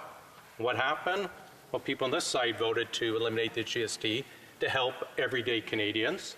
But of course, our Liberal colleagues voted against it because, again, there's never a tax they do not like. Every dollar saved under this motion is a dollar in the pockets of Canadians. And I want to go over how much people will save on this. If you live in Newfoundland, by 2022, you'll be saving $151 a month, or sorry, $151 a year. PEI, $155. Nova Scotia, $135. New Brunswick, $142. Quebec, $93. Ontario, $116. Manitoba, $95. Saskatoon, $127. Alberta, $121. British Columbia, $92. So the average Canadian will save over $100. Now, why is this important? We heard recently in a report that the average, like 50% of Canadians are only $200 a month away from insolvency. Just $200 away from not being able to pay their bills, their food, whatever.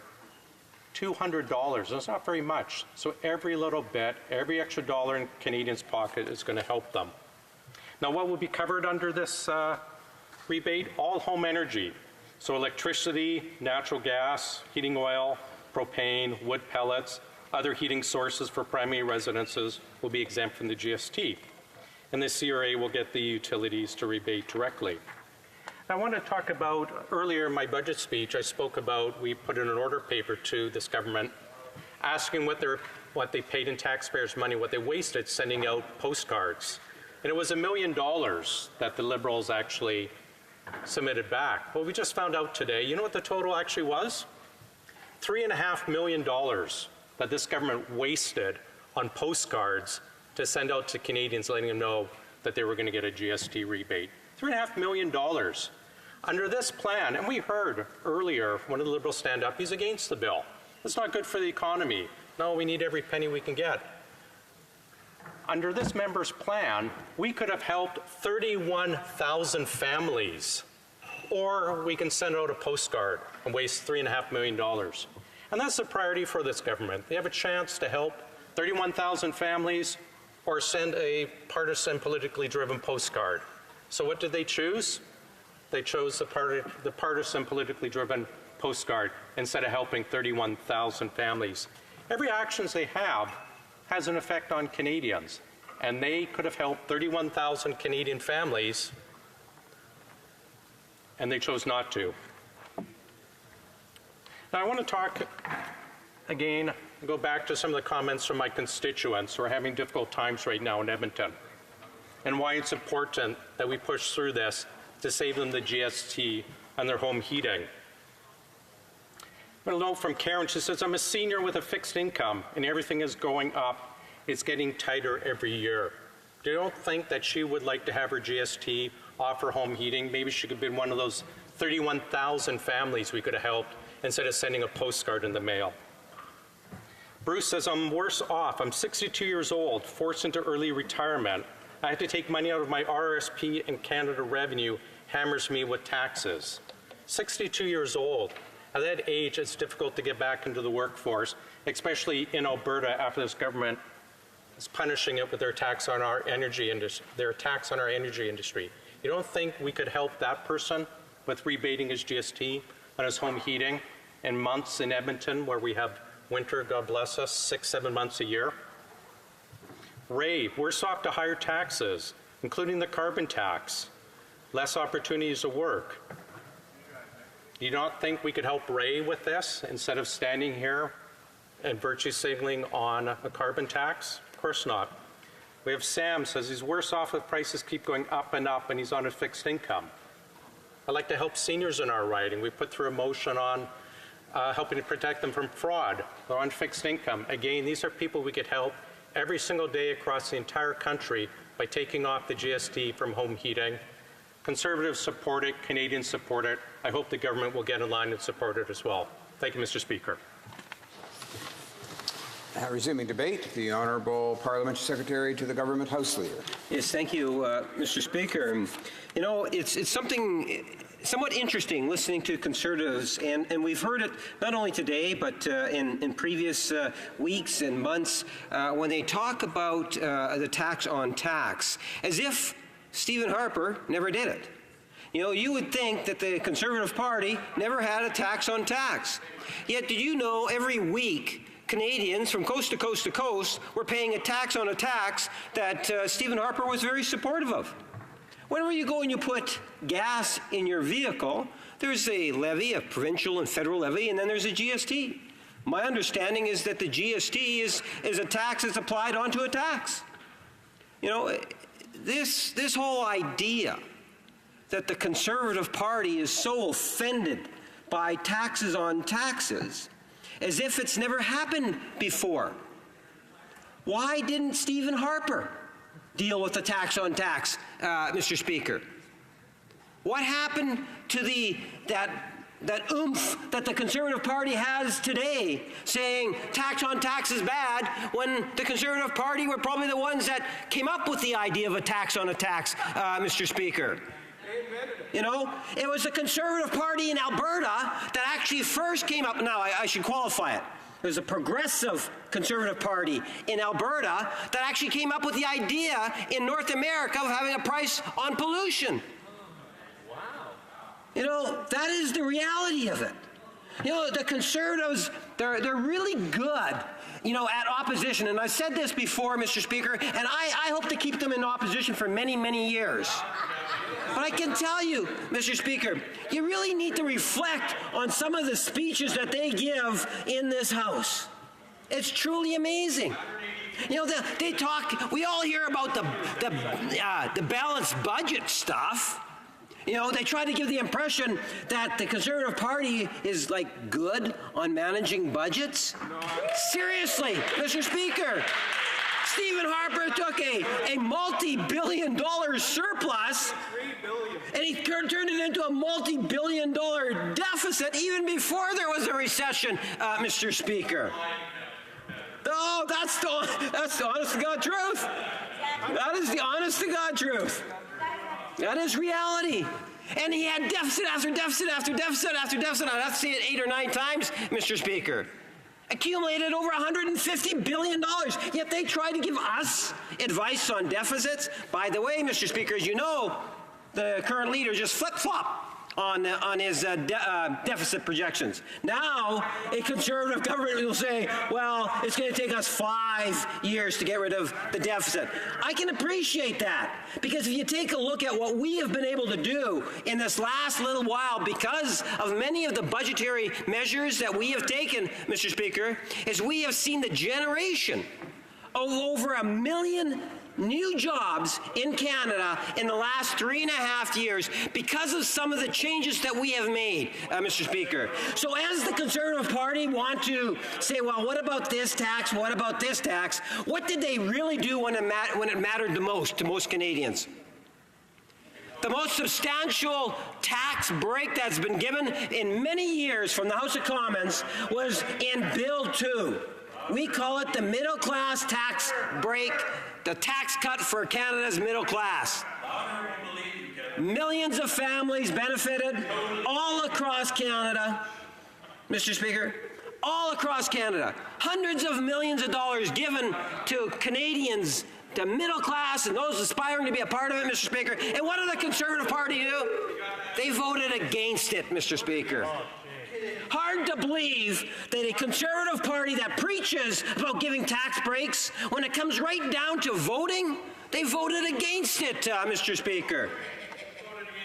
Now, in fairness, they also voted against us giving a tax increase for Canada's wealthiest 1%, which is consistent with many of the different types of tax boutiques they like to come up with, Mr. Speaker.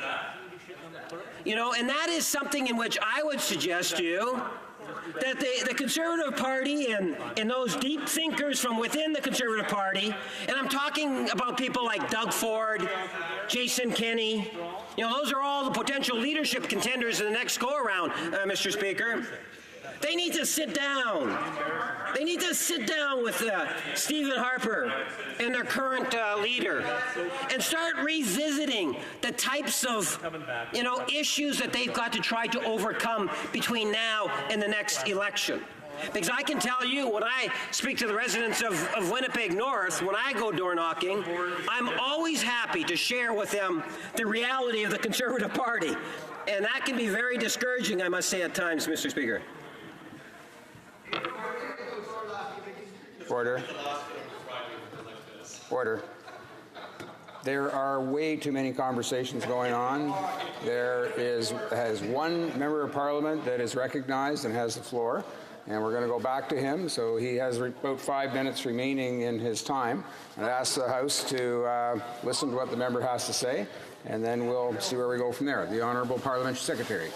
Thank you, Mr. Speaker. I appreciate that interjection. It was getting a little bit loud on the other side there, and but you know, that aside, Mr. Speaker, I look at this legislation, or the motion that's being proposed, and I agree. And it's not that often I agree with my New Democratic friends, Mr. Speaker, but I agree with the former Speaker that this is really and truly more about spin and politics than trying to develop good government policy. But people shouldn't be surprised on that, because this is the type of opposition that we have witnessed over the last 3.5 years. You know, don't let the facts spoil a good speech is one of the mottos that come from the other side, Mr. Speaker. You know, like the Conservative spin at times is truly amazing. It's almost as if they ignore the past, ignore all the things that they have done, Mr. Speaker, and just like wipe the slate clean, and we can say anything at all that Doug Ford wants us to say, we're prepared to say it, Mr. Speaker. You know, it's amazing in terms of the amount of influence that Stephen Harper and Doug Ford actually have today over the Conservative Party of Canada. And I guess you got to throw in Jason Kenney, be fair.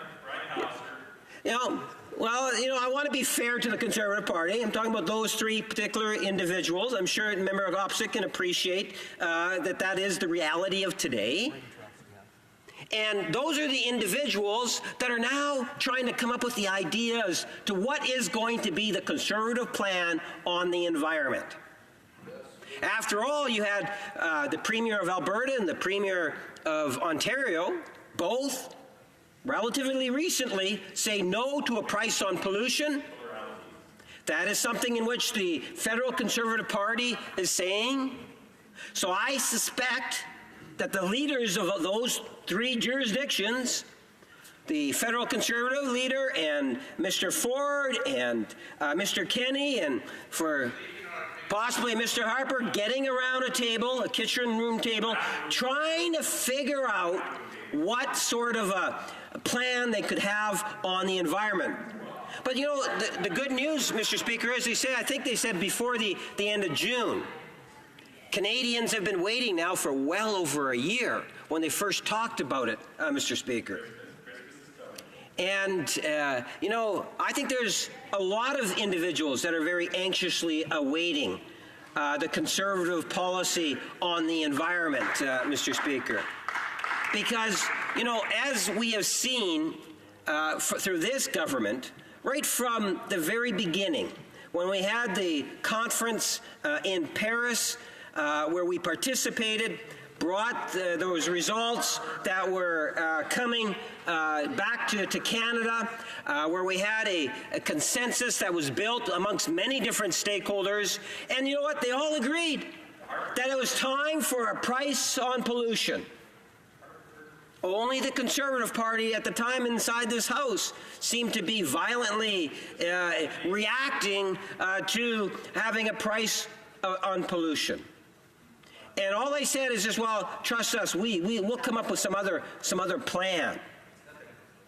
Days turn into weeks, turns into months. Now we're going well past a year, Mr. Speaker, and the Conservatives have demonstrated one thing to date, and that is that they don't have a plan.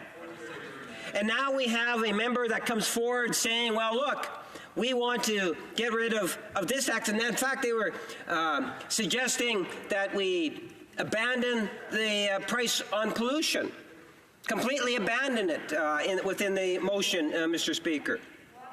You know that there are many provincial jurisdictions that already have a price on pollution.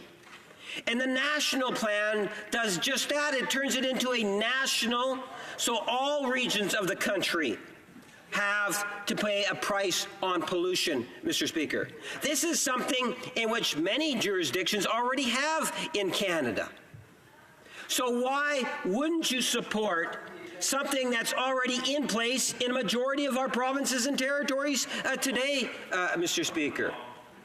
That is something in which I believe, especially if you take a look, Mr. Speaker, at the climate change incentive, which is actually providing a financial benefit for most of our constituents, Mr. Speaker. And I take it that's supposed to mean that the time has run out, Mr. Speaker, for the day.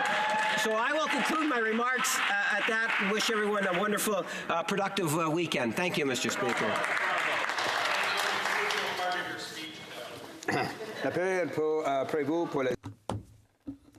The time provided for the consideration of private members' business has now expired, and the order is dropped to the order of precedence on the order paper. p.m. This House stands adjourned until next Monday at 11 a.m. pursuant to Standing Order 24-1.